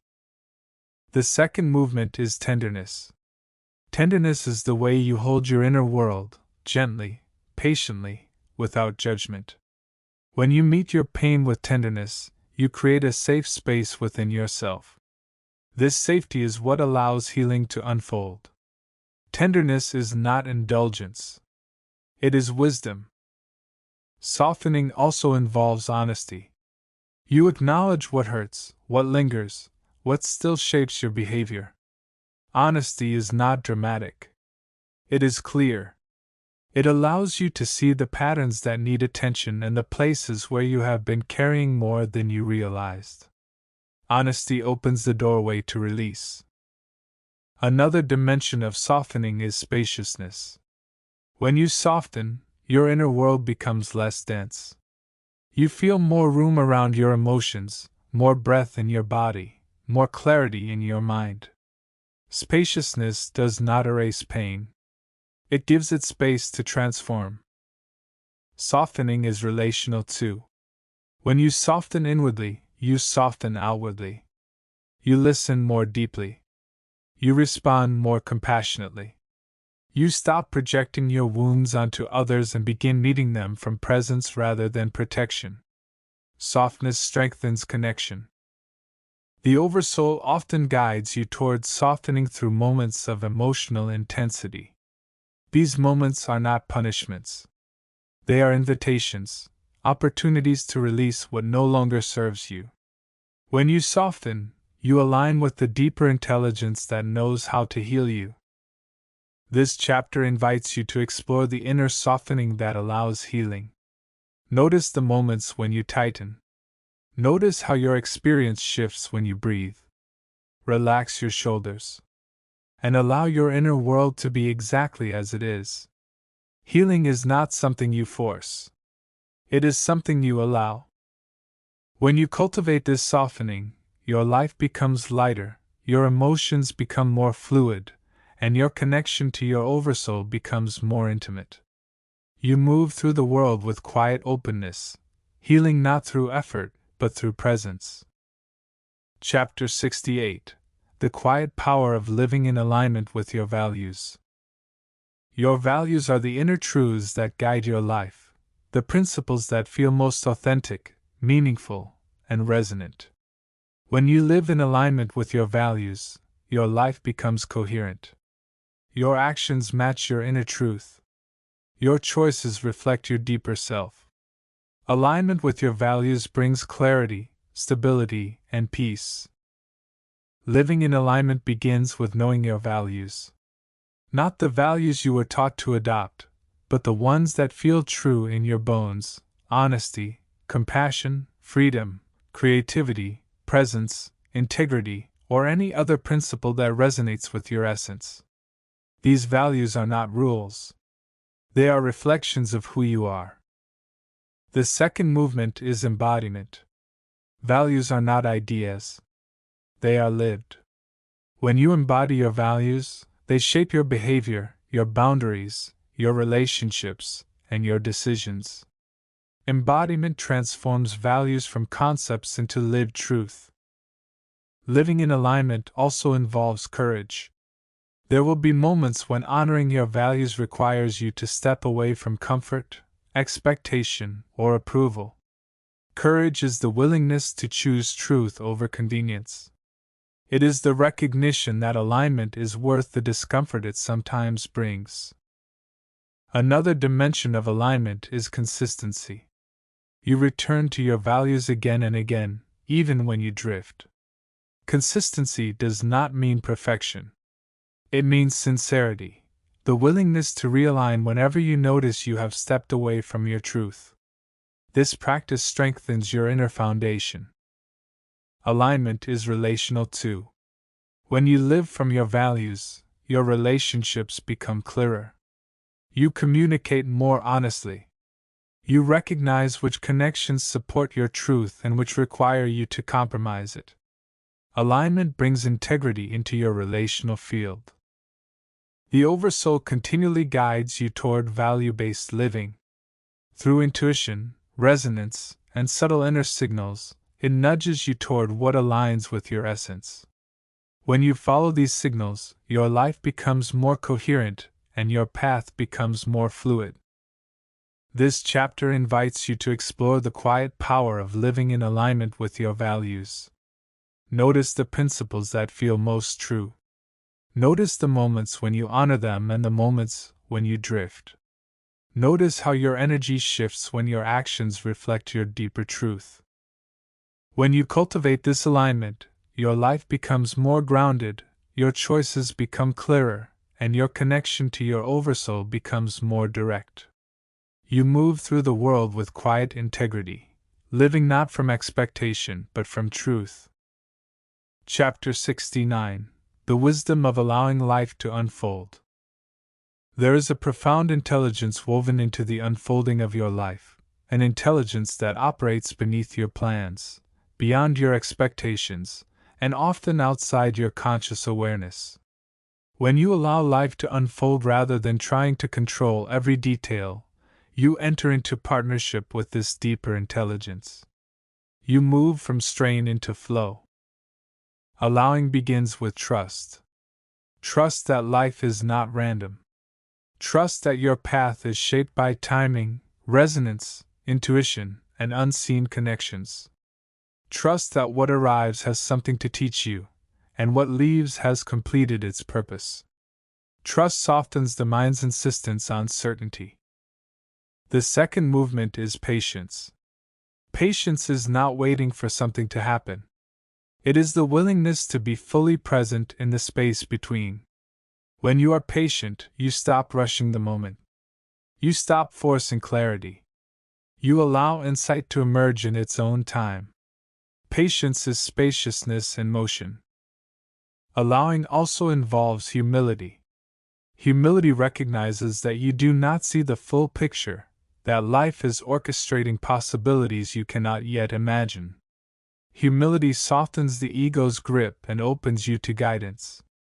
It allows you to move with life rather than against it. Another dimension of allowing is responsiveness. Allowing does not mean passivity. It means responding to what is actually happening rather than what you wish were happening. Responsiveness is presence in action. It is the ability to meet the moment with clarity, flexibility, and alignment. Allowing is relational too. When you allow others to unfold in their own timing, you release the pressure of expectation. You stop trying to shape people into your preferences. You meet them where they are. This creates relationships rooted in respect and authenticity. The Oversoul continually invites you into this way of being. Through synchronicity, intuition, and subtle inner signals, it guides your steps. When you allow life to unfold, you align with this guidance. You become more attuned to the deeper rhythms shaping your path. This chapter invites you to explore the wisdom of allowing life to unfold. Notice the moments when you tighten around expectation. Notice how your experience shifts when you soften, breathe, and let the moment be what it is. Allowing is not surrendering your agency. It is aligning your agency with truth. When you cultivate this way of being, your life becomes more fluid, your intuition becomes clearer, and your connection to your oversoul becomes more direct. You move through the world with quiet grace, open, receptive, and aligned with the unfolding of your becoming. Chapter 70: The Inner Freedom of Releasing What No Longer Serves. Releasing is one of the most liberating acts of the inner path. It is the recognition that not everything is meant to be carried forward, not every belief, not every pattern, not every relationship, not every version of yourself. Releasing is not loss. It is refinement. It is the clearing of space for what is true, alive, and aligned. Releasing begins with recognition. You notice what feels heavy, stagnant, or constricting. You notice the habits that drain your energy, the stories that limit your growth, the attachments that no longer resonate. Recognition is clarity. It reveals what is ready to be set down. The second movement is acceptance. Acceptance means acknowledging that something has completed its purpose. It does not mean you failed. It does not mean the past was wrong. It means the cycle is complete. Acceptance softens resistance and opens the doorway to release. Releasing also involves courage. Letting go can feel unsettling because it invites you into the unknown. But courage is not the absence of fear. It is the willingness to move with fear rather than be ruled by it. Courage transforms release into expansion. Another dimension of releasing is forgiveness. Forgiveness is not condoning harm. It is freeing yourself from the emotional residue that keeps you tethered to the past. Forgiveness dissolves the inner knots that block your energy. It creates space for clarity, compassion, and renewal. Releasing is relational too. Some relationships evolve. Some dissolve. Some shift into new forms. Releasing does not mean abandoning people. It means honoring truth, yours and theirs. It means allowing each person to follow their own path without clinging or controlling. The Oversoul supports release through intuition, timing, and inner resonance. When something is ready to be released, it often feels heavy, tight, or out of sync. When you let it go, you feel lighter, clearer, more aligned.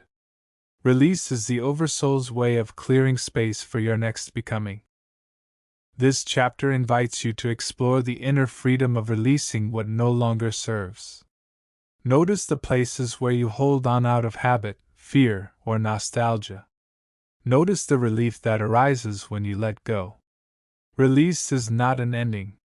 It is a beginning. When you cultivate this freedom, your life becomes more spacious, your energy becomes more vibrant, and your connection to your Oversoul becomes more intimate. You move through the world with quiet clarity, unburdened, open, and aligned with the truth of your unfolding. Chapter 71: The Quiet Maturity of Holding Your Own Energy.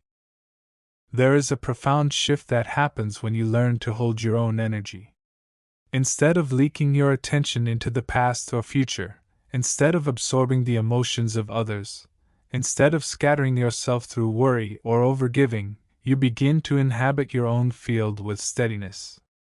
This is not withdrawal. It is sovereignty. Holding your own energy begins with awareness. You notice when your attention drifts into someone else's mood, expectations, or reactions. You notice when you tighten in response to external pressure. You notice when you abandon your center to manage the emotional climate around you. Awareness reveals the places where your energy disperses. The second movement is containment. Containment is not suppression. It is the ability to stay with your own experience without outsourcing it to others. You feel your emotions without projecting them. You hold your boundaries without aggression. You remain present without collapsing into the energy of the moment. Containment is quiet strength. Holding your own energy also involves grounding. Grounding brings you back into your body, your breath, your posture, your presence. When you are grounded, you become less reactive, less porous, less entangled. You move from your center rather than from habit or fear. Another dimension of this maturity is clarity. When you hold your own energy, you can distinguish between what belongs to you and what belongs to others. You stop taking responsibility for emotions that are not yours. You stop internalizing projections. You stop confusing empathy with self-abandonment. Clarity protects your inner world. This way of being is relational too. When you hold your own energy, you show up more authentically. You listen without absorbing. You care without losing yourself. You connect without merging. Relationships become healthier because they are rooted in presence rather than entanglement. The Oversoul continually guides you toward this sovereignty. Through intuition, through subtle inner signals, through moments of overwhelm that reveal your limits, it teaches you how to inhabit your own field with integrity. Holding your own energy is not isolation. It is alignment. This chapter invites you to explore the quiet maturity of holding your own energy. Notice the moments when you scatter, merge, or overextend. Notice how your experience shifts when you return to your breath, your body, your center. Holding your energy is not a wall. It is a homecoming. When you cultivate this maturity, your life becomes more stable, your relationships become more balanced, and your connection to your oversoul becomes more direct. You move through the world with quiet sovereignty, grounded, clear, and deeply present. Chapter 72: The Grace of Becoming a Clear Channel. As you deepen on the inner path, you begin to realize that clarity is not something you create, it is something you allow. When you release the noise of fear, expectation, and self-doubt, you become a clearer channel for intuition, insight, creativity, and guidance. Becoming a clear channel is not mystical. It is natural. It is the result of inner alignment. Becoming a clear channel begins with purification. Purification is not moral. It is energetic. It means releasing the clutter that obscures your inner signal, old stories, emotional residue, mental noise. As you clear these layers, your inner world becomes more spacious. Guidance becomes easier to hear. The second movement is receptivity. A clear channel is open, not rigid. Receptivity means listening without forcing answers, allowing insight to arise in its own timing, trusting the subtle rather than demanding the dramatic. Receptivity is the quiet openness that allows truth to flow. Becoming a clear channel also involves humility. Humility recognizes that guidance does not come from the ego. It comes from the deeper intelligence of your being, the oversoul, intuition, the quiet knowing beneath thought. Humility keeps you aligned. It prevents you from confusing fear with intuition or projection with truth. Another dimension of clarity is embodiment. Insight is not enough. You must live it. When you embody the guidance you receive, through action, through presence, through alignment, the channel becomes clearer. Embodiment strengthens the connection between inner truth and outer expression. This clarity is relational too. When you become a clear channel, your presence becomes grounding for others. You speak from truth rather than reactivity. You listen with depth rather than assumption. You become a mirror that reflects clarity rather than confusion. This is not a role. It is a natural expression of alignment. The Oversoul continually supports this process. It speaks through intuition, synchronicity, resonance, and inner warmth. The clearer your channel, the more easily you recognize these signals. Guidance becomes less mysterious and more familiar, like a language you always knew but had forgotten how to hear.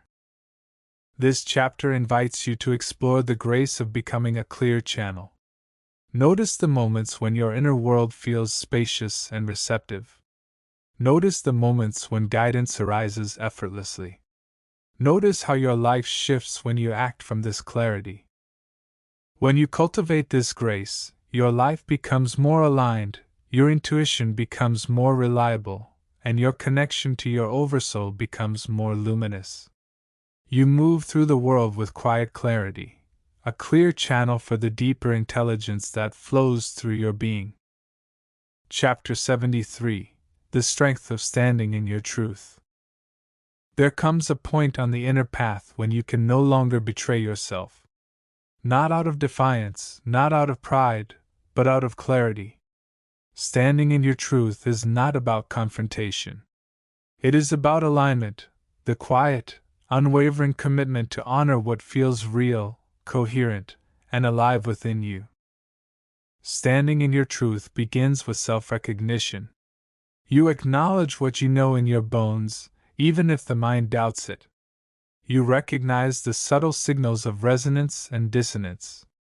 You stop overriding your intuition to maintain harmony or avoid discomfort. Recognition is the foundation of truth. The second movement is expression. Truth wants to be spoken, not loudly, not dramatically, but clearly. Expression does not mean convincing others. It means giving voice to your inner knowing. When you speak from truth, your words carry a different weight. They are steady, grounded, and free of defensiveness. Standing in your truth also involves boundaries. Boundaries are not walls. They are the natural expression of self-respect. When something violates your truth, you step back. When something aligns with your truth, you step forward. Boundaries protect your integrity and keep your energy coherent. Another dimension of truth is responsibility. Standing in your truth does not mean imposing it on others. It means owning your perspective while allowing others to have theirs. Responsibility transforms truth from rigidity into wisdom. It allows truth to be firm without becoming forceful. Truth is relational too. When you stand in your truth, your relationships become clearer. Some deepen. Some shift. Some fall away. This is not loss. It is refinement, the natural reorganization that occurs when you stop abandoning yourself. The Oversoul continually guides you toward your truth.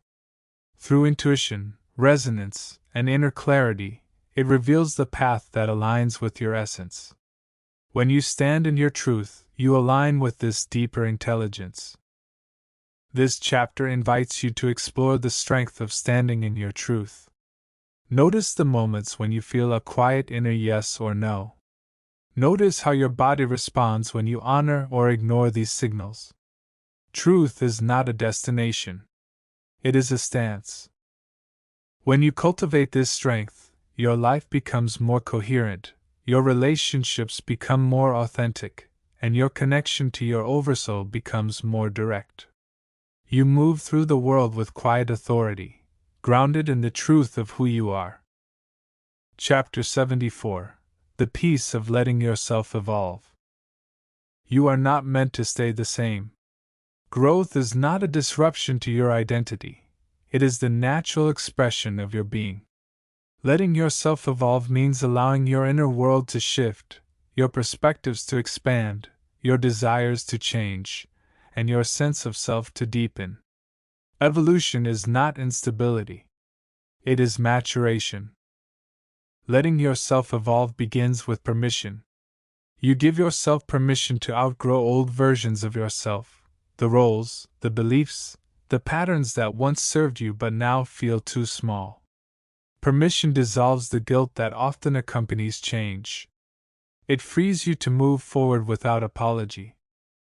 The second movement is curiosity. Evolution is not linear.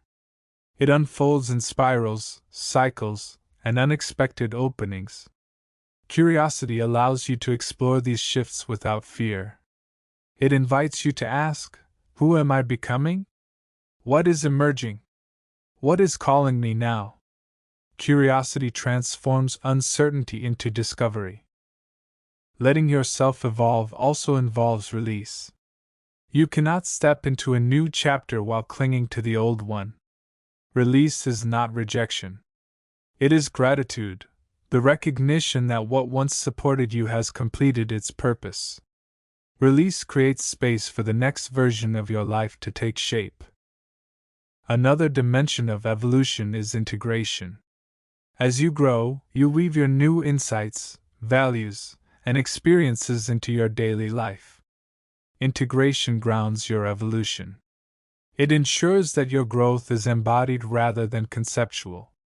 It transforms change into transformation. Evolution is relational too. As you evolve, your relationships shift. Some people grow with you. Some grow in different directions. Some remain connected through new dynamics. Letting yourself evolve means allowing others to evolve as well, without clinging, without resisting, without fear. The Oversoul continually guides your evolution. Through intuition, synchronicity, and inner resonance, it nudges you toward the next stage of your becoming. When you allow yourself to evolve, you align with this deeper rhythm. This chapter invites you to explore the peace of letting yourself evolve. Notice the parts of you that are ready to expand. Notice the old identities that feel tight. Notice the relief that arises when you allow yourself to grow. Evolution is not a disruption. It is a homecoming. When you cultivate this peace, your life becomes more fluid, your choices become more aligned, and your connection to your oversoul becomes more intimate.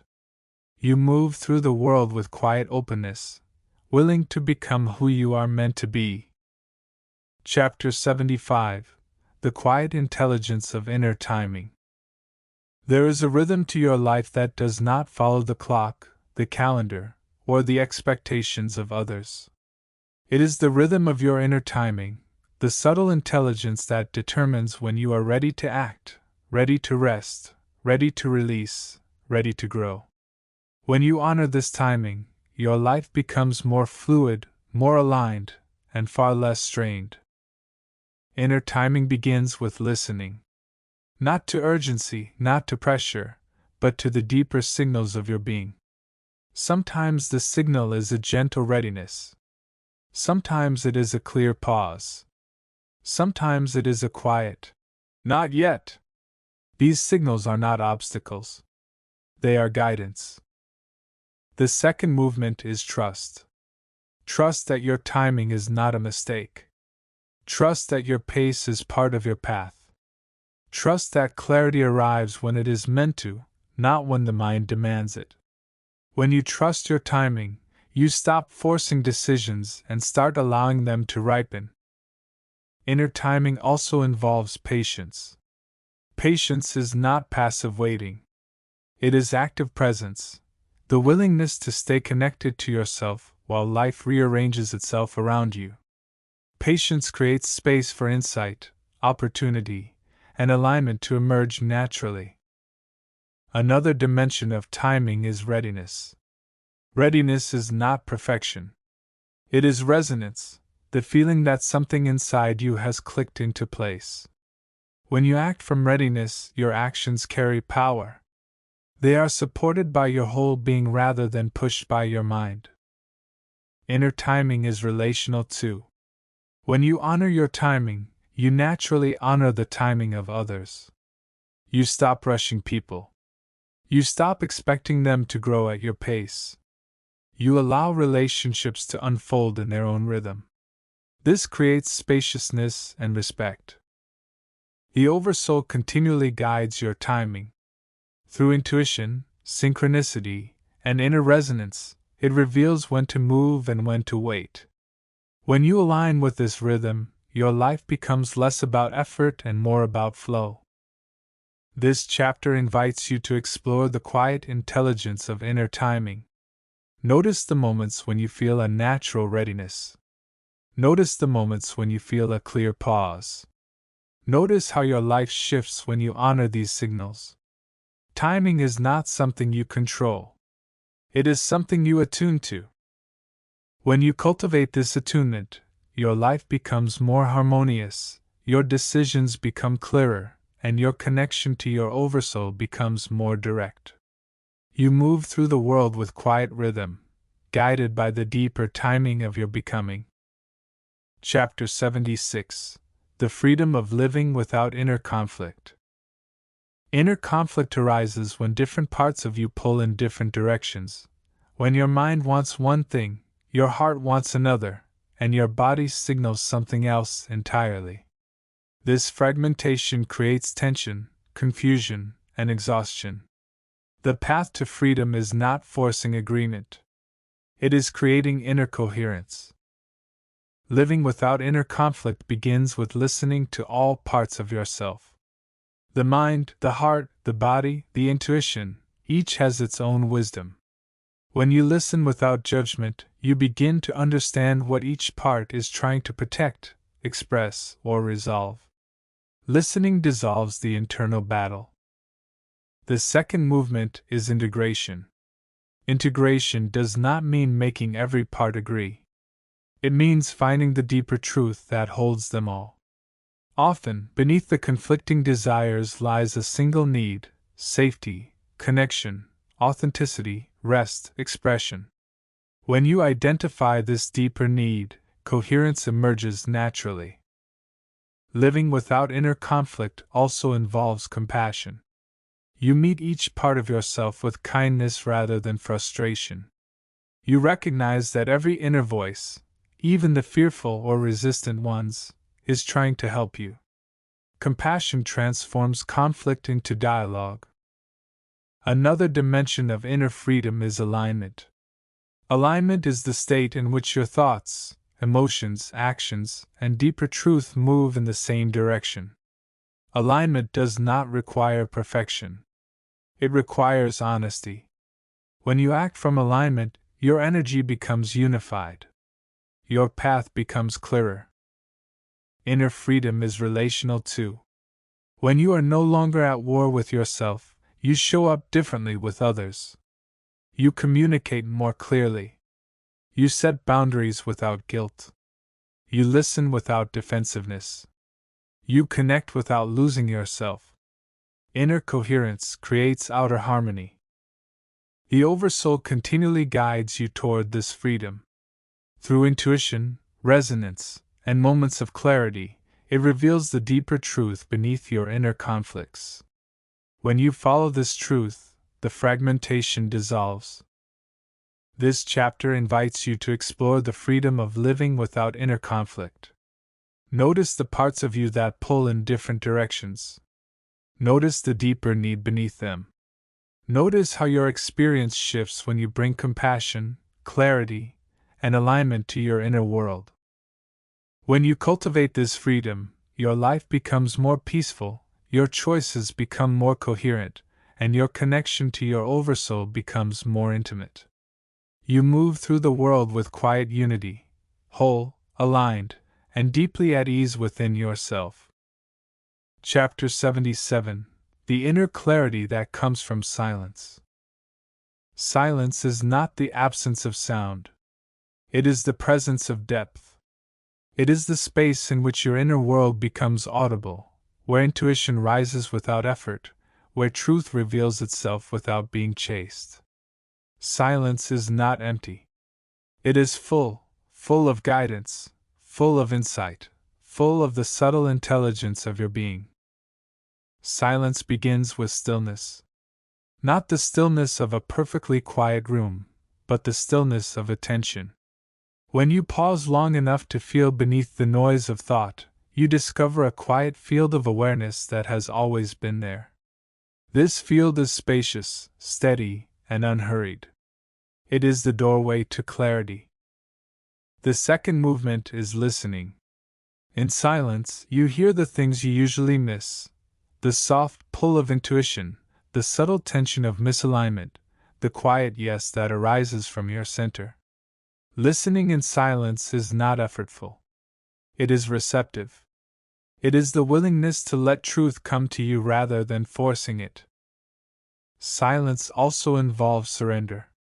You release the need to solve, to analyze, to control. You allow your inner world to settle. When the mind softens, clarity rises naturally, like sediment sinking to the bottom of a glass of water. Silence reveals what noise obscures. Another dimension of silence is spaciousness. In silence, your emotions have room to breathe. Your thoughts have room to move. Your body has room to soften. Spaciousness does not erase your experience. It holds it with gentleness. It allows insight to emerge without pressure. Silence is relational too. When you bring silence into your interactions, not as withdrawal, but as presence, you listen more deeply. You speak more truthfully. You respond rather than react. Silence becomes a bridge to deeper connection. The Oversoul speaks most clearly in silence. Not through words, but through resonance, intuition, and inner knowing. When you enter silence, you enter the frequency of your deeper self. This chapter invites you to explore the clarity that arises from silence.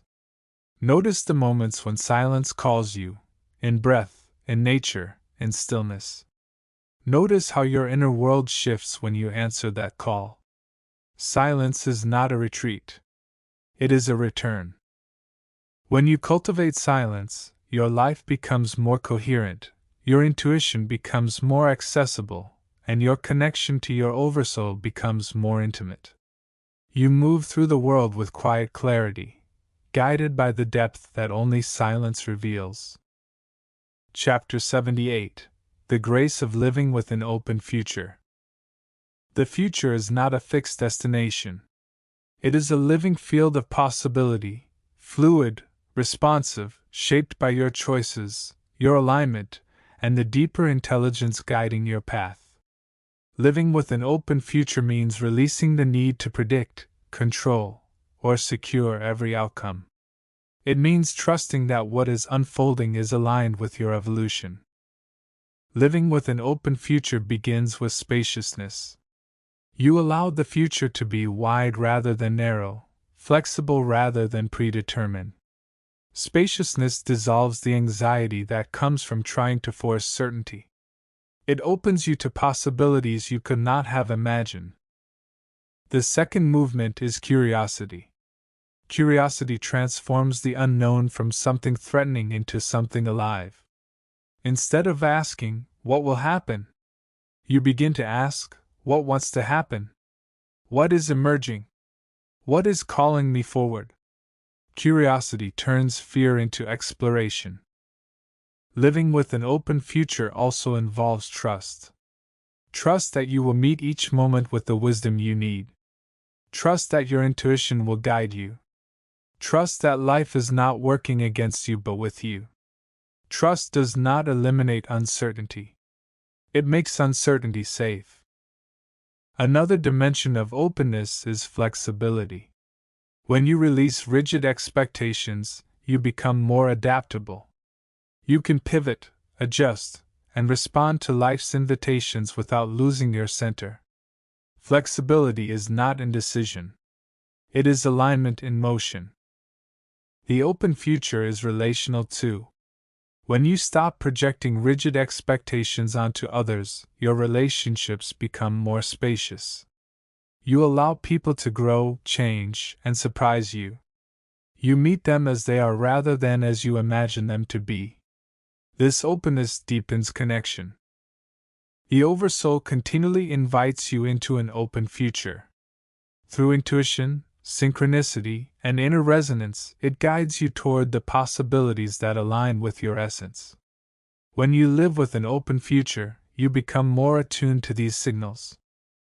This chapter invites you to explore the grace of living with an open future. Notice the places where you cling to certainty. Notice the relief that arises when you soften your grip. Notice how your life expands when you allow the future to remain open. When you cultivate this openness, your life becomes more fluid, your choices become more aligned, and your connection to your Oversoul becomes more continuous. You move through the world with quiet trust, open to possibility, grounded in presence, and guided by the unfolding of your deeper path. Chapter 79: The Quiet Renewal Found in Returning to Simplicity. Simplicity is not the absence of depth. It is the presence of clarity. It is the gentle stripping away of what is unnecessary so that what is essential can be seen, felt, and lived. Returning to simplicity is not regression. It is refinement, a conscious movement back toward what truly matters. Simplicity begins with honesty. You recognize the ways your life becomes cluttered, not just with possessions, but with obligations, expectations, mental noise, and emotional residue. Honesty reveals the weight you carry without realizing it. It shows you where complexity has replaced clarity. The second movement is release. Simplicity requires letting go of what drains you, distracts you, or pulls you away from your center. Release is not deprivation. It is liberation. It creates space for breath, space for presence, space for truth. Returning to simplicity also involves presence. When you simplify your inner and outer world, you become more available to the moment. You taste your food more fully. You listen more deeply. You feel your breath more clearly. Presence transforms ordinary moments into nourishment. Another dimension of simplicity is alignment. When your life becomes simpler, your choices become clearer. You stop scattering your energy. You stop chasing what does not resonate. You begin to move from your deeper truth rather than from habit or pressure. Alignment is the natural result of simplicity. Simplicity is relational too. When you simplify your expectations of others, your relationships become more spacious. You stop demanding perfection. You stop projecting complexity. You meet people as they are, not as you imagine them to be. This creates connection rooted in ease. The Oversoul continually guides you towards simplicity. Through intuition, resonance, and inner clarity, it invites you to return to what is essential. Simplicity is not a reduction. It is a homecoming. This chapter invites you to explore the quiet renewal found in returning to simplicity. Notice the places where your life feels cluttered. Notice the relief that arises when you release even a little. Notice how your inner world softens when you return to what truly matters. When you cultivate simplicity, your life becomes more spacious, your intuition becomes more accessible, and your connection to your Oversoul becomes more direct. You move through the world with quiet clarity, living from essence rather than excess.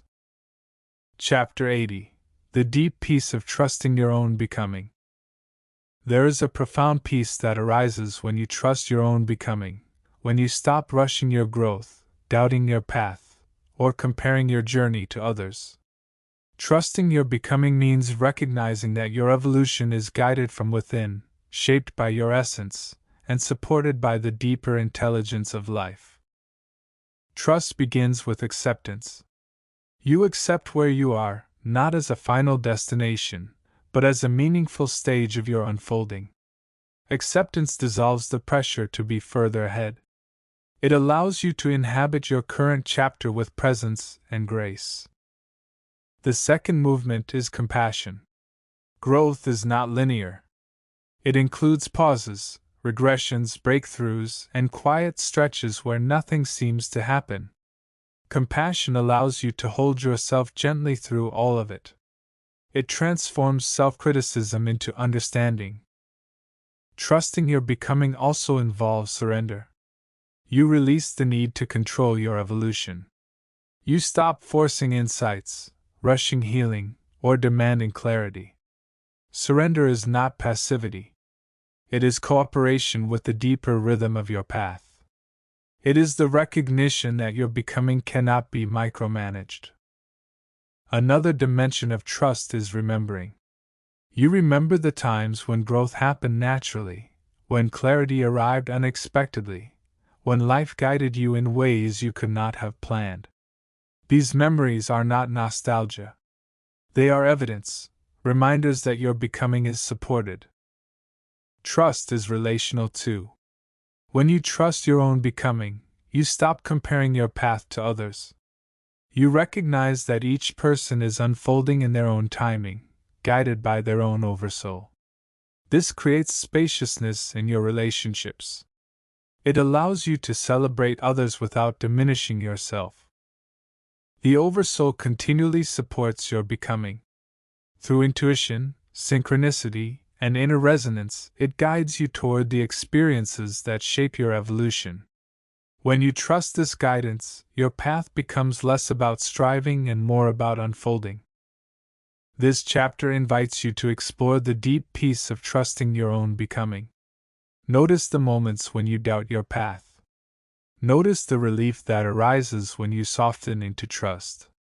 Notice how your life shifts when you allow your becoming to unfold naturally.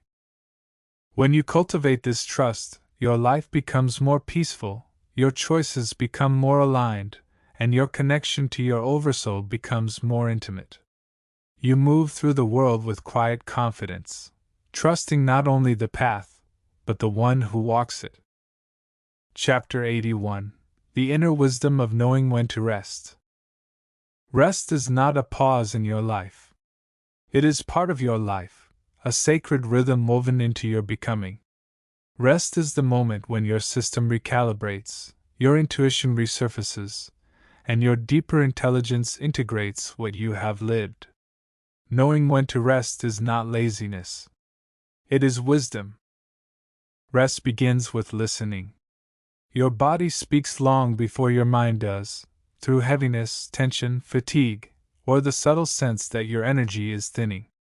When you listen to these signals, you honor the natural cycles of your being. Rest becomes a form of alignment. The second movement is permission. Many people deny themselves rest because they feel they must earn it. But rest is not a reward. It is a requirement. Permission dissolves the internal pressure to keep pushing. It allows you to soften into the moment without guilt. Rest also involves trust. Trust that stepping back does not halt your growth. Trust that stillness is fertile. Trust that clarity often arises when you stop trying to force it. Rest is the soil in which insight takes root. Another dimension of rest is surrender. You release the need to be productive, to be useful, to be constantly evolving. You allow yourself to simply be. Surrender is not giving up.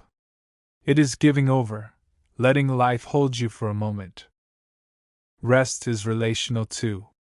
When you rest, you show up more fully for others. You listen more deeply. You respond more authentically. You connect without depletion. Rest strengthens your presence. The Oversoul continually guides you toward rest. Through fatigue, through emotional saturation, through the quiet longing for stillness, it invites you to pause. Rest is not a detour. It is part of the path. This chapter invites you to explore the inner wisdom of knowing when to rest. Notice the moments when your body asks for softness. Notice the relief that arises when you honor that request. Rest is not the absence of growth. It is the foundation of it. When you cultivate this wisdom, your life becomes more balanced, your intuition becomes clearer, and your connection to your Oversoul becomes more continuous. You move through the world with quiet steadiness, nourished, grounded, and aligned. Chapter 82: The Quiet Joy of Living from Inner Sufficiency. Inner sufficiency is the recognition that you already contain what you need: clarity, resilience, intuition, presence, and the capacity to meet your life with openness. It is not self-reliance and isolation. It is the deep knowing that your worth, your direction, and your belonging arise from within. Living from inner sufficiency begins with self-trust. You trust your perceptions, your timing, your intuition. You trust that you can navigate uncertainty without abandoning yourself. Self-trust dissolves the need for constant external validation. The second movement is contentment. Contentment is not complacency. It is the quiet joy of recognizing the richness of what is already here: your breath, your relationships, your inner growth, your presence. Contentment shifts your attention from scarcity to abundance. Inner sufficiency also involves boundaries. When you know your own worth, you stop overgiving to earn approval. You stop shrinking to avoid conflict. You stop compromising your truth to maintain harmony. Boundaries become natural expressions of self-respect. Another dimension of sufficiency is gratitude. Gratitude amplifies what is already present. It reveals the subtle blessings woven through your life. It reminds you that sufficiency is not something you achieve. It is something you recognize. Sufficiency is relational too. When you live from inner sufficiency, You connect with others from fullness rather than need. You listen without grasping. You love without clinging. You give without depletion. Relationships become more spacious, more authentic, more alive. The Oversoul continually affirms your sufficiency. Through moments of peace, clarity, or inner warmth, it reminds you that you are already whole. Sufficiency is the natural state of your being. This chapter invites you to explore the quiet joy of living from inner sufficiency. Notice the moments when you feel complete without external confirmation. Notice the ease that arises when you trust your own ground. Sufficiency is not a destination. It is a remembering. When you cultivate this joy, your life becomes more peaceful, your choices become more aligned, and your connection to your Oversoul becomes more intimate. You move through the world with quiet fullness, whole, grounded, and deeply at ease within yourself. Chapter 83: The Inner Strength of Choosing Peace.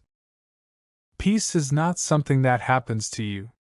It is something you choose, gently, repeatedly, sometimes courageously. Choosing peace does not mean avoiding conflict, suppressing emotion, or pretending everything is fine. It means returning to the deeper ground beneath your reactions, the place within you that remains steady even when life becomes turbulent.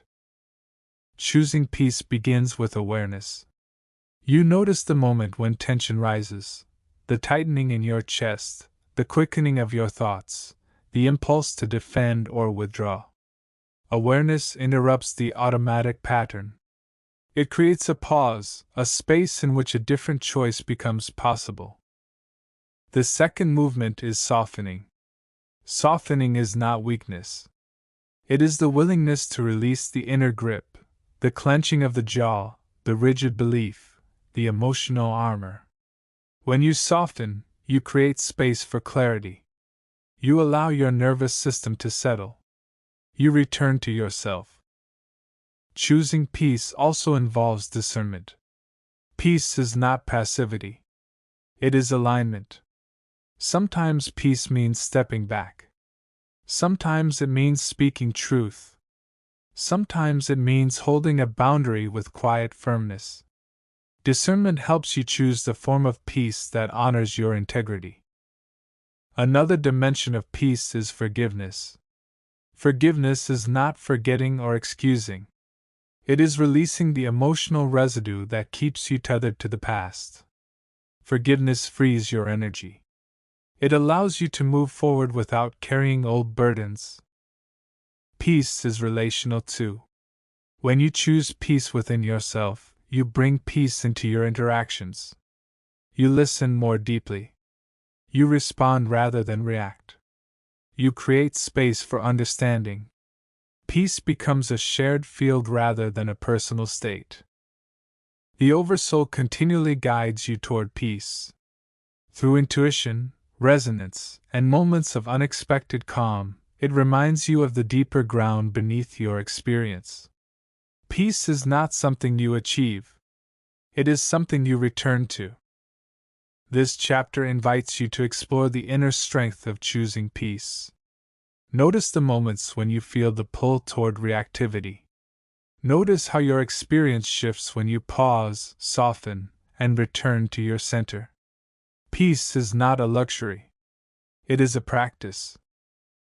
When you cultivate this strength, your life becomes more harmonious, your relationships become more spacious, and your connection to your Oversoul becomes more intimate.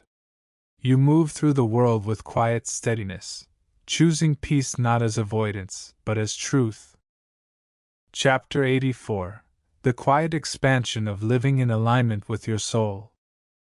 There is a profound expansion that occurs when you begin to live in alignment with your soul, when your choices, your actions, your relationships, and your inner world begin to reflect the deeper truth of who you are. This alignment is not dramatic. It is subtle, steady, and deeply transformative. Living in alignment with your soul begins with listening.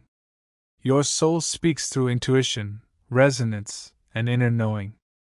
It speaks through the quiet pull toward what feels true and the gentle contraction around what does not.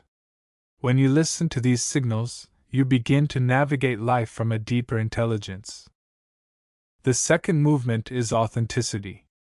Soul alignment requires honesty, with yourself and with others. You stop performing. You stop shrinking. You stop shaping yourself to fit expectations. Authenticity is not rebellion. It is remembrance, the return to your natural state. Living in alignment also involves courage. Your soul will sometimes guide you into unfamiliar territory, new relationships, new expressions, new ways of being. Courage is the willingness to follow this guidance even when the path is not fully visible. Courage transforms fear into expansion. Another dimension of alignment is devotion. Devotion is not rigid discipline. It is the gentle, ongoing commitment to return to your truth again and again. You drift, you forget, you get caught in old patterns, and then you return. Devotion is the thread that keeps you connected to your soul. Soul alignment is relational too. When you live from your soul, your relationships shift. You attract people who resonate with your truth. You release connections that require you to abandon yourself. You create relationships rooted in presence, honesty, and mutual growth. The Oversoul continually supports this alignment. Through synchronicity, intuition, and inner clarity, it guides you toward the experiences that reflect your essence. When you live from your soul, life becomes less about striving and more about unfolding. This chapter invites you to explore the quiet expansion of living in alignment with your soul. Notice the moments when you feel most yourself. Notice the choices that bring you closer to your truth. Notice the relief that arises when you honor your inner knowing. When you cultivate this alignment, your life becomes more meaningful, your path becomes more fluid, and your connection to your Oversoul becomes more luminous. You move through the world with quiet expansion, living not from habit, but from essence. Chapter 85: The Subtle Power of Gentle Awareness. Gentle awareness is one of the most transformative forces on the inner path. It does not push, analyze, or judge. It simply notices, softly, steadily, without pressure. Gentle awareness is the light that reveals what is happening within you without demanding that anything change. And paradoxically, this softness is what allows true change to occur. Gentle awareness begins with presence. You bring your attention to your breath, your body, your emotions, your thoughts, not to control them, but to witness them. Presence dissolves the fog of unconsciousness. It brings clarity to your inner landscape. The second movement is softness. Harsh awareness creates tension. Gentle awareness creates space. When you observe your experience with softness, you stop fighting yourself. You stop tightening around discomfort. You allow your inner world to unfold naturally. Softness is the doorway to healing. Gentle awareness also involves curiosity. Curiosity opens the heart. It invites you to explore your experience rather than resist it. Instead of asking, "Why is this happening?" you begin to ask, "What is this showing me? What is this feeling pointing toward?" Curiosity transforms discomfort into insight. Another dimension of gentle awareness is patience. Awareness is not a quick fix. It is a practice, a slow, steady returning to yourself.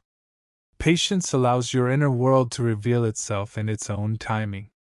It prevents you from forcing clarity before it is ready. Gentle awareness is relational too.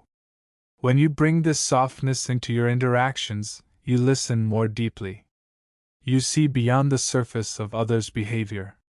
You respond with compassion rather than reactivity. Gentle awareness becomes a bridge to understanding. The Oversoul continually invites you into this way of seeing. Through intuition, resonance, and subtle inner signals, it guides you toward a more spacious relationship with your experience.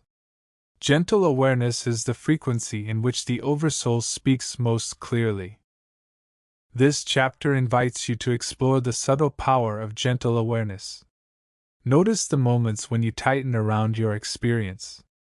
Notice how your inner world shifts when you soften, breathe, and simply observe. Awareness is not effort. It is openness.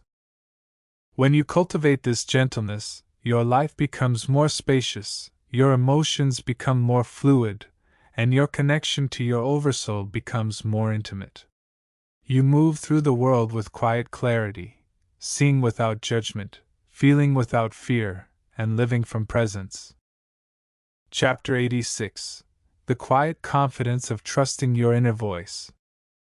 Your inner voice is the most reliable guide you have, not the voice of fear, not the voice of conditioning, but the deeper voice that speaks from intuition, resonance, and truth.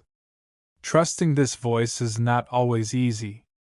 It often whispers rather than shouts. It often leads you away from the familiar and toward the authentic. But when you trust it, your life aligns. Trusting your inner voice begins with recognition. You learn to distinguish intuition from anxiety, truth from habit, resonance from fear. Intuition feels steady, grounded, and clear. It does not argue. It does not panic. It simply knows. Recognition is the first step toward trust. The second movement is courage. Your inner voice will sometimes guide you into uncertainty, new paths, new choices, new expressions of yourself. Courage is the willingness to follow this guidance even when the outcome is unknown. Courage transforms intuition into action. Trusting your inner voice also involves consistency.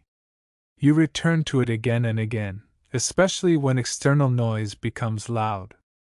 You pause. You listen. You feel. Consistency strengthens the channel. It deepens your relationship with your own truth. Another dimension of trust is embodiment. You do not simply hear your inner voice, you live it. You make choices that reflect it. You speak from it. You honor it in your relationships, your work, your boundaries, your creativity. Embodiment transforms inner knowing into outer alignment. Trust is relational too. When you trust your inner voice, you stop outsourcing your decisions to others. You stop seeking approval for your truth. You stop abandoning yourself to maintain harmony. Trusting your inner voice strengthens your presence in every relationship. The Oversoul continually speaks through this inner voice. It guides you through resonance, intuition, synchronicity, and subtle clarity. When you trust this voice, you align with the deeper intelligence shaping your path. This chapter invites you to explore the quiet confidence of trusting your inner voice. Notice the moments when intuition speaks softly. Notice how your body responds when something feels true. Notice the relief that arises when you honor your inner knowing. When you cultivate this trust, your life becomes more aligned, your decisions become clearer, and your connection to your Oversoul becomes more luminous. You move through the world with quiet confidence, guided not by fear, but by truth. Chapter 87: The Inner Liberation of Releasing Self-Judgment. Self-judgment is one of the heaviest burdens you can carry.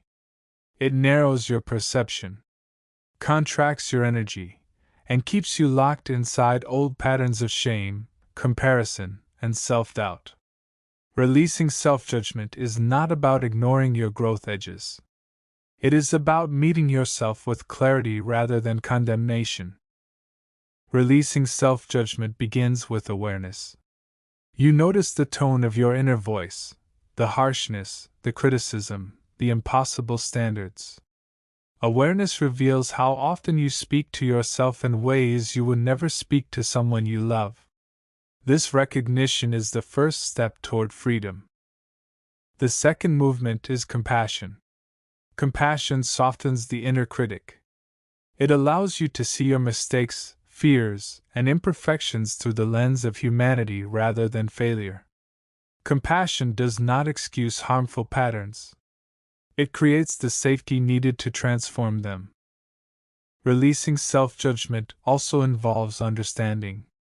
Every pattern you carry, even the ones you dislike, formed for a reason. They were attempts to protect you, to help you belong, to keep you safe. When you understand this, judgment dissolves into insight. Insight opens the doorway to change. Another dimension of liberation is acceptance. Acceptance does not mean resignation. It means acknowledging your current state without collapsing into shame. Acceptance creates space for growth. It allows you to evolve from truth rather than from self-rejection. Releasing self-judgment is relational too. When you stop judging yourself harshly, you naturally stop judging others. You become more patient, more understanding, more compassionate. Your relationships soften because your inner world has softened. The Oversoul continually guides you toward this liberation. Through intuition, inner warmth, and moments of unexpected tenderness, it reminds you that you are already worthy, not because of what you achieve, but because of what you are. This chapter invites you to explore the inner liberation of releasing self-judgment. Notice the moments when your inner critic speaks.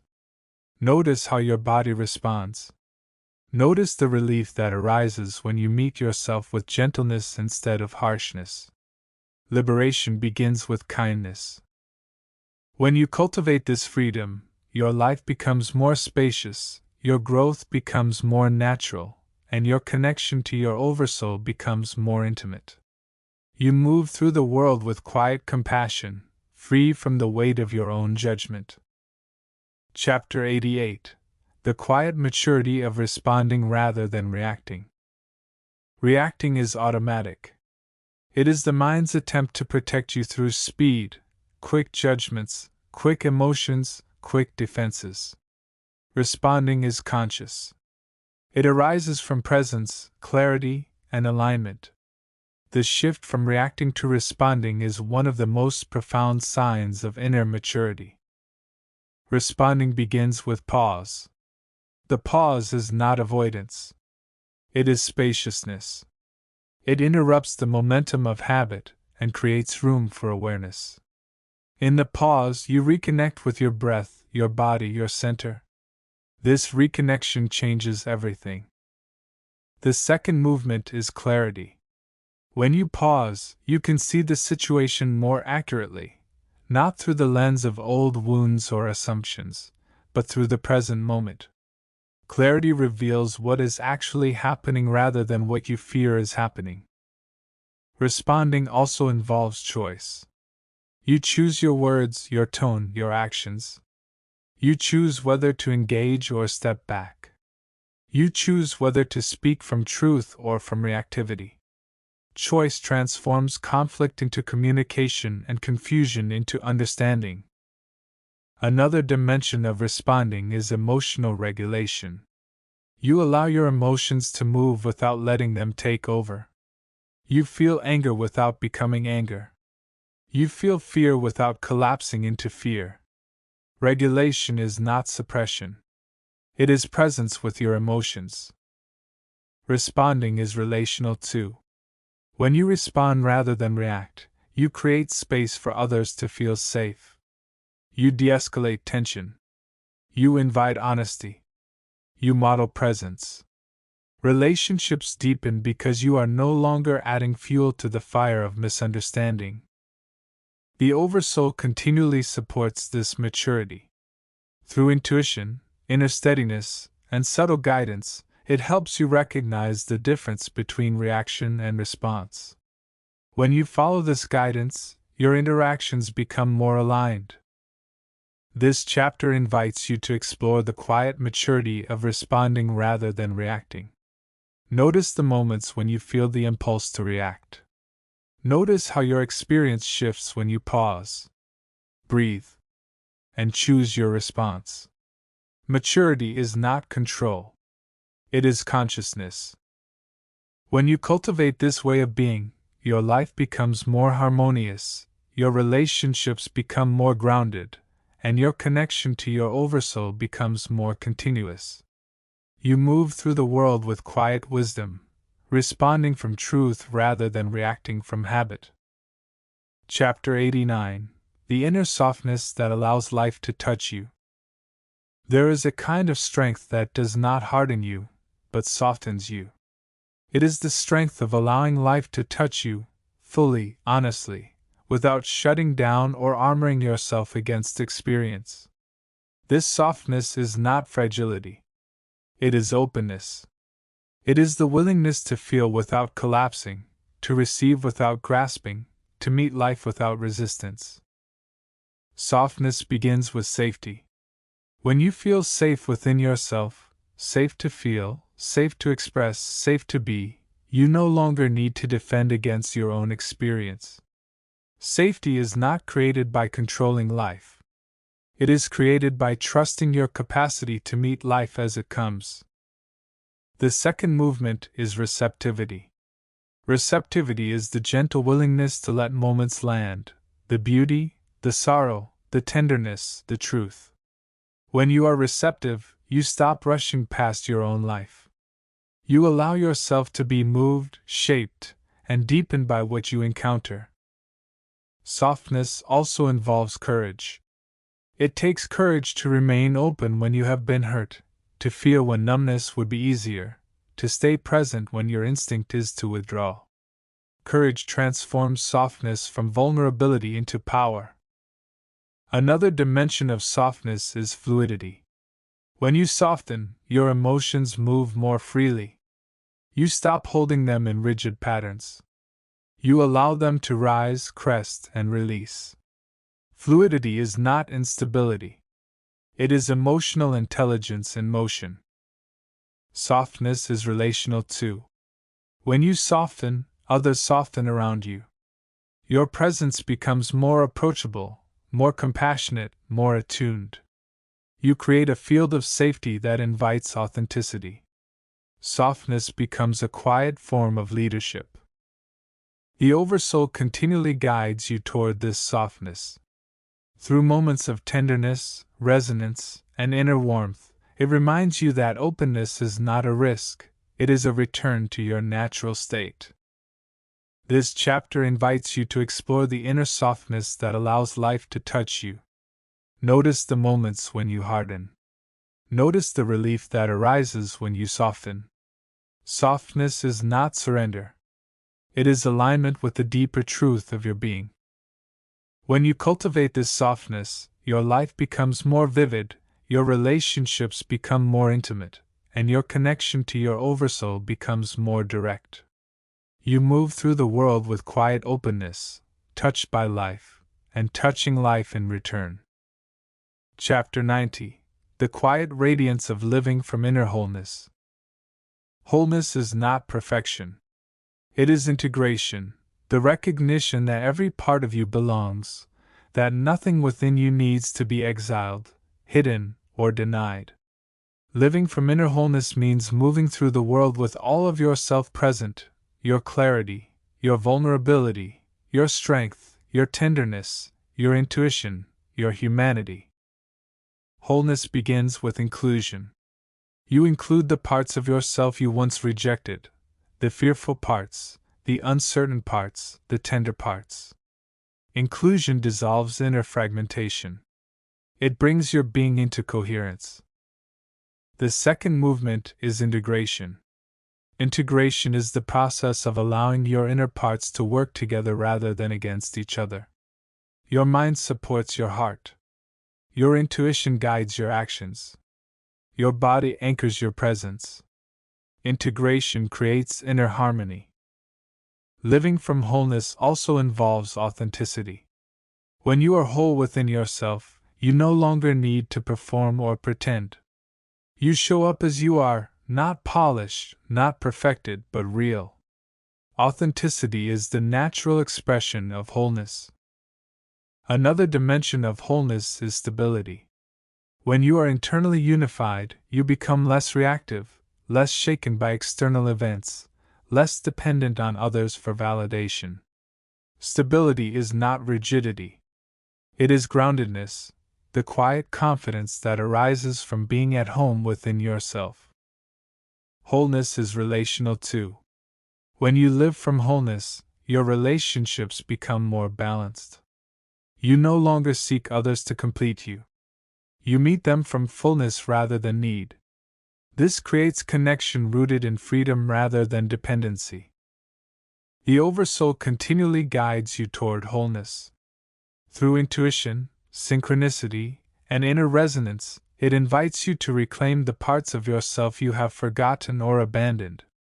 Wholeness is the natural state of your being, the state in which your soul shines most clearly. This chapter invites you to explore the quiet radiance of living from inner wholeness. Notice the parts of yourself that seek inclusion. Notice the relief that arises when you stop dividing yourself. Notice the strength that emerges when you live from your full being. When you cultivate this wholeness, your life becomes more coherent, your relationships become more authentic, and your connection to your Oversoul becomes more luminous. You move through the world with quiet radiance, whole, grounded, and deeply aligned with your true nature. Chapter 91: The Inner Clarity of Seeing Without Projection. Most of what you experience in life is shaped not by what is happening, but by what you project onto it: old fears, old stories, old expectations. When you learn to see without projection, you begin to meet life as it truly is, not as your past has conditioned you to expect. This clarity is not cold. It is compassionate. It is the clarity of presence. Seeing without projection begins with awareness. You notice when your mind fills in the gaps, assuming motives, predicting outcomes, interpreting silence, coloring the moment with old narratives. Awareness reveals the difference between what is real and what is remembered. The second movement is humility. Humility recognizes that your perspective is partial. It softens the impulse to assume, to conclude, to know prematurely. Humility opens the door to curiosity. What is actually happening here? What is this person truly expressing? What is this moment really asking of me? Seeing without projection also involves emotional regulation. When you are overwhelmed, your projections intensify. When you are grounded, they soften. Regulation allows you to feel your emotions without letting them distort your perception. Another dimension of clarity is presence. Presence brings you into direct contact with the moment, the tone of a voice, the expression on a face, the sensation in your body. Presence dissolves the fog of assumption. It reveals the truth beneath the story. Seeing without projection is relational too. When you stop projecting onto others, you begin to see them more clearly, their intentions, their vulnerabilities, their humanity.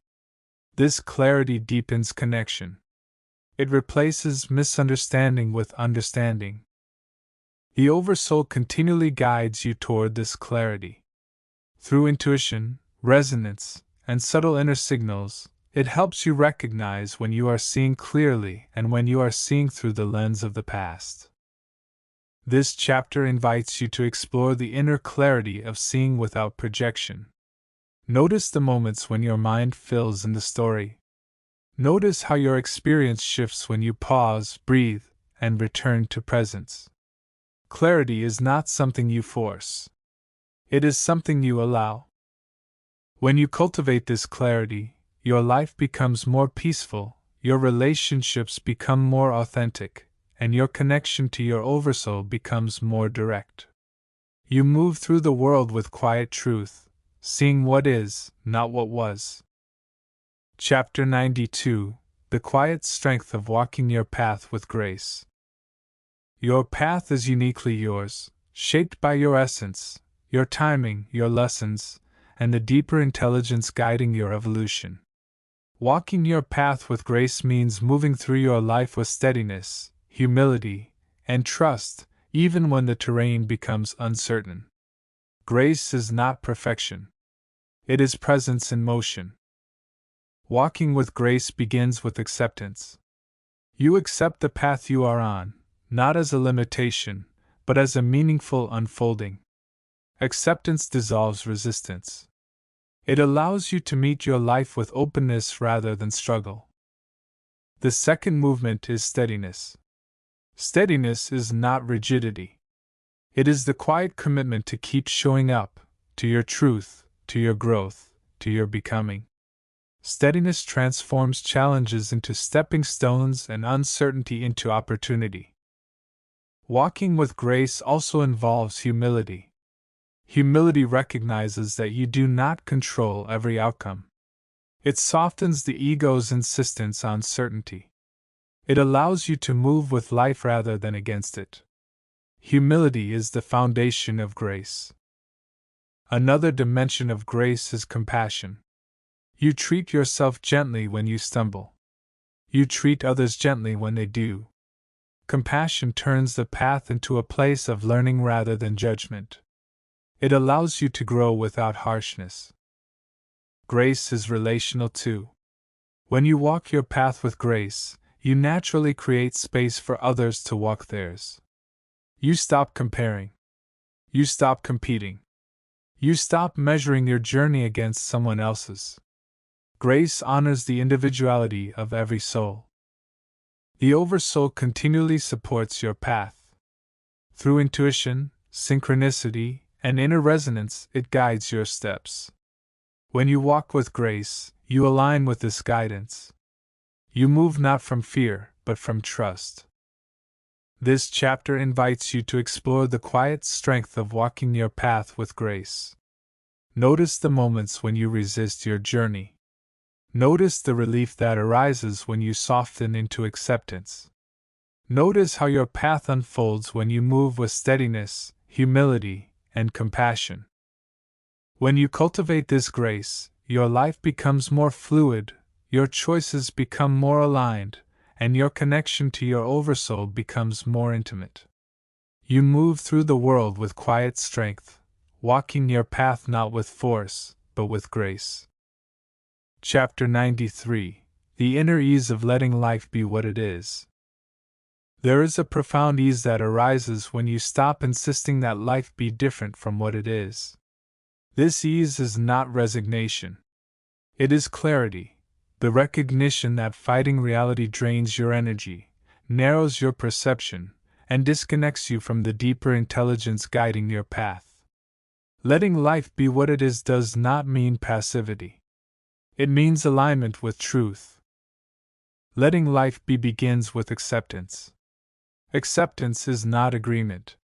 It is simply acknowledging what is present, the emotion, the circumstance, the timing, the uncertainty. Acceptance dissolves the inner resistance that creates suffering. It brings you into direct contact with the moment. The second movement is relaxation. When you stop bracing against life, your body softens. Your breath deepens. Your mind becomes clearer. Relaxation is not a luxury. It is a doorway to presence. It allows you to respond to life rather than react to it. Letting life be also involves trust. Trust that the moment is part of your unfolding. Trust that clarity will come when it is ready. Trust that you do not need to force outcomes or control every detail. Trust transforms acceptance from passivity into partnership with life. Another dimension of ease is perspective. When you let life be, you see more clearly. You recognize that challenges are not punishments but invitations. You recognize that delays are not failures but timing.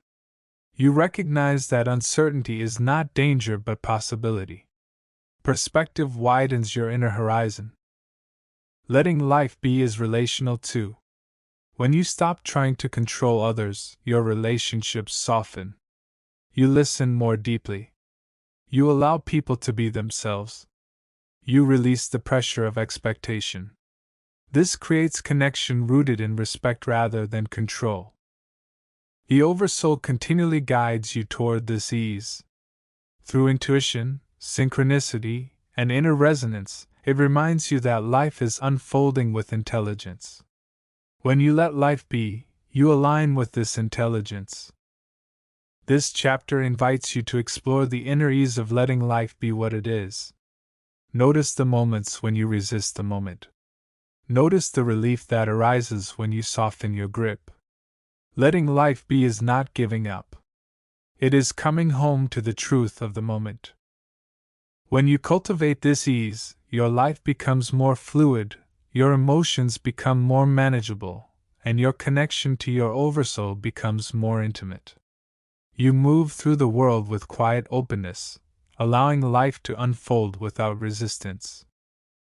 Chapter 94: The Quiet Bravery of Becoming More Yourself. Becoming more yourself is one of the bravest journeys you can take. It requires shedding old identities, releasing inherited expectations, and stepping into the truth of who you are beneath conditioning. This becoming is not loud. It is subtle, steady, and deeply personal.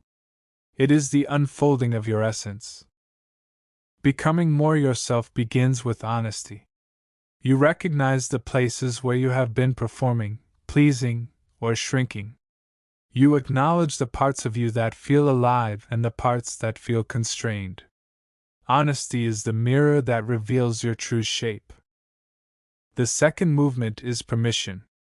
You give yourself permission to change, to grow, to express, to desire, to evolve. Permission dissolves the internal barriers that keep you confined to outdated versions of yourself. It frees you to step into your authenticity. Becoming more yourself also involves courage. Courage to disappoint expectations. Courage to walk paths others may not understand. Courage to honor your intuition even when it diverges from the familiar. Courage transforms authenticity from concept into embodiment. Another dimension of becoming is integration. You weave your insights, your values, your desires, and your truth into your daily life. Integration grounds your becoming. It ensures that your evolution is lived rather than imagined. Becoming more yourself is relational too. As you grow, your relationships shift. Some deepen. Some dissolve. Some transform. Becoming yourself does not isolate you. It clarifies your connections. It brings you into relationships that resonate with your truth. The Oversoul continually guides this becoming. Through intuition, resonance, and inner clarity, it reveals the next layer of your authenticity. Becoming yourself is not a task. It is a remembering. This chapter invites you to explore the quiet bravery of becoming more yourself. Notice the parts of you that are emerging. Notice the old identities that feel tight. Notice the relief that arises when you honor your truth. Becoming is not a leap. It is a gentle unfolding. When you cultivate this bravery, your life becomes more meaningful, your choices become more aligned, and your connection to your Oversoul becomes more luminous. You move through the world with quiet confidence, becoming not someone new, but more deeply yourself. Chapter 95: The Inner Stability of Returning to Your Center. Your center is the quiet, steady place within you that remains untouched by external noise. It is the part of you that does not rush, does not panic, does not grasp. It simply is, grounded, aware, and connected to the deeper intelligence of your being. Returning to your center is not an escape from life. It is the way you meet life with clarity. Returning to your center begins with awareness. You notice when you have drifted into anxiety, into overthinking, into other people's expectations, into the momentum of the moment. Awareness is the gentle recognition that you are no longer home within yourself. The second movement is breath. Breath is the bridge back to your center. When you breathe consciously, your mind softens, your body settles, and your attention returns to the present. Breath is not a technique. It is a remembering. Returning to your center also involves grounding.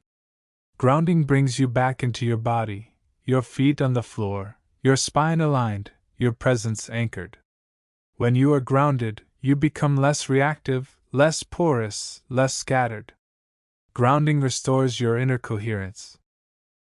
Another dimension of centering is clarity. When you return to your center, you see more clearly what matters, what doesn't, what is yours, what belongs to others. Clarity dissolves confusion. It reveals the next step without forcing the entire path. Centering is relational too. When you are centered, you listen more deeply. You speak more truthfully. You respond rather than react. Your presence becomes a stabilizing force for others. You bring calm into the spaces you enter.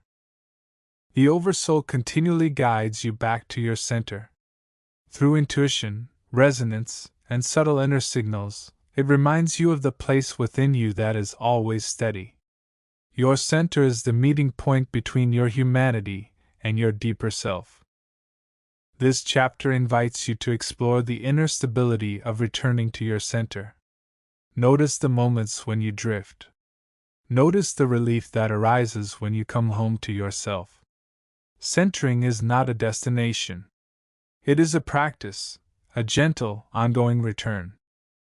When you cultivate this stability, your life becomes more grounded, your decisions become clearer, and your connection to your Oversoul becomes more intimate. You move through the world with quiet steadiness, anchored in the truth of your being. Chapter 96: The Quiet Fulfillment of Living with Inner Purpose. Purpose is not a single mission, a grand achievement, or a fixed identity. It is the quiet alignment between your inner truth and the way you move through the world. Inner purpose is not something you chase.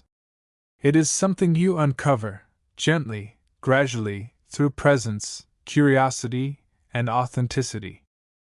Living with inner purpose begins with listening. You listen to what brings you alive, what feels meaningful, what resonates in your chest, what draws you forward without force. Purpose speaks through subtle pulls rather than dramatic declarations. The second movement is alignment. Purpose is not found in thought alone. It is lived through action, through the choices you make, the boundaries you honor, the relationships you nurture, the work you offer. Alignment transforms purpose from idea into embodiment. Living with inner purpose also involves patience. Purpose unfolds in layers.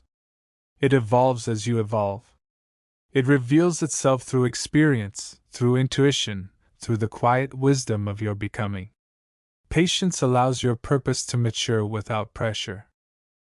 Another dimension of purpose is contribution. Purpose is not self-centered.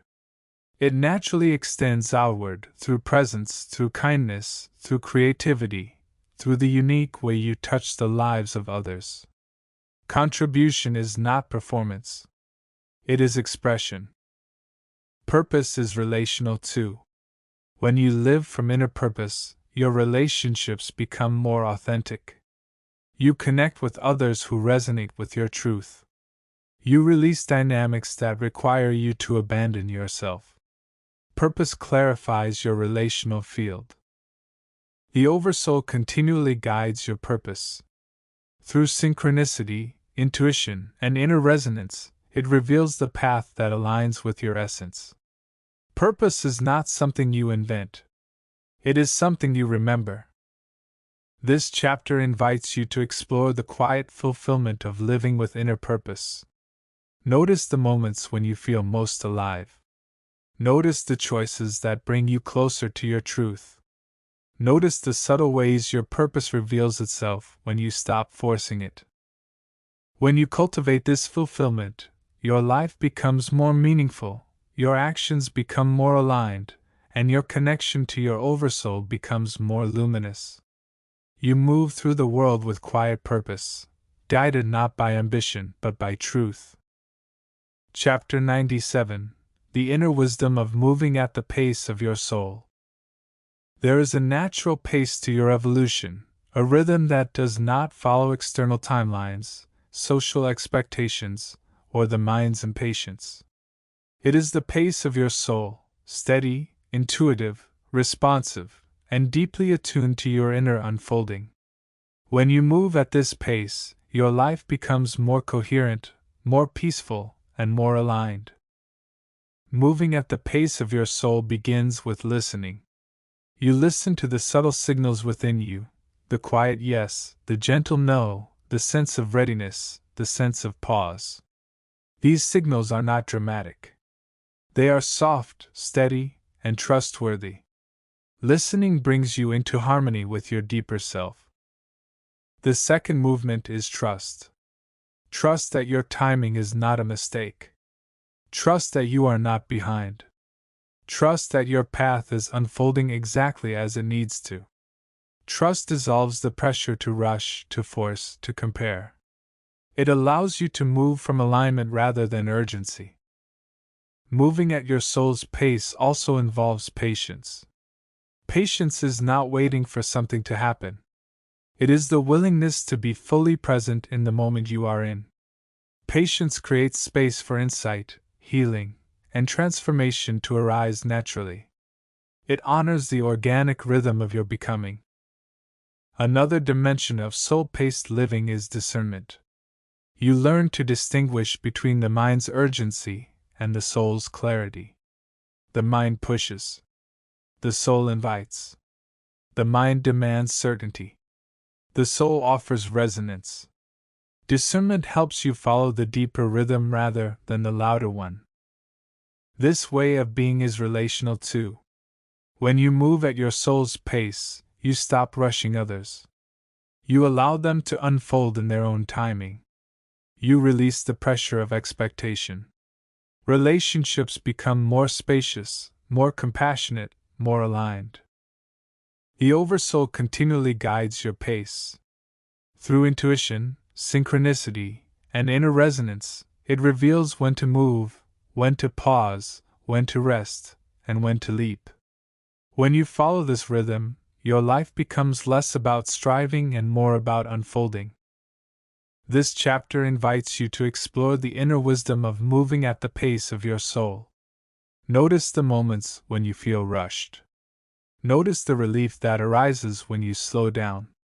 Notice how your life shifts when you honor your natural rhythm. Your soul is never in a hurry. It is always on time. When you cultivate this way of being, your life becomes more fluid, your decisions become clearer, and your connection to your Oversoul becomes more intimate. You move through the world with quiet harmony, aligned with the deeper rhythm of your becoming. Chapter 98: The Quiet Beauty of Living with an Unburdened Heart. An unburdened heart is not a heart that has never been hurt. It is a heart that has learned to release what weighs it down: old grief, old resentment, old fears, old stories. Living with an unburdened heart does not mean forgetting the past. It means no longer carrying it as a shield or a wound. It is the return to openness. Living with an unburdened heart begins with release. You release the emotional residue that lingers long after an experience has passed. Release is not forced. It is allowed, a soft exhale, a loosening of the inner grip, a willingness to let the past rest. The second movement is forgiveness. Forgiveness is not about condoning harm. It is about freeing your heart from the weight of what cannot be changed. Forgiveness is an act of liberation, a gift you give yourself so you can move forward with clarity. An unburdened heart also requires tenderness. You meet your own pain with gentleness rather than judgment. You hold your emotions with compassion. Tenderness softens the inner armor that forms around old wounds. It creates space for healing. Another dimension of an unburdened heart is presence.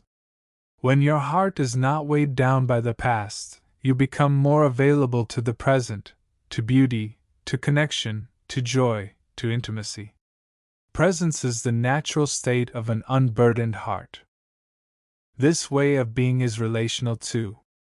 When your heart is unburdened, you love more freely. You listen more deeply.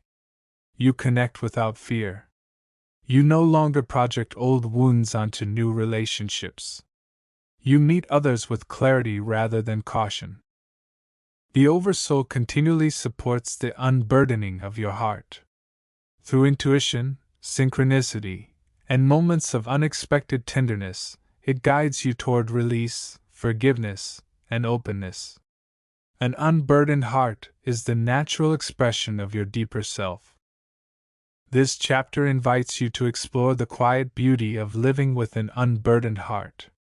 Notice the places where your heart feels heavy. Notice the relief that arises when you soften, breathe, and let go. Notice how your life expands when your heart is free. When you cultivate this openness, your life becomes more vibrant, your relationships become more intimate, and your connection to your Oversoul becomes more luminous. You move through the world with quiet radiance, living from a heart that is light, open, and deeply alive.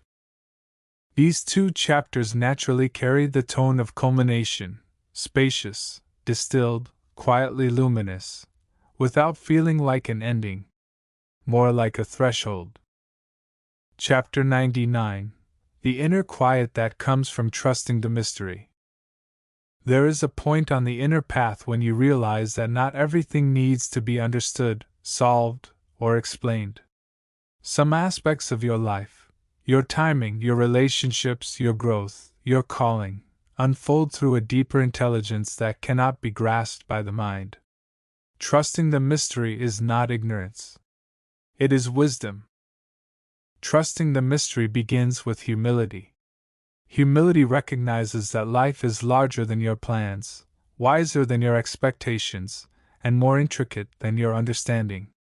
Humility softens the mind's insistence on certainty. It opens you to wonder. The second movement is surrender. Surrender is not giving up. It is giving over, releasing the illusion that you must control every outcome. When you surrender, you allow life to reveal itself in its own rhythm.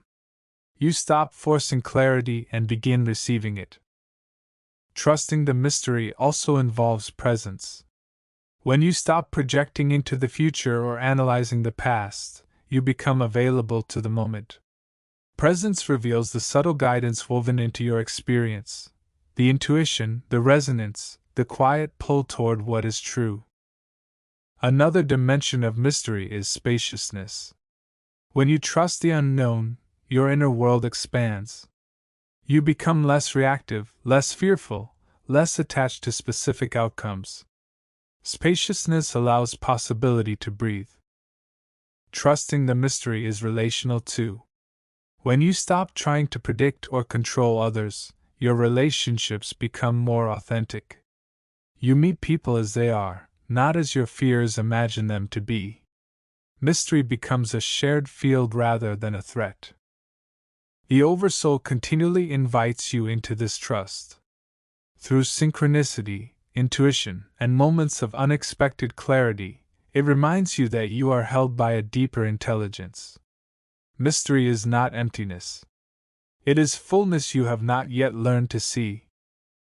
This chapter invites you to explore the inner quiet that comes from trusting the mystery. Notice the moments when you grasp for certainty. Notice the relief that arises when you soften into the unknown. Mystery is not a void. It is a doorway. When you cultivate this trust, your life becomes more fluid, your intuition becomes more accessible, and your connection to your Oversoul becomes more luminous. You move through the world with quiet wonder, guided not by certainty, but by trust. Chapter 100: the gentle completion that opens into beginning. Every cycle of growth eventually reaches a point of completion, not an ending, but a soft turning, a quiet exhale, a moment of integration before the next unfolding begins. Completion is not closure. It is ripening. It is the moment when what you have lived settles into wisdom. Completion begins with acknowledgement. You recognize how far you have come, the insights gained, the patterns released, the tenderness reclaimed, the clarity embodied. Acknowledgement is not pride. It is gratitude for your own becoming. The second movement is integration. Integration weaves your experiences into your being. It transforms lessons into understanding, understanding into embodiment, embodiment into presence. Integration is the alchemy that turns experience into wisdom. Completion also involves rest. After a cycle of growth, your system needs stillness, a pause to recalibrate, to breathe, to settle. Rest is not an activity. It is preparation. It creates the space for the next chapter to emerge naturally. Another dimension of completion is openness. You do not cling to what has been. You do not rush into what is next. You stand at the threshold with a soft heart, a clear mind, and a receptive spirit. Openness transforms completion into beginning. Completion is relational too. As you evolve, your relationships shift. Some deepen. Some transform. Some gently fall away. Completion honors these transitions without resistance. It allows each connection to find its true form. The Oversoul continually guides your cycles of completion. Through intuition, resonance, and inner timing, it reveals when a chapter has ripened and when a new one is calling.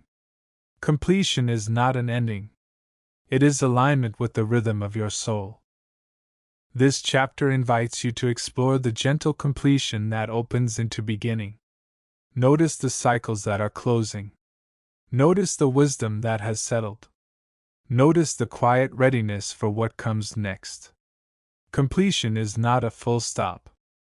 It is a turning of the page. When you cultivate this openness, your life becomes more fluid, your transitions become more graceful, and your connection to your Oversoul becomes more continuous. You move through the world with quiet maturity, honoring each ending as a beginning in disguise. Chapter 101: The Inner Freedom of Releasing the Need to Be Understood. There comes a moment on the inner path when you realize that not everyone will understand you, your choices, your timing, your growth, your inner world. And in that moment, something profound becomes possible: freedom. Releasing the need to be understood is not withdrawal. It is liberation from the weight of external validation. This freedom begins with clarity. You recognize that your inner life is shaped by experiences, intuitions, and insights that others cannot fully see. Clarity dissolves the pressure to justify yourself. It allows you to honor your truth without seeking permission. The second movement is acceptance.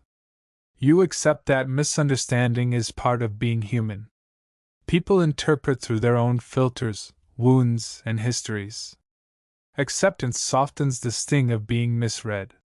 It frees you from the exhausting task of managing others' perceptions. Releasing the need to be understood also involves self-trust. When you trust your own knowing, you no longer depend on external agreement to feel grounded. Self-trust becomes your anchor. It allows you to move through the world with quiet confidence. Another dimension of this freedom is spaciousness. When you stop trying to be understood, you create space for authenticity. You speak more clearly. You act more honestly. You live more fully. Spaciousness replaces performance with presence. This freedom is relational too.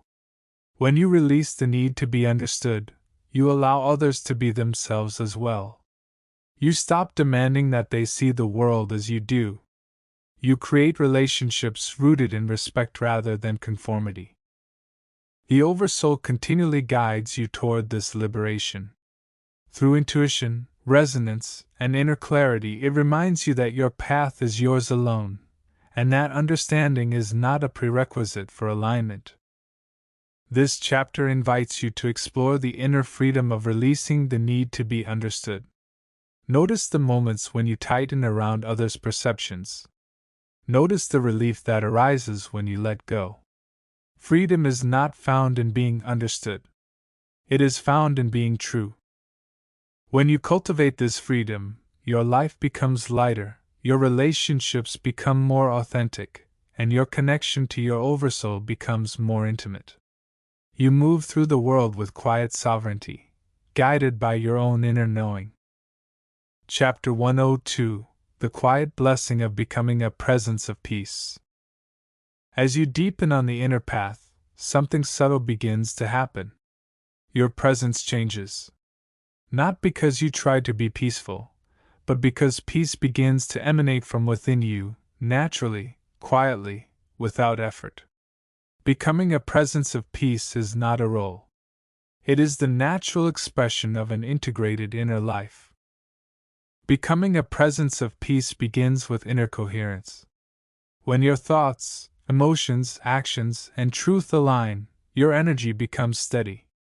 Coherence radiates outward. It creates a field of calm around you. The second movement is compassion.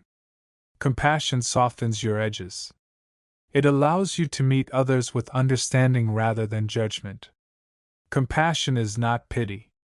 It is recognition, the awareness that every person is navigating their own inner landscape. Becoming a presence of peace also involves non-reactivity. You no longer add fuel to conflict. You no longer amplify tension. You respond from clarity rather than habit. Non-reactivity is not suppression. It is mastery of your inner world. Another dimension of peace is spaciousness. You hold space for others without absorbing their emotions.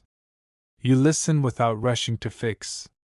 You allow conversations, relationships, and moments to unfold naturally. Spaciousness is a gift, a quiet blessing you offer simply by being present. This way of being is relational too. When you embody peace, others feel safer around you. They soften. They open. They trust. Peace becomes contagious, not through effort, but through resonance. The Oversoul continually supports this becoming. Through intuition, inner warmth, and subtle guidance, it aligns you with the frequency of peace. Peace is not something you cultivate. It is something you uncover, the natural state beneath the noise. This chapter invites you to explore the quiet blessing of becoming a presence of peace. Notice the moments when your presence calms a space. Notice the ease that arises when you remain centered. Notice how peace flows through you when you stop trying to create it. When you cultivate this presence, your life becomes more harmonious, your relationships become more grounded, and your connection to your Oversoul becomes more luminous. You move through the world with quiet radiance, a living reminder that peace is possible, and it begins within. Chapter 103: The Inner Grace of Allowing Yourself to be Guided. There is a moment on the inner path when you realize you do not have to navigate everything alone. Guidance is always present, subtle, quiet, and often overlooked, but unmistakable when you learn to recognize its texture. Allowing yourself to be guided is not passivity. It is cooperation with the deeper intelligence of your being. Allowing guidance begins with receptivity. You soften your grip on certainty. You open to the possibility that insight can arise from within, through intuition, resonance, synchronicity, or the gentle pull toward what feels true. Receptivity is the doorway through which guidance enters. The second movement is trust. Trust that the signals you feel are not random. Trust that your intuition is not imagination. Trust that the subtle warmth in your chest, the quiet knowing in your belly, the sense of rightness or wrongness, these are the language of your Oversoul. Trust transforms guidance from whisper into compass. Allowing yourself to be guided also involves humility. Humility recognizes that your mind does not see the full picture. It softens the impulse to control, to predict, to force outcomes. Humility creates space for the deeper intelligence of your being to lead. Another dimension of guidance is responsiveness. Guidance is not static. It shifts as you grow, as your path evolves, as new possibilities emerge. Responsiveness means listening again and again, adjusting your course with presence rather than rigidity. Guidance is relational too.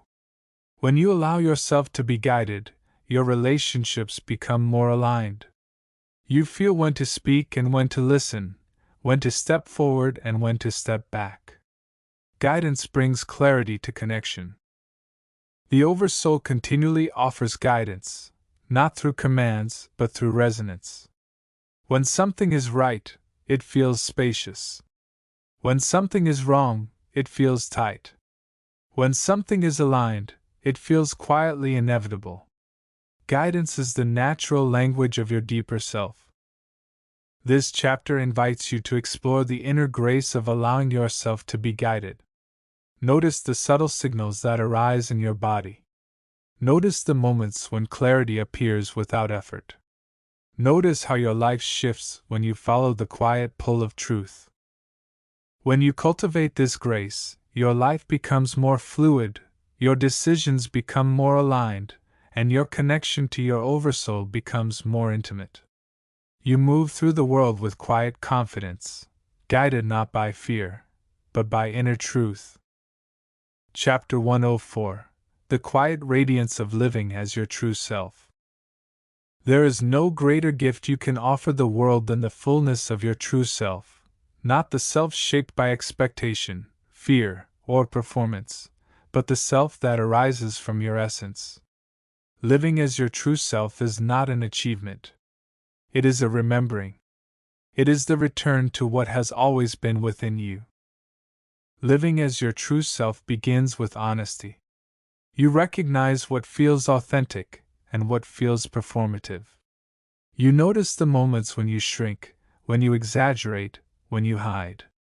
Honesty is the mirror that reveals your real shape. The second movement is permission. You give yourself permission to be who you are, to speak your truth, to follow your intuition, to honor your needs, to express your gifts. Permission dissolves the internal barriers that keep you small. Living as your true self also involves courage. Courage to be seen. Courage to be misunderstood. Courage to walk paths others may not recognize. Courage transforms authenticity from idea into embodiment. Another dimension of true selfhood is alignment. When your actions, words, relationships, and choices reflect your inner truth, your life becomes coherent. Alignment is not effort. It is the natural expression of authenticity. Living as your true self is relational too. When you show up fully, you invite others to do the same. Your presence becomes a permission slip. Your authenticity becomes a catalyst. Relationships deepen because they are rooted in truth rather than performance. The Oversoul continually guides you toward your true self. Through intuition, resonance, and inner clarity, it reveals the parts of you that are ready to emerge. Living as your true self is not a transformation. It is an unveiling. This chapter invites you to explore the quiet radiance of living as your true self. Notice the moments when you feel most alive, most present, most real. Notice the relief that arises when you stop performing. Notice the strength that emerges when you stand in your truth. When you cultivate this radiance, your life becomes more meaningful, your relationships become more authentic, and your connection to your Oversoul becomes more luminous. You move through the world with quiet brilliance, a living expression of your true nature. Chapter 105: The Inner Stillness That Holds All Things Gently. There is a stillness within you that does not come and go. It is not created by meditation, silence, or effort. It is the natural ground of your being, spacious, steady, and quietly aware. When you rest in this stillness, life becomes less overwhelming. You begin to experience yourself not as the turbulence, but as the space in which the turbulence moves. Stillness begins with recognition. You notice the quiet beneath your thoughts, the space beneath your emotions, the awareness beneath your experience. Recognition is not an achievement. It is a remembering, a soft turning inward toward what has always been present. The second movement is allowing. You allow your thoughts to rise and fall without grasping. You allow your emotions to move without resisting. You allow your experience to unfold without controlling. Allowing is not passivity. It is trust in the natural intelligence of your inner world. Resting in stillness also involves non-identification. You stop confusing yourself with the passing contents of your mind. You stop believing every thought, fearing every feeling, or chasing every impulse. Non-identification creates space. It reveals the quiet presence beneath the noise. Another dimension of stillness is gentleness. Stillness does not demand that you be calm. It holds you even when you are not. It does not require perfection. It welcomes your humanity. Gentleness transforms stillness from a state you seek into a home you return to. Stillness is relational too. When you rest in your inner quiet, you bring that quiet into your interactions. You listen more deeply. You speak more truthfully. You respond with clarity rather than reactivity. Stillness becomes a gift you offer simply by being present. The Oversoul continually invites you into this stillness. Through intuition, resonance, and subtle inner warmth, it guides you back to the ground of your being. Stillness is not something you create. It is something you uncover. This chapter invites you to explore the inner stillness that holds all things gently. Notice the quiet beneath your experience. Notice the relief that arises when you rest in it. Stillness is not an escape. It is the truth of what you are. When you cultivate this recognition, your life becomes more spacious, your emotions become more fluid, and your connection to your Oversoul becomes more intimate. You move through the world with quiet presence, held by the stillness that has always been within you. Chapter 106: The Quiet Courage of Living with an Unarmored Heart. To live with an unarmored heart is one of the most courageous acts of the human journey.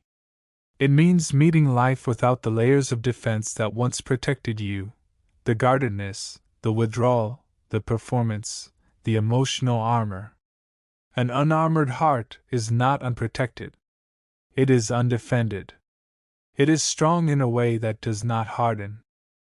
Living with an unarmored heart begins with honesty.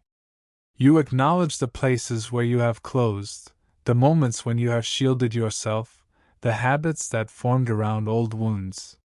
Honesty is the first softening, the recognition that your armor is no longer needed. The second movement is tenderness. Tenderness is not weakness. It is the willingness to feel without collapsing, to care without clinging, to love without losing yourself. Tenderness dissolves the inner walls that keep you separate from your own life.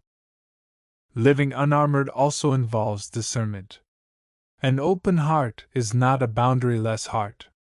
Discernment helps you recognize where to give, where to step back, where to speak truth, where to remain silent. Discernment protects without hardening. Another dimension of unarmored living is presence.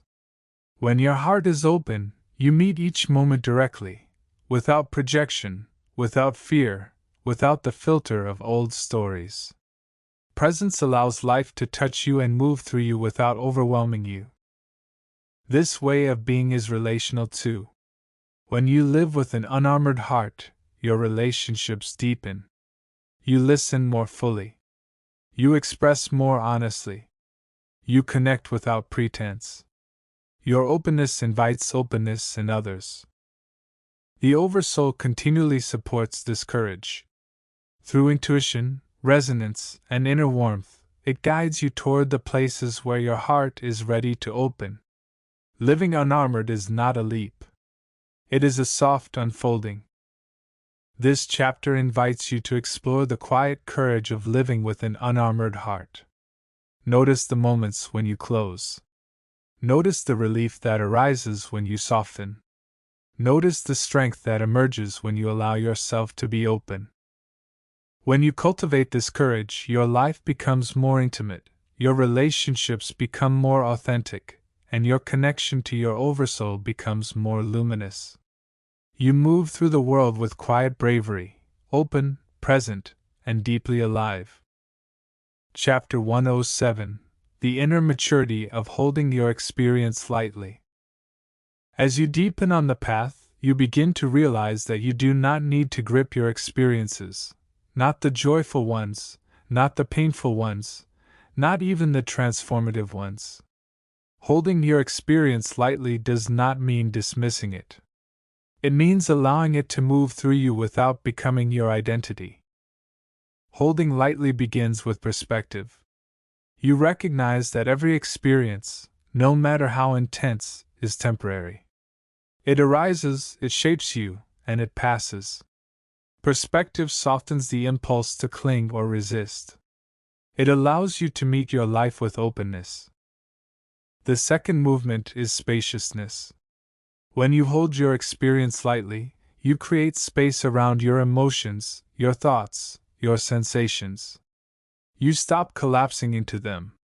Spaciousness does not diminish your experience. It liberates it. Holding lightly also involves humility. You acknowledge that you do not always know the meaning of an experience while you are in it. Humility allows the deeper intelligence of your life to reveal itself in its own timing. It frees you from premature conclusions. Another dimension of this maturity is fluidity.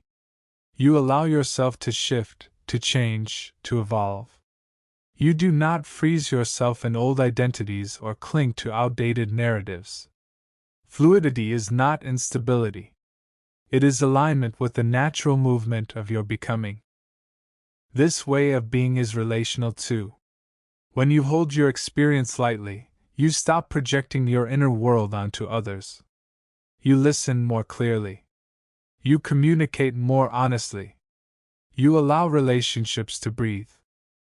The Oversoul continually supports this maturity. Through intuition, resonance, and subtle inner clarity, it reminds you that you are not your passing states. You are the awareness in which they arise. This chapter invites you to explore the inner maturity of holding your experience lightly. Notice the moments when you grip. Notice the relief that arises when you soften. Lightness is not detachment. It is freedom. When you cultivate this way of being, your life becomes more fluid, your emotions become more manageable, and your connection to your Oversoul becomes more intimate. You move through the world with quiet ease, present, open, and unburdened. Chapter 108: The Quiet Wisdom of Letting Your Life Speak for You. There comes a point on the inner path when you no longer feel the need to explain yourself, defend yourself, or prove yourself. Instead, you allow your life, your presence, your choices, your integrity, your alignment, to speak on your behalf. This is not silence. It is wisdom. Letting your life speak begins with embodiment. You live your values rather than announcing them. You express your truth through action rather than argument. Embodiment carries a resonance that words cannot replicate. The second movement is steadiness. When you are steady within yourself, you no longer rush to correct misunderstandings or justify your path. Steadiness communicates more clearly than explanation. It reveals your center without effort. Letting your life speak also involves restraint. You recognize when words would complicate rather than clarify. You choose silence not as avoidance, but as alignment. Restraint is not suppression. It is discernment. Another dimension of this wisdom is integrity. When your inner world and outer actions match, your presence becomes coherent. People feel your truth even when you do not articulate it. Integrity is a quiet form of communication. This way of being is relational too. When you let your life speak, you create space for others to do the same. You listen more deeply. You observe more clearly. You allow relationships to unfold without pressure. The Oversoul continually guides you toward this wisdom. Through intuition, resonance, and inner clarity, it reminds you that your life is your message, not your explanations, not your arguments, not your defenses. This chapter invites you to explore the quiet wisdom of letting your life speak for you. Notice the moments when you feel the urge to explain. Notice the strength that arises when you choose presence instead. Your life is already speaking. When you cultivate this wisdom, your life becomes more aligned, your relationships become more grounded, and your connection to your Oversoul becomes more luminous. You move through the world with quiet authority, expressed not through words but through being. Chapter 109: The Inner Clarity of Knowing What Truly Matters. As your path deepens, something shifts. The noise falls away. The unnecessary loses its grip. The mind's old compulsions soften. What remains is a quiet, unmistakable clarity about what truly matters, not in theory, but in the lived texture of your days. This clarity begins with simplification. You notice what drains you and what nourishes you. You recognize which commitments align with your essence, and which pull you away from yourself. Simplification is not reduction. It is refinement, a return to the essential. The second movement is honesty. You become honest about your values, your needs, your limits, your desires. Honesty dissolves the fog of obligation and expectation. It reveals the contours of a life that feels true. Knowing what matters also involves courage. Courage to prioritize what is meaningful.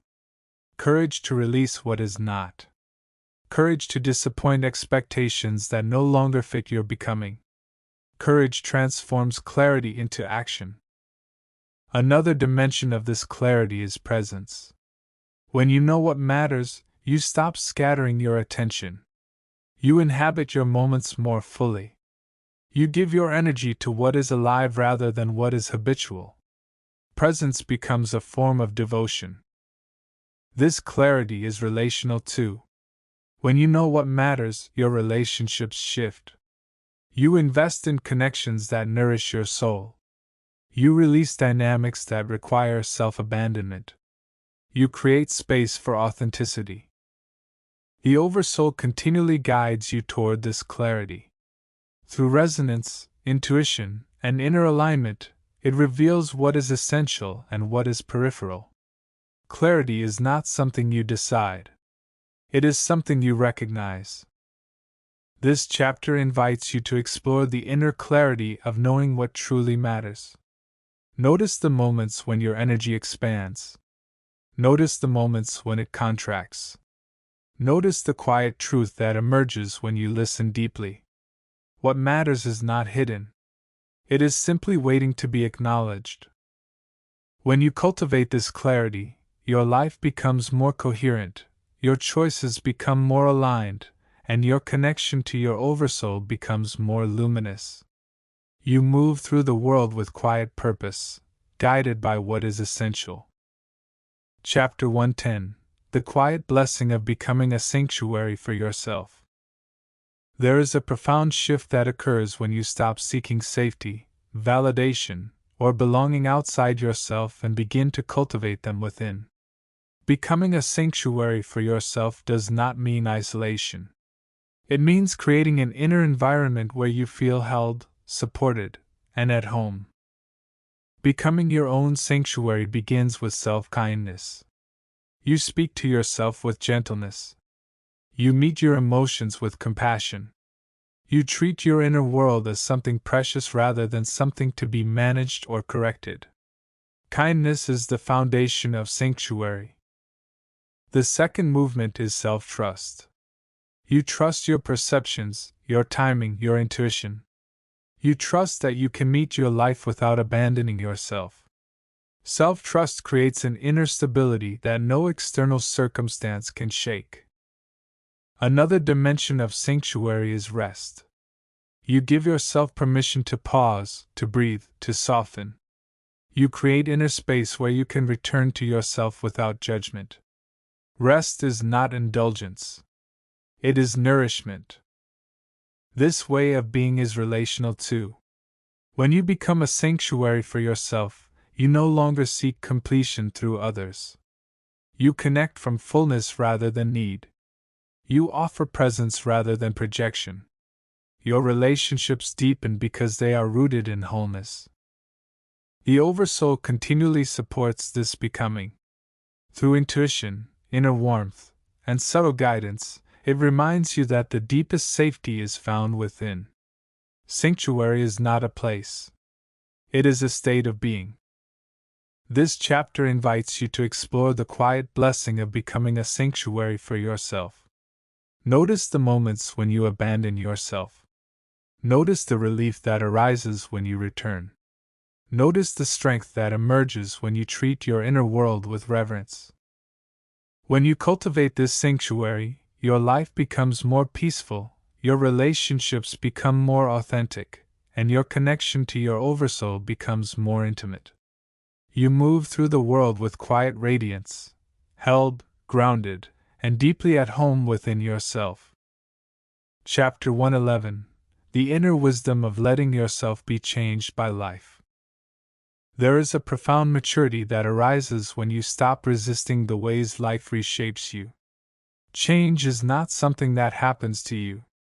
It is something that happens through you, a quiet sculpting, a gentle refinement, a deepening of your essence. Letting yourself be changed by life is not surrender to chaos. It is cooperation with evolution. Letting yourself be changed begins with openness. You soften your grip on who you think you are supposed to be. You allow new insights, new experiences, new relationships, and new truths to enter your life without fear. Openness is the doorway through which transformation enters. The second movement is humility. Humility recognizes that growth often comes from unexpected places, from challenges, from endings, from moments of uncertainty. Humility allows you to receive the lessons life offers without defensiveness. Letting yourself be changed also involves trust. Trust that life is not dismantling you, but refining you. Trust that what falls away is making space for what is emerging. Trust that your path is shaped by a deeper intelligence than your mind alone. Another dimension of this wisdom is adaptability. You learn to shift without losing your center, to adjust without abandoning yourself, to evolve without forcing the pace. Adaptability is not compromise. It is alignment in motion. This way of being is relational too. When you allow yourself to be changed, your relationships deepen. You become more present, more compassionate, more attuned. You stop clinging to old versions of yourself or others. You meet each moment with fresh eyes. The Oversoul continually guides this transformation. Through intuition, resonance, and inner clarity, it reveals the next layer of your becoming. Change is not disruption. It is revelation. This chapter invites you to explore the inner wisdom of letting yourself be changed by life. Notice the moments when you resist. Notice the relief that arises when you soften. Notice the quiet strength that emerges when you allow yourself to evolve. When you cultivate this openness, your life becomes more fluid, your growth becomes more natural, and your connection to your Oversoul becomes more intimate. You move through the world with quiet grace, shaped, refined, and continually renewed. Chapter 112: The Quiet Radiance of Living in Harmony with Your Inner Truth. There is a deep peace that arises when your life aligns with your inner truth, when your actions, words, relationships, and choices reflect the quiet knowing within you. Living in harmony with your inner truth is not about perfection. It is about coherence. It is the gentle, ongoing commitment to live from what is real. Living in harmony begins with listening. You listen to the subtle signals within you, the expansion that accompanies truth, the contraction that accompanies misalignment. Listening is not analysis. It is attunement. The second movement is honesty. You become honest about what feels right and what does not, what nourishes you and what drains you, what resonates and what dissonates. Honesty dissolves confusion. It reveals the path beneath your feet. Living in harmony also involves courage. Courage to follow your truth even when it diverges from expectation. Courage to speak clearly. Courage to choose alignment over approval. Courage transforms truth from inner knowing into lived reality. Another dimension of harmony is consistency. You return to your truth again and again, through distraction, through doubt, through challenge. Consistency is not rigidity. It is devotion to what is real. This way of being is relational too. When you live from your inner truth, your relationships become more authentic. You connect from clarity rather than performance. You attract people who resonate with your essence. Harmony creates relational ease. The Oversoul continually supports this alignment. Through intuition, synchronicity, and inner resonance, it guides you toward the choices that reflect your true nature. Harmony is not something you create. It is something you uncover.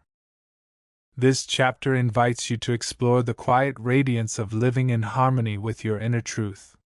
Notice the moments when you feel aligned. Notice the moments when you drift. Notice the relief that arises when you return to yourself. When you cultivate this harmony, your life becomes more meaningful, your presence becomes more grounded, and your connection to your Oversoul becomes more luminous. You move through the world with quiet radiance, living not from habit but from truth. Chapter 113: The Inner Strength of Standing Softly in Your Truth. There is a kind of strength that does not shout, does not harden, does not demand to be recognized. It is the strength of standing softly in your truth, grounded, open, and unshakably yourself. This softness is not weakness. It is clarity without aggression, presence without force. Standing softly begins with self-knowing. You recognize what feels true in your body, what resonates in your chest, what aligns with your deeper self. This knowing is not loud. It is steady, like a quiet flame that does not flicker in the wind. The second movement is gentleness. You express your truth without sharpness, without defensiveness, without the need to convince. Gentleness is not passivity. It is confidence without armor. Standing softly also involves boundaries. You honor your limits without hostility. You say no without guilt. You protect your energy without closing your heart. Boundaries become expressions of self-respect rather than self-protection. Another dimension of this strength is humility. You recognize that your truth is not the only truth, it is simply yours. Humility allows you to stand firmly without needing others to stand in the same place. This way of being is relational too. When you stand softly in your truth, others feel safe around you. They sense your clarity, your openness, your steadiness. Your presence becomes a quiet invitation for authenticity. The Oversoul continually supports this strength.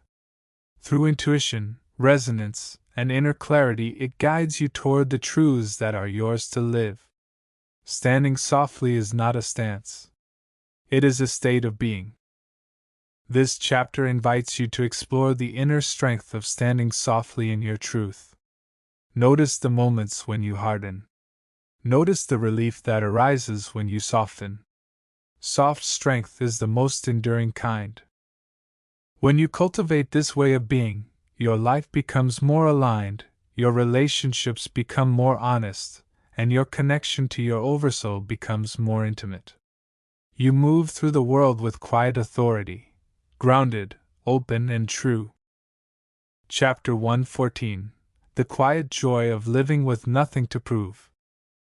There is a profound joy that arises when you release the need to prove yourself, to be impressive, to be right, to be exceptional, to be validated. Living with nothing to prove is not indifference. It is freedom from the inner pressure that keeps you performing instead of living. This joy begins with self-acceptance. You recognize that your worth is not conditional, not on achievement, not on approval, not on perfection. Acceptance dissolves the inner tension that drives self-proving. The second movement is presence. When you stop performing, you become more present. You listen more deeply. You speak more honestly. You act from authenticity rather than image. Presence replaces performance with truth. Living with nothing to prove also involves trust. Trust that you are enough. Trust that your path is valid. Trust that your becoming does not need external confirmation. Trust transforms insecurity into ease. Another dimension of this joy is spaciousness. When you release the need to prove, your inner world opens. You have more room to breathe, to feel, to create, to rest. Spaciousness is the natural state of a heart no longer striving for approval. This way of being is relational too. When you have nothing to prove, your relationships become more genuine. You connect without pretense. You listen without defensiveness. You love without fear of inadequacy. The Oversoul continually guides you toward this freedom.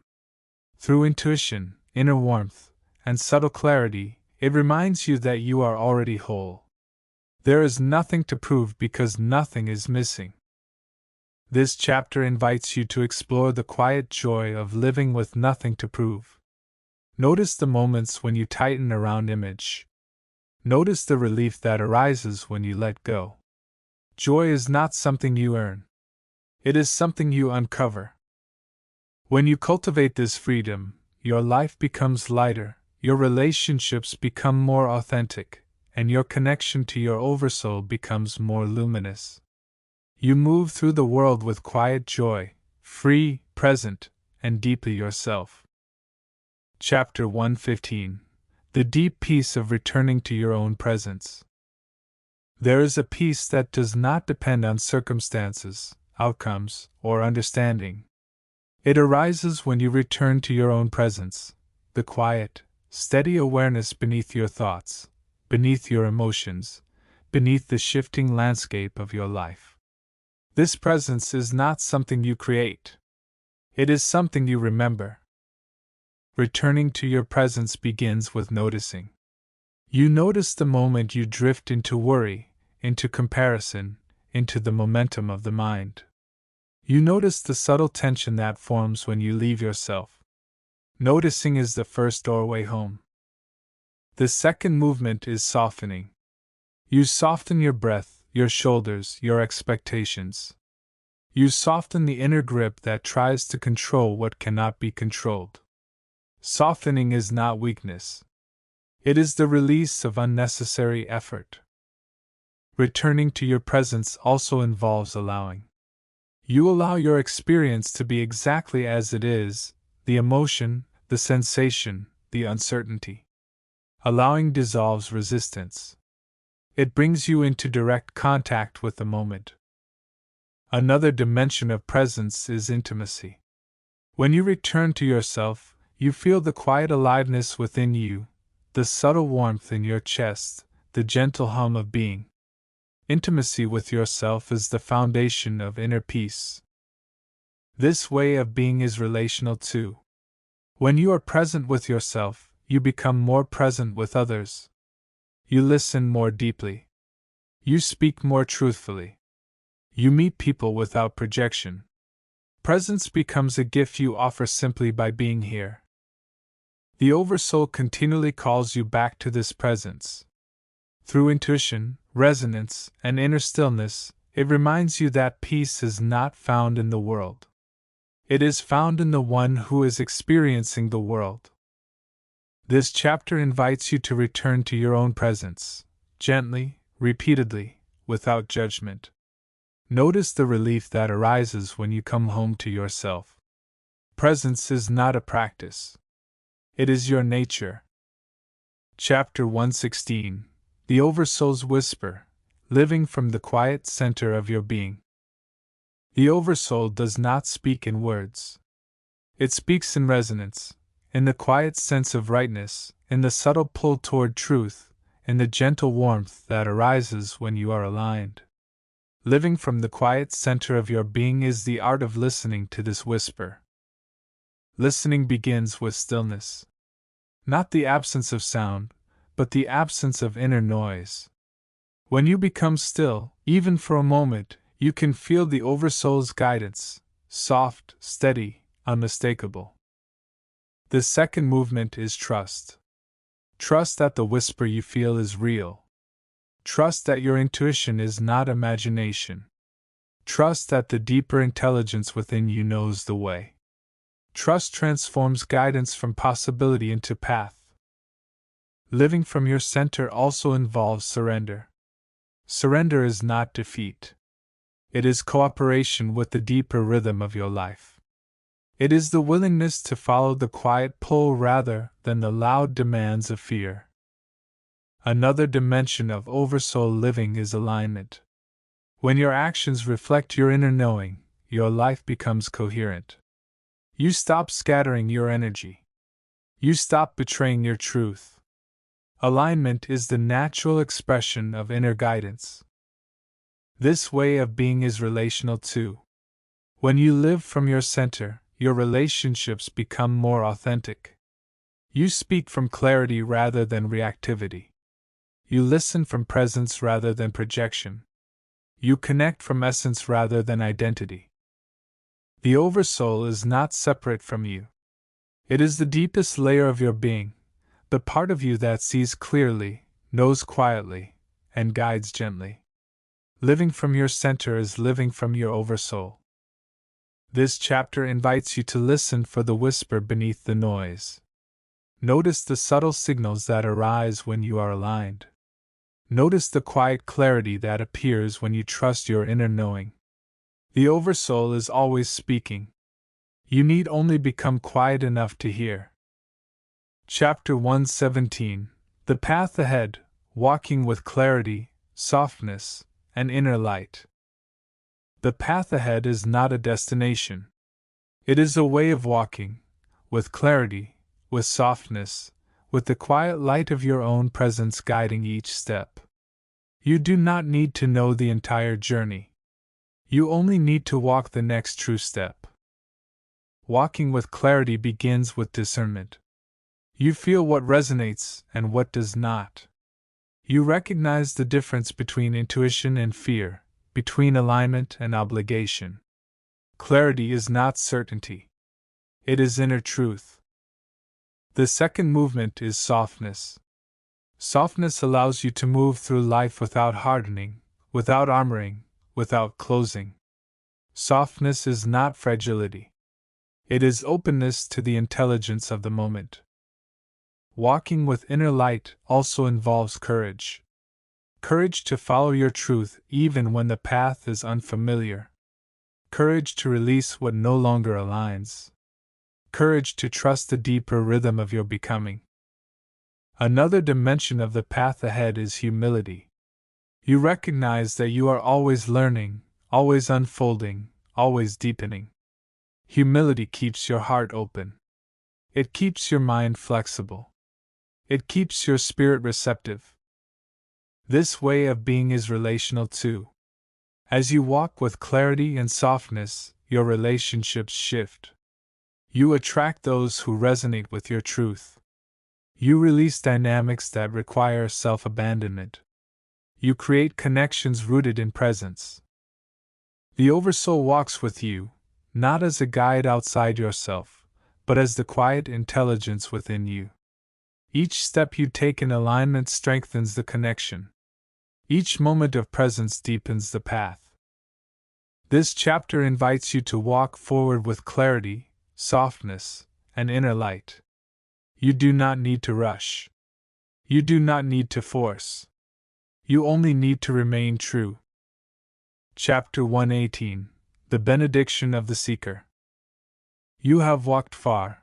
You have softened, deepened, opened. You have returned to yourself again and again. This is the benediction of the seeker, not an ending, but a blessing for the path that continues. The benediction begins with remembrance. Remember that everything you seek is already within you: the peace, the clarity, the guidance, the truth. You are not becoming yourself. You are remembering yourself. The second movement is blessing. Bless your path, the challenges that shaped you, the insights that awakened you, the moments of stillness that revealed your essence. Bless your becoming. Bless your unfolding. The benediction also involves trust. Trust that you are guided. Trust that you are held.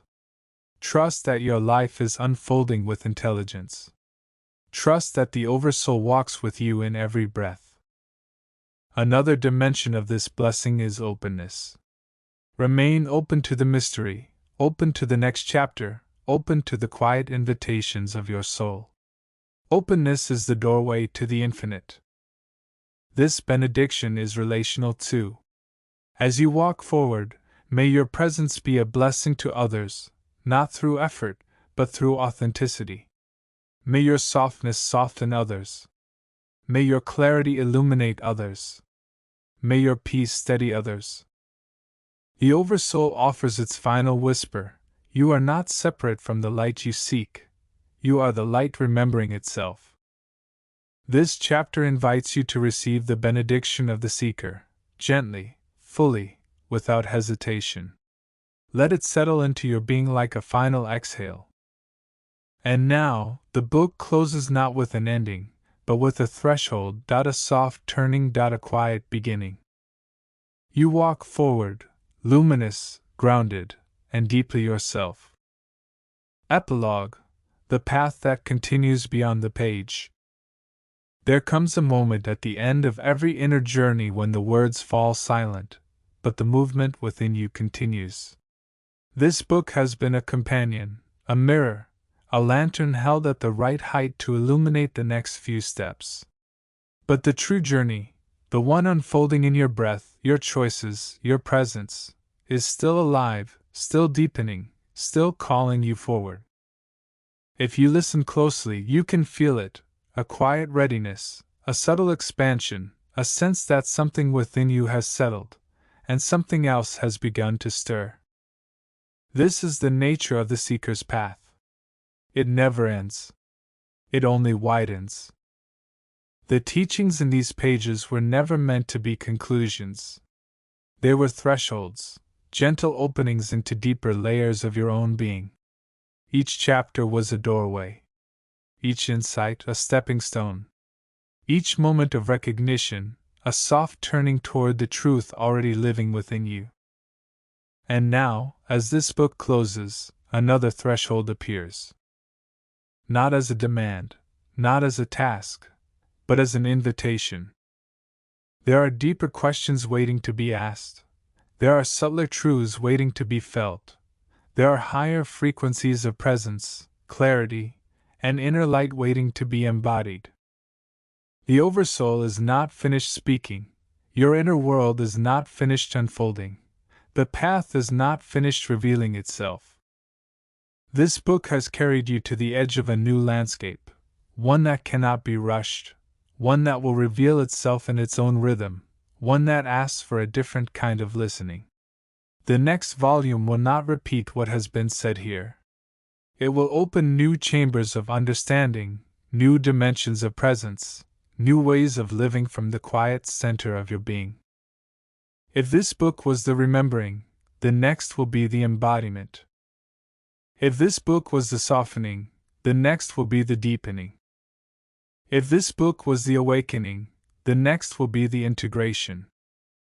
And so, the journey continues, not because something is missing, but because something within you is ready for more. Ready for refinement. Ready for expansion. Ready for the next layer of truth. As you close these pages, may you feel the quiet blessing that has been woven through every chapter. May you carry its resonance into your days. May you walk with softness, clarity, and inner light. And may you trust that the path ahead is already unfolding beneath your feet. This is not an ending. It is a beginning disguised as a pause. The next book is waiting, not in the future, but in the next breath you take with your whole being awake. Dedication to the unseen source from which all true words arise, the quiet wellspring beneath thought, the whisper behind intuition, the presence that speaks not to us, but through us. These pages are offered in gratitude for the guidance that shaped them, for the clarity that revealed them, and for the gentle intelligence that allowed each chapter to unfold in its own rhythm, its own timing, its own light.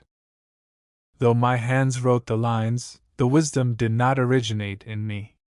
It moved through me, as breath moves through the body, as wind moves through the trees, as light moves through a window without ever belonging to the glass.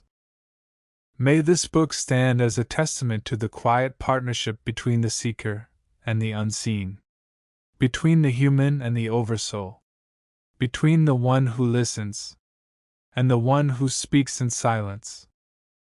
For every insight that arrived unbidden, for every sentence that felt remembered rather than created, for every moment when the words seemed to write themselves, I thank you. This work is dedicated to the source of all inner knowing, the intelligence that guides without force, and to the mystery that continues to reveal itself through those who are willing to be still enough to hear. Stop. Breathe. Return to yourself, and let the next moment rise from the stillness within.